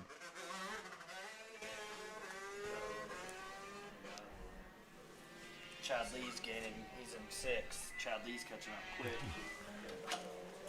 Chad Lee in 6th spot, working up on the field right now. So he is in 6th, but he's catching this field right now. Is he the one that spun on us early? He was the leader. We see him coming down the hill. I don't know, less than 4 laps to go. That may be difficult to make up that much ground, but there he is. Here he comes. That was the kart that spun. He was our pole sitter. And he is working hard to try to catch this field. He's probably overdriving a little bit, but doing everything he can to try to catch up. It'd be interesting to have well, let me see if I have say 6th, 7 seconds back, something like that. I'm not sure if I can trust my data here right now. All right, there's your leader going into 16. Got a kart that may play a factor in this that they'll be catching as they probably this lap or maybe next lap. We're completing 9 laps this time by. 3 to go, and Chad Lee starts to show up in the picture. Maybe it was 8 laps complete this time by. Not real sure. Could be. I've got 9 laps. Okay, 9 laps. I think this may complete. have frozen. Now it's registering again. Let's see. Will it give me something to work with? John Stapleton is your leader. Jason Bain is in 2nd. Danny May is 3rd. Jacob Hughes 4th. Chad Lee is 5th is what we're showing right now. So there you go. You want to do it? Good job. Yeah. Come on over.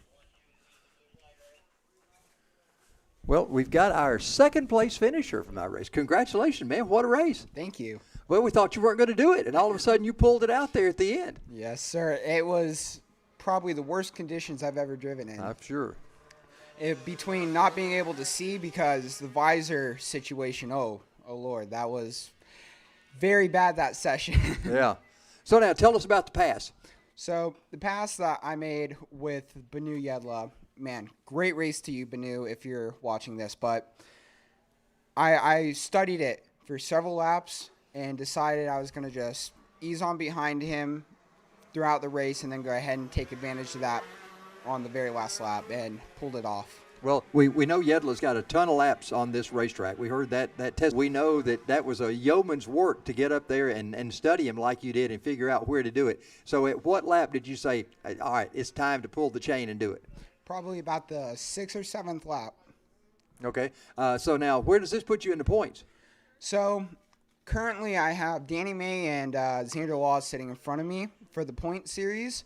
I am hoping that this went ahead and brought me back up into 3rd because prior to this race I was sitting 3rd in the championship. Went ahead and had a bad race last month and just brought me down to 6th. So I'm hoping this will really bring me back up there. Well, absolutely. Carson Gregg, driver of the 55. Man, great race today. Thank you. Thanks for being with us. No problem. All right, let's get back to shifters. Bill, where are Chad Lee has found his way into 2nd. I think he just came around John Stapleton. He is in the lead. Our early misfortune spinner coming out of 4 is now your leader as he whipped by the top 5 in short order once he caught him. And now he is in the lead. So Chad Lee in the 228 is your leader. Stapleton 2nd, then Jason Bain, Danny May, Jacob Hughes are your top 5. This is the last lap. We're on the last lap, so as you see coming through the S's, there is Chad Lee. Man, Chad Lee has had such bad luck on this beginning start. Right here in turn 4, he spun right in front of us. But I don't think he's got a chance to catch John Stapleton, take us to the end. Here he goes, coming out of the turn 17. There's your winner, Chad Lee, I believe. Yep, Chad Lee is your winner. He got him. Yeah, he did. He passed him coming through turn 2 on the last lap. So actually Jason Bain managed to get around Stapleton as well to finish 2nd. Stapleton ended up 3rd. Jacob Hughes 4th. Danny May 5th. So quite a bit of action there. Well, Chad Lee was dominant, but he had that early misfortune. He had just enough. If it had been 1 lap shorter, he wouldn't have won that one, but he was able to pull it off on the last lap. That's fantastic work from Chad Lee to keep his focus and make his way. But he kept his nose down and kept grinding, and wound up with a win. Been an outstanding day. And, Bill, it's been a lot of fun working with you today. A lot of fun working with you too, Charles, and we appreciate everybody who's joined us today to watch this, watch how the sausage is made here at Atlanta Motorsports Park. We've had a great time. We had some great races, and we've talked to a few of the competitors. It's been a really fun time. We invite you to come here, again, public karting, or you can come watch any of the public races that are here and come out next month for the karts. Again, we'll have the week number 8, the final week in the summer series, and we'll settle some championships here at Atlanta Motorsports Park. Well, for our competitors, we'll have podium finish ceremonies coming up in a little while, but that's going to do it for our broadcast here today. Thanks so much for tuning in. We'll be back here next month as we complete round number 9, I guess it is, round number 8 of our summer series. So we look forward to that. Thanks for tuning in, and we'll see you in a couple of weeks. Hasta luego.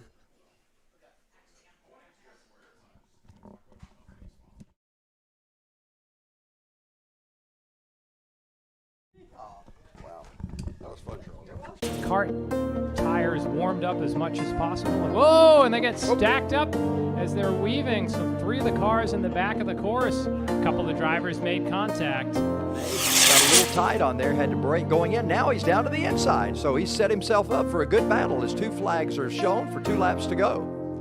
May almost looked like he was reaching his hand back to make an adjustment. And Siminoff fights up the inside of turn 2. How's this going to work off the exit? Oh. Estes still ahead with May getting out into the curbs and a little argy-bargy as they're coming up to turn 3. As far as getting a good start off turn number 17 as they head into 1. 3 wide through turn 1. Alyssa Vascu moved right to the inside and she takes the lead. And now there's some contact coming through turn 2 and up the hill. We got one driver that's faded to the back. We get a good start this time as they'll try to figure out a way to get single file when they come up into turn 1. They'll have to get single file when they go off 2. They're still double file right now, John. This is not going to work out well. Somebody's got to do something coming off turn 2. Giglio was trying to get up along Saddington on the start there, and here comes Giglio to the outside of Saddington up through turn 3. So Mars out front. Giglio drops back to third with Saddington. Our top 3 are recommencing that battle they had in the pre-final earlier this afternoon. Well, Giglio tried to take a quick look to the outside. Now he looks to the outside once again. We got a driver down to the inside. That is going to be, it looks like Warner, who tries to take that spot away from Giglio. So Kai Mars comes up the hill with Saddington in his tire track. Saddington looks to the inside. In the pre-final, drivers might have been thinking about position for the final. No such considerations now as trophies are on the line. Saddington moves to the point down into turn 16. Saddington trying to pull away from Mars as they head off of 17. It's going to be Saddington, your race leader. Mars in second. I believe Warner has moved Wine just behind him, but we saw Wine lead the last lap by. So these drivers have some work to do as we have just a lap or so yet to go. And there's a spin. Our 2 leaders have spun out, so Giglio and Soto were 3rd and 4th. They now go to 1st and 2nd as Saddington and Wine had contact off turn 2 by side down through the kink. Well, look at those drivers go. Now they got a little extra impetus. This is a battle for the win right now. So they've got a chance to see what they can do. Look at them going into a separate line, a different approach to turn number 7. Soto started this lap in 4th place. He's now your leader on the track as he is just inches ahead of Giglio, and then a long gap back to Saddington and Wine, who spun coming off turn 1. We see Giglio applying maximum pressure here. We're going to have a great battle over these next 4 laps. Well, look at Giglio. This time he takes a look to the inside, but they're coming up into turn 2, and right now it's still Wine who's out front. But Giglio trying to set him up for the pass didn't work out too well for Luke Giglio on that round. Wine's been in that purple cart all afternoon. I believe that's Wine up front. We had talked about Soto earlier, but I believe that's Wine in the 23. He is your race leader. Giglio trying to set him up on the outside. Then he has to tuck back in single file. So action and intrigue all around this track here. Giglio applying heavy pressure as we're going to see just 2 laps to go. Those clench flags, 2 laps. Carling distance in between his car and Wine. Now he's trying to make a battle once again, John. Yeah, Giglio on the outside, down the back straightaway. Last best chance to pass into turn 9. Giglio to the lead. Can he hold off Wine? Sometimes you can get a crossover move off of turn 10. Giglio to the front. Running out of corners. Wine needs to make a move now, but Giglio, your leader, up the hill and into turn 14. They're going to be side by side. Wine got ahead, but here comes Giglio down the front straightaway. And that's just the white flag coming out, so we still have one more great lap here. As Wine goes to the inside through turn 2. You can't go side by side there. Wine makes it stick. Giglio fights back on the outside through turn 3. Wow, what a classic battle from these 2 drivers. Wine has the advantage right now as he goes down toward the kink. It's Wine who leads Giglio. Can Giglio pull that same move this time as he goes down to turn 7? He's coming up to the outside, almost side drafting. Gets up one wheel, but can't get alongside Wine. So Wine, your leader through 9 and 10. Does Giglio have anything left in the tank with less than a half a lap here? Well, if hitting your marks is the key to it, Wine has to do that every lap. That way Giglio can't get by him. Giglio moves out to the outside. He's trying to make a move, but it's still Wine. Oh, crossover from Giglio through 15. So Giglio to the point as they come into 16, but Wine is able to hold them off. Here come our next 2. We're going to have a 4-car, just about a photo finish here as Adam Wine just barely holds on to win. These are definitely faster than those Olo 206s. This is when the drivers make the jump up to 2 strokes. And the green flag is out, and we are underway. Whoa, 2 drivers. Already got 2 off in the grass, 2 sideways and wild. We try to zoom in and get some information. Yeah, it looks like they're caught up. Trying to get those cars back underway. Yeah, it looks like at least one dart down the back straightaway. That would probably be Christian Foster, Martin Simonov, and Gabe Spencer. They're going 6 and 2 7. by 2 into turn 9, John. Whoa, got another driver spun out there at turn 9. He was one of those drivers on the outside trying to make a pass. Oh, and the 240 car pulls down Gabe Spencer. Don't know if he got hit and had a mechanical, so he climbs out of that car. That could have been who was side by side there. One of them. He looks like he might be hurting a little bit right now. So Gabe Spencer is off in the 240. We don't know the other kart that spun. Will, I'll say that 0.2 seconds the distance ahead for Hughes. So Hughes is gone, as you just saw him in the corner of the shot flash out of turn 5. Masks takes a look to the outside, but that opened the door for Simonov. Simonov makes a strong move up through turn 4. So moves Simonov up to 3rd place. Now he's going to go set off after Garcia in 2nd. A little bit of a run right now on Jose. He's going to go to the inside as they go through turn 9, John. So Martin Simonov found the power suddenly. Garcia tries the crossover, but it didn't work. So I don't know what video game power-up Simonov just found there, but he went from 4th and has about a kart length lead as Alistair Edwards in 4th looks to the inside, coming down 14, and now goes May down to the inside of 14. Oh, they're side by side, so that puts May back up there, and here comes Edwards and Phillips.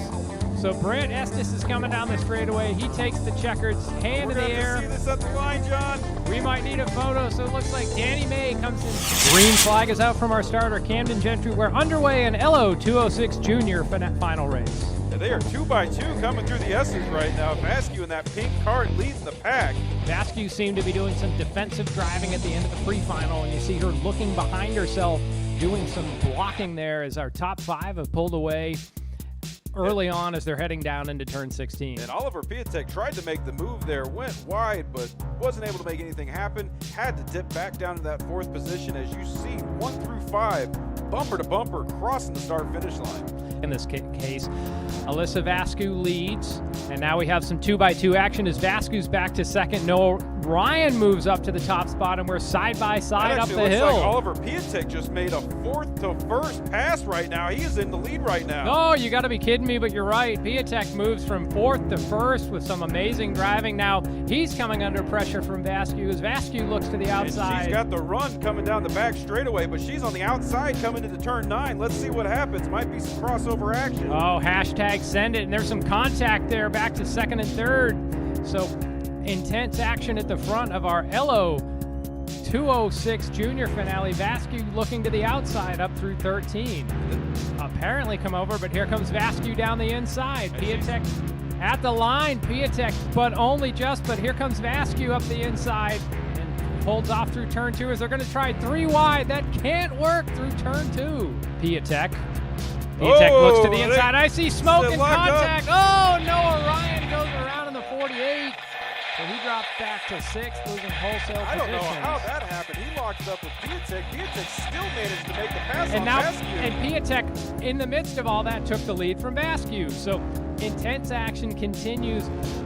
Trying to use every inch of this track. Now you can see Piatek taking that quick glance behind to defend. Vasquez made her move into turn 1 a couple of laps ago. And now we see Piatek covering the inside. Up turn 2, so Piatek has a big lead of sorts. 2 car lengths in this division would be considered a big lead. Vasquez has a taller gear. She's going to have more top-end speed, but Piatek will get off the corners. Great action all over the track. She makes the pass there going into turn 2, but crossover action side by side coming up the hill. Vasquez's going to have position going into 3 and 4. Well, Vasquez might have pinched it now. Is Piatek going to get a crossover? He does, down the inside off 5. He's going to have the run on the back straightaway, John. But they crossed over again at the kink. Vasquez back in the lead. Vasquez should have a better run down the straightaway, but she's down the inside of 9. This might set up a crossover move for Piatek. Piatek to the inside. Some bumping and some curb hitting there as Vasquez holds on to the lead off through the S's. So you're right, Will. The LO 206 Junior class not disappointing this afternoon here at Atlanta Motorsports Park. Vasquez leads up the hill with Piatek in 2nd. Vasquez takes a defensive line, slides it out wide, and here comes Piatek through 5. So move Piatek up to the point with just less than 3 laps to go. Now Vasquez has to right to that rear bumper. So turn 2. So they got that. They got that 2 to go signal when they came by the start-finish line. As we see Alyssa Vasquez putting maximum pressure on Piatek down the back straightaway and into 9, but she can't make a pass. So let's see how she can do through 13 and up the hill. Again, bumper to bumper as Piatek covers the inside and Vasquez just goes to the outside through 14. How's this going to work? It worked. The white flag is in. Well, Piatek covered the inside, so she went to the outside. Now through 1. Vasquez covers the inside. Here comes Piatek going full send down into turn 2. And he's going to push her wide. He's going to get back in front. Yeah, full send opportunity there for Piatek. So with less than a lap to go, Piatek in the lead. And that's the advantage she gets for taking that midline through turn 2. We were just talking about that, but Alyssa looks to the outside, dips it back in, goes single file. She's going to go up. They're crisscrossing down the back straightaway. Lots of blocking, lots of attempting here. Let's see if Vasquez can get alongside through 9, maybe a crossover. She uses the crossover through 9 and 10 off the S's, maybe a little contact. Don't look now, Noah Ryan's coming into this picture, so if they keep mixing it up, we might have a shocker here as Alyssa Vasquez pulls clear by 3. And we might have a 3-kart battle for the lead here coming into turn 16 on the last lap, John. So they go through turn 16. Alyssa Vasquez won the pre-final earlier.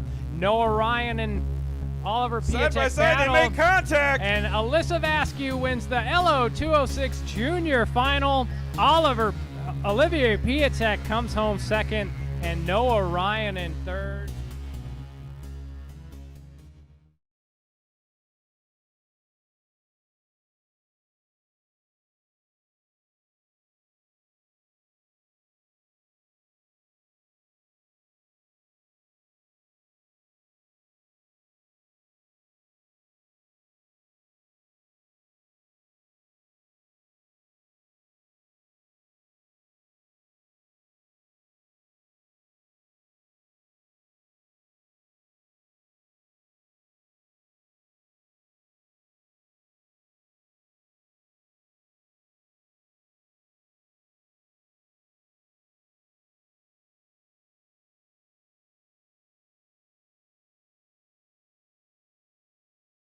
Perez continues to lead this race right now, and he's heading into that treacherous turn 6 and 7. Not treacherous this time at all for Perez, as second place wasn't even in the shot there.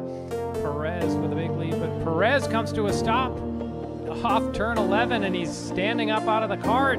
So some sort of mechanical issue snags Perez. He was having such a great run, Charles, out to over 3.5 seconds lead, and now it's all gone. Wow, I tell you what, he was really pushing that cart.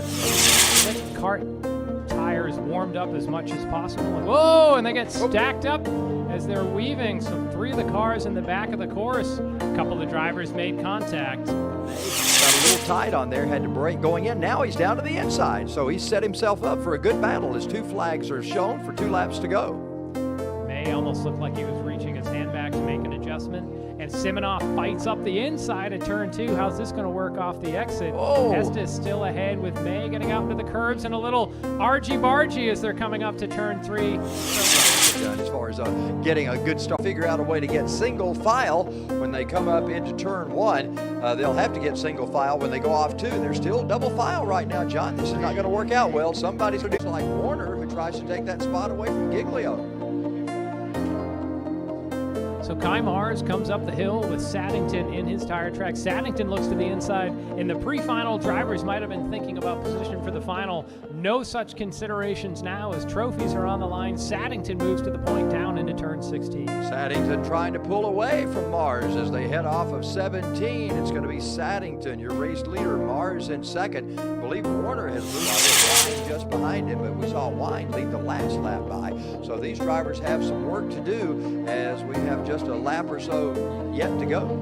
And there's a spin. Our 2 leaders have spun out, so Giglio and Soto were 3rd and 4th. They now go to 1st and 2nd as Saddington and Wine had contact off turn 2 by side down through the kink. Well, look at those drivers go. Now they got a little extra impetus. This is a battle for the win right now. So they've got a chance to see what they can do. Look at them going into a separate line, a different approach to turn number 7. Soto started this lap in 4th place. He's now your leader on the track as he is just inches ahead of Giglio, and then a long gap back to Saddington and Wine, who spun coming off turn 1. We see Giglio applying maximum pressure here. We're going to have a great battle over these next 4 laps. Oh, look at Giglio. This time he takes a look to the inside, but they're coming up into turn 2. And right now, it's still Wine who's out front. But Giglio trying to set him up for the pass. Didn't work out too well for Luke Giglio on that round. Wine's been in that purple cart all afternoon. I believe that's Wine up front.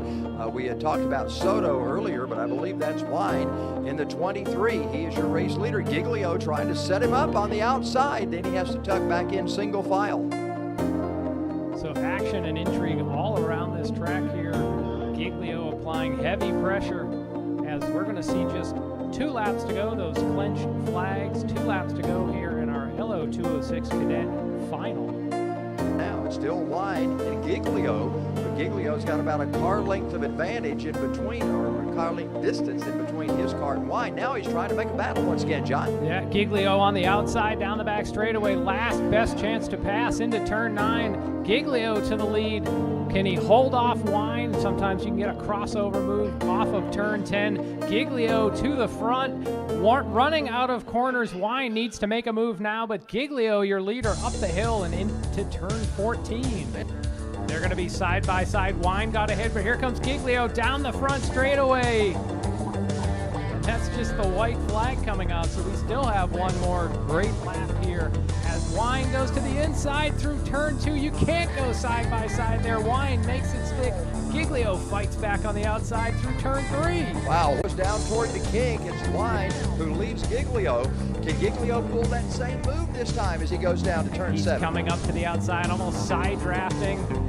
Gets up one wheel, but can't get alongside Wine. So Wine, your leader through 9 and 10. Does Giglio have anything left in the tank with less than a half a lap here? Well, if hitting your marks is the key to it, Wine has to do that every lap. That way Giglio can't get by him. Giglio moves out to the outside. He's trying to make a move, but it's still Wine. We are underway. Whoa, Oh, 2 drivers. already got 2 off in the grass, 2 sideways and wild. As we try to zoom in and get some information. It looks like they're caught up, trying to get those carts back underway. Yeah, looks like at least one dart down the back straightaway. That would probably be Christian Foster, Martin Simonov, and Gabe Spencer. They're 5th, going 6th, and 2 7th. by 2 into turn 9, John. Whoa, got another driver spun out there at turn 9. He was one of those drivers on the outside trying to make a pass. Oh, and the 240 car pulls down Gabe Spencer. Don't know if he got hit and had a mechanical, so he climbs out of that car. That could have been who was side by side there. One of them. He looks like he might be hurting a little bit right now. So Gabe Spencer is off in the 240. We don't know the other cart that spun. Will, I'll say that 0.2 seconds the distance ahead for Hughes. So Hughes is gone, as you just saw him in the corner of the shot flash out of turn 5. Mast takes a look to the outside, but that opened the door for Simonov. Simonov makes a strong move up through turn 4. So moves Simonov up to 3rd place. Now he's going to go off, set off after Garcia in 2nd. A little bit of a run right now on Jose. He's going to go to the inside as they go through.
Yeah.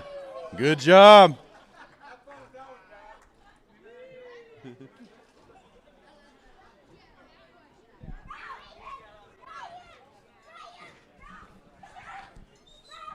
Little behind the podium action going on right now.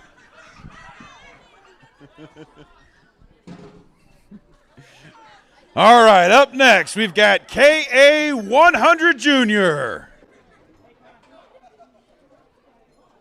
In third place, Sam Avrutsky.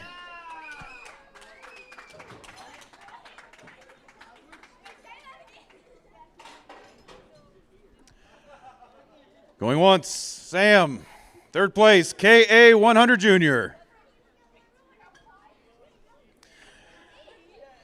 In second place, Spencer Mast.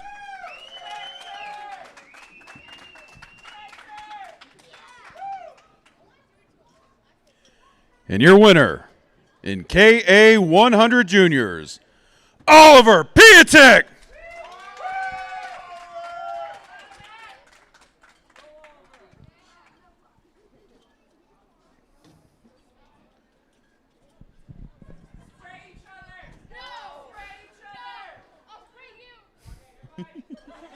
All right, smile for the camera.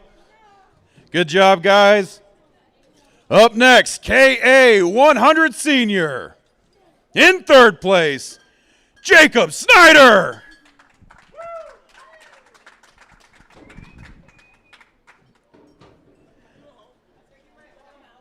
In second place, Zach Frank.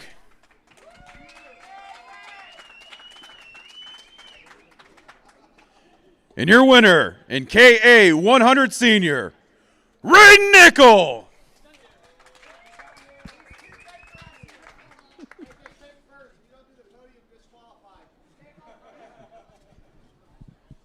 All right, good job.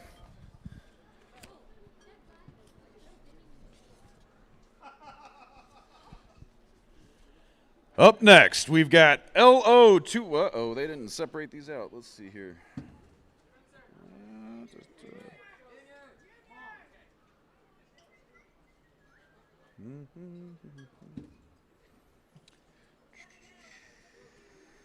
DNFs. Well, it looks like we only got results here for LO206 Senior, so correct me if the Masters are supposed to be up here. All right. Is Lucas in the building? Can you make your way up here real quick? We've got nobody for LO206 Master on the sheet here. It says they're all DNF.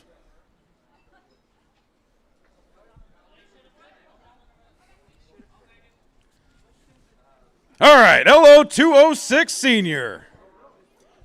In third place, Banu Yedla.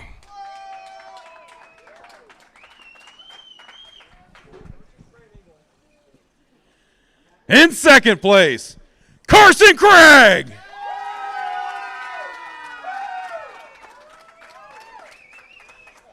And your winner for LO206 Senior, Adam Phillips.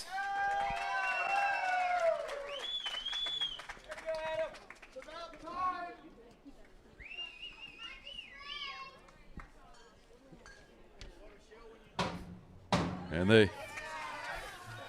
they toast like gentlemen and they spray like winners. There you go.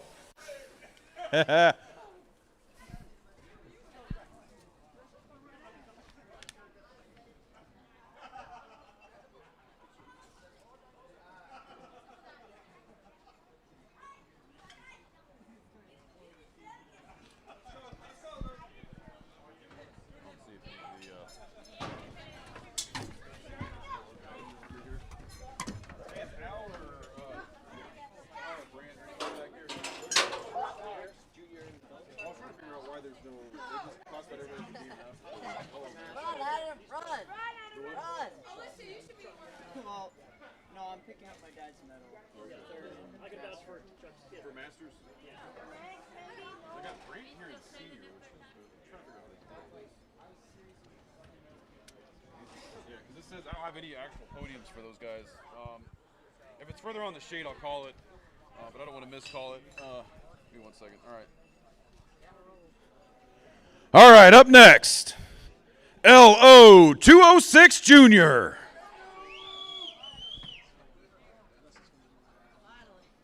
In third place, Oliver Piatek.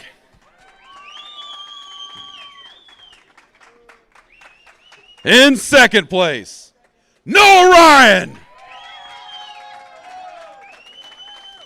And your winner for LO 206 Junior, Alyssa Vasquez.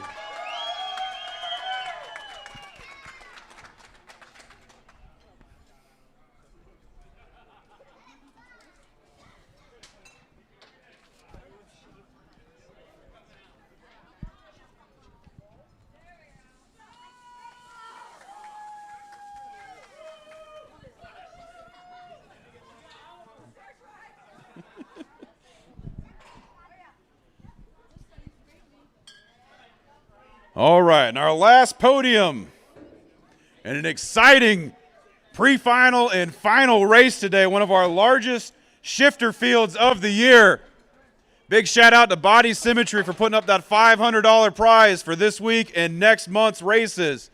So whoever has the best two finishes today and next month on the 20th will get that $500 prize.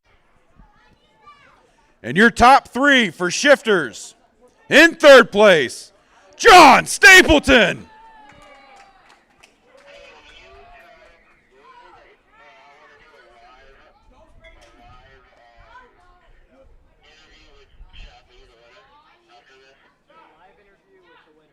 Okay. All right. Wait, they're up here? So, are y'all ready? All right, in third place, John Stapleton.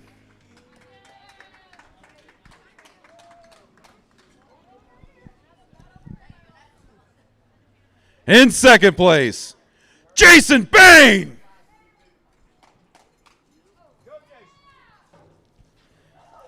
And your winner in shifter class, Chad Lee.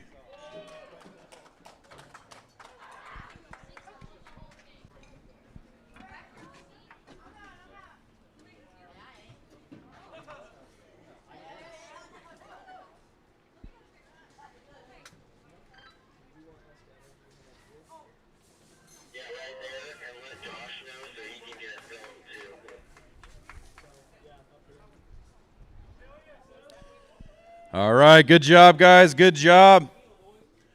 If we could get the race winner over here real quick, do a quick post-race interview. Oh.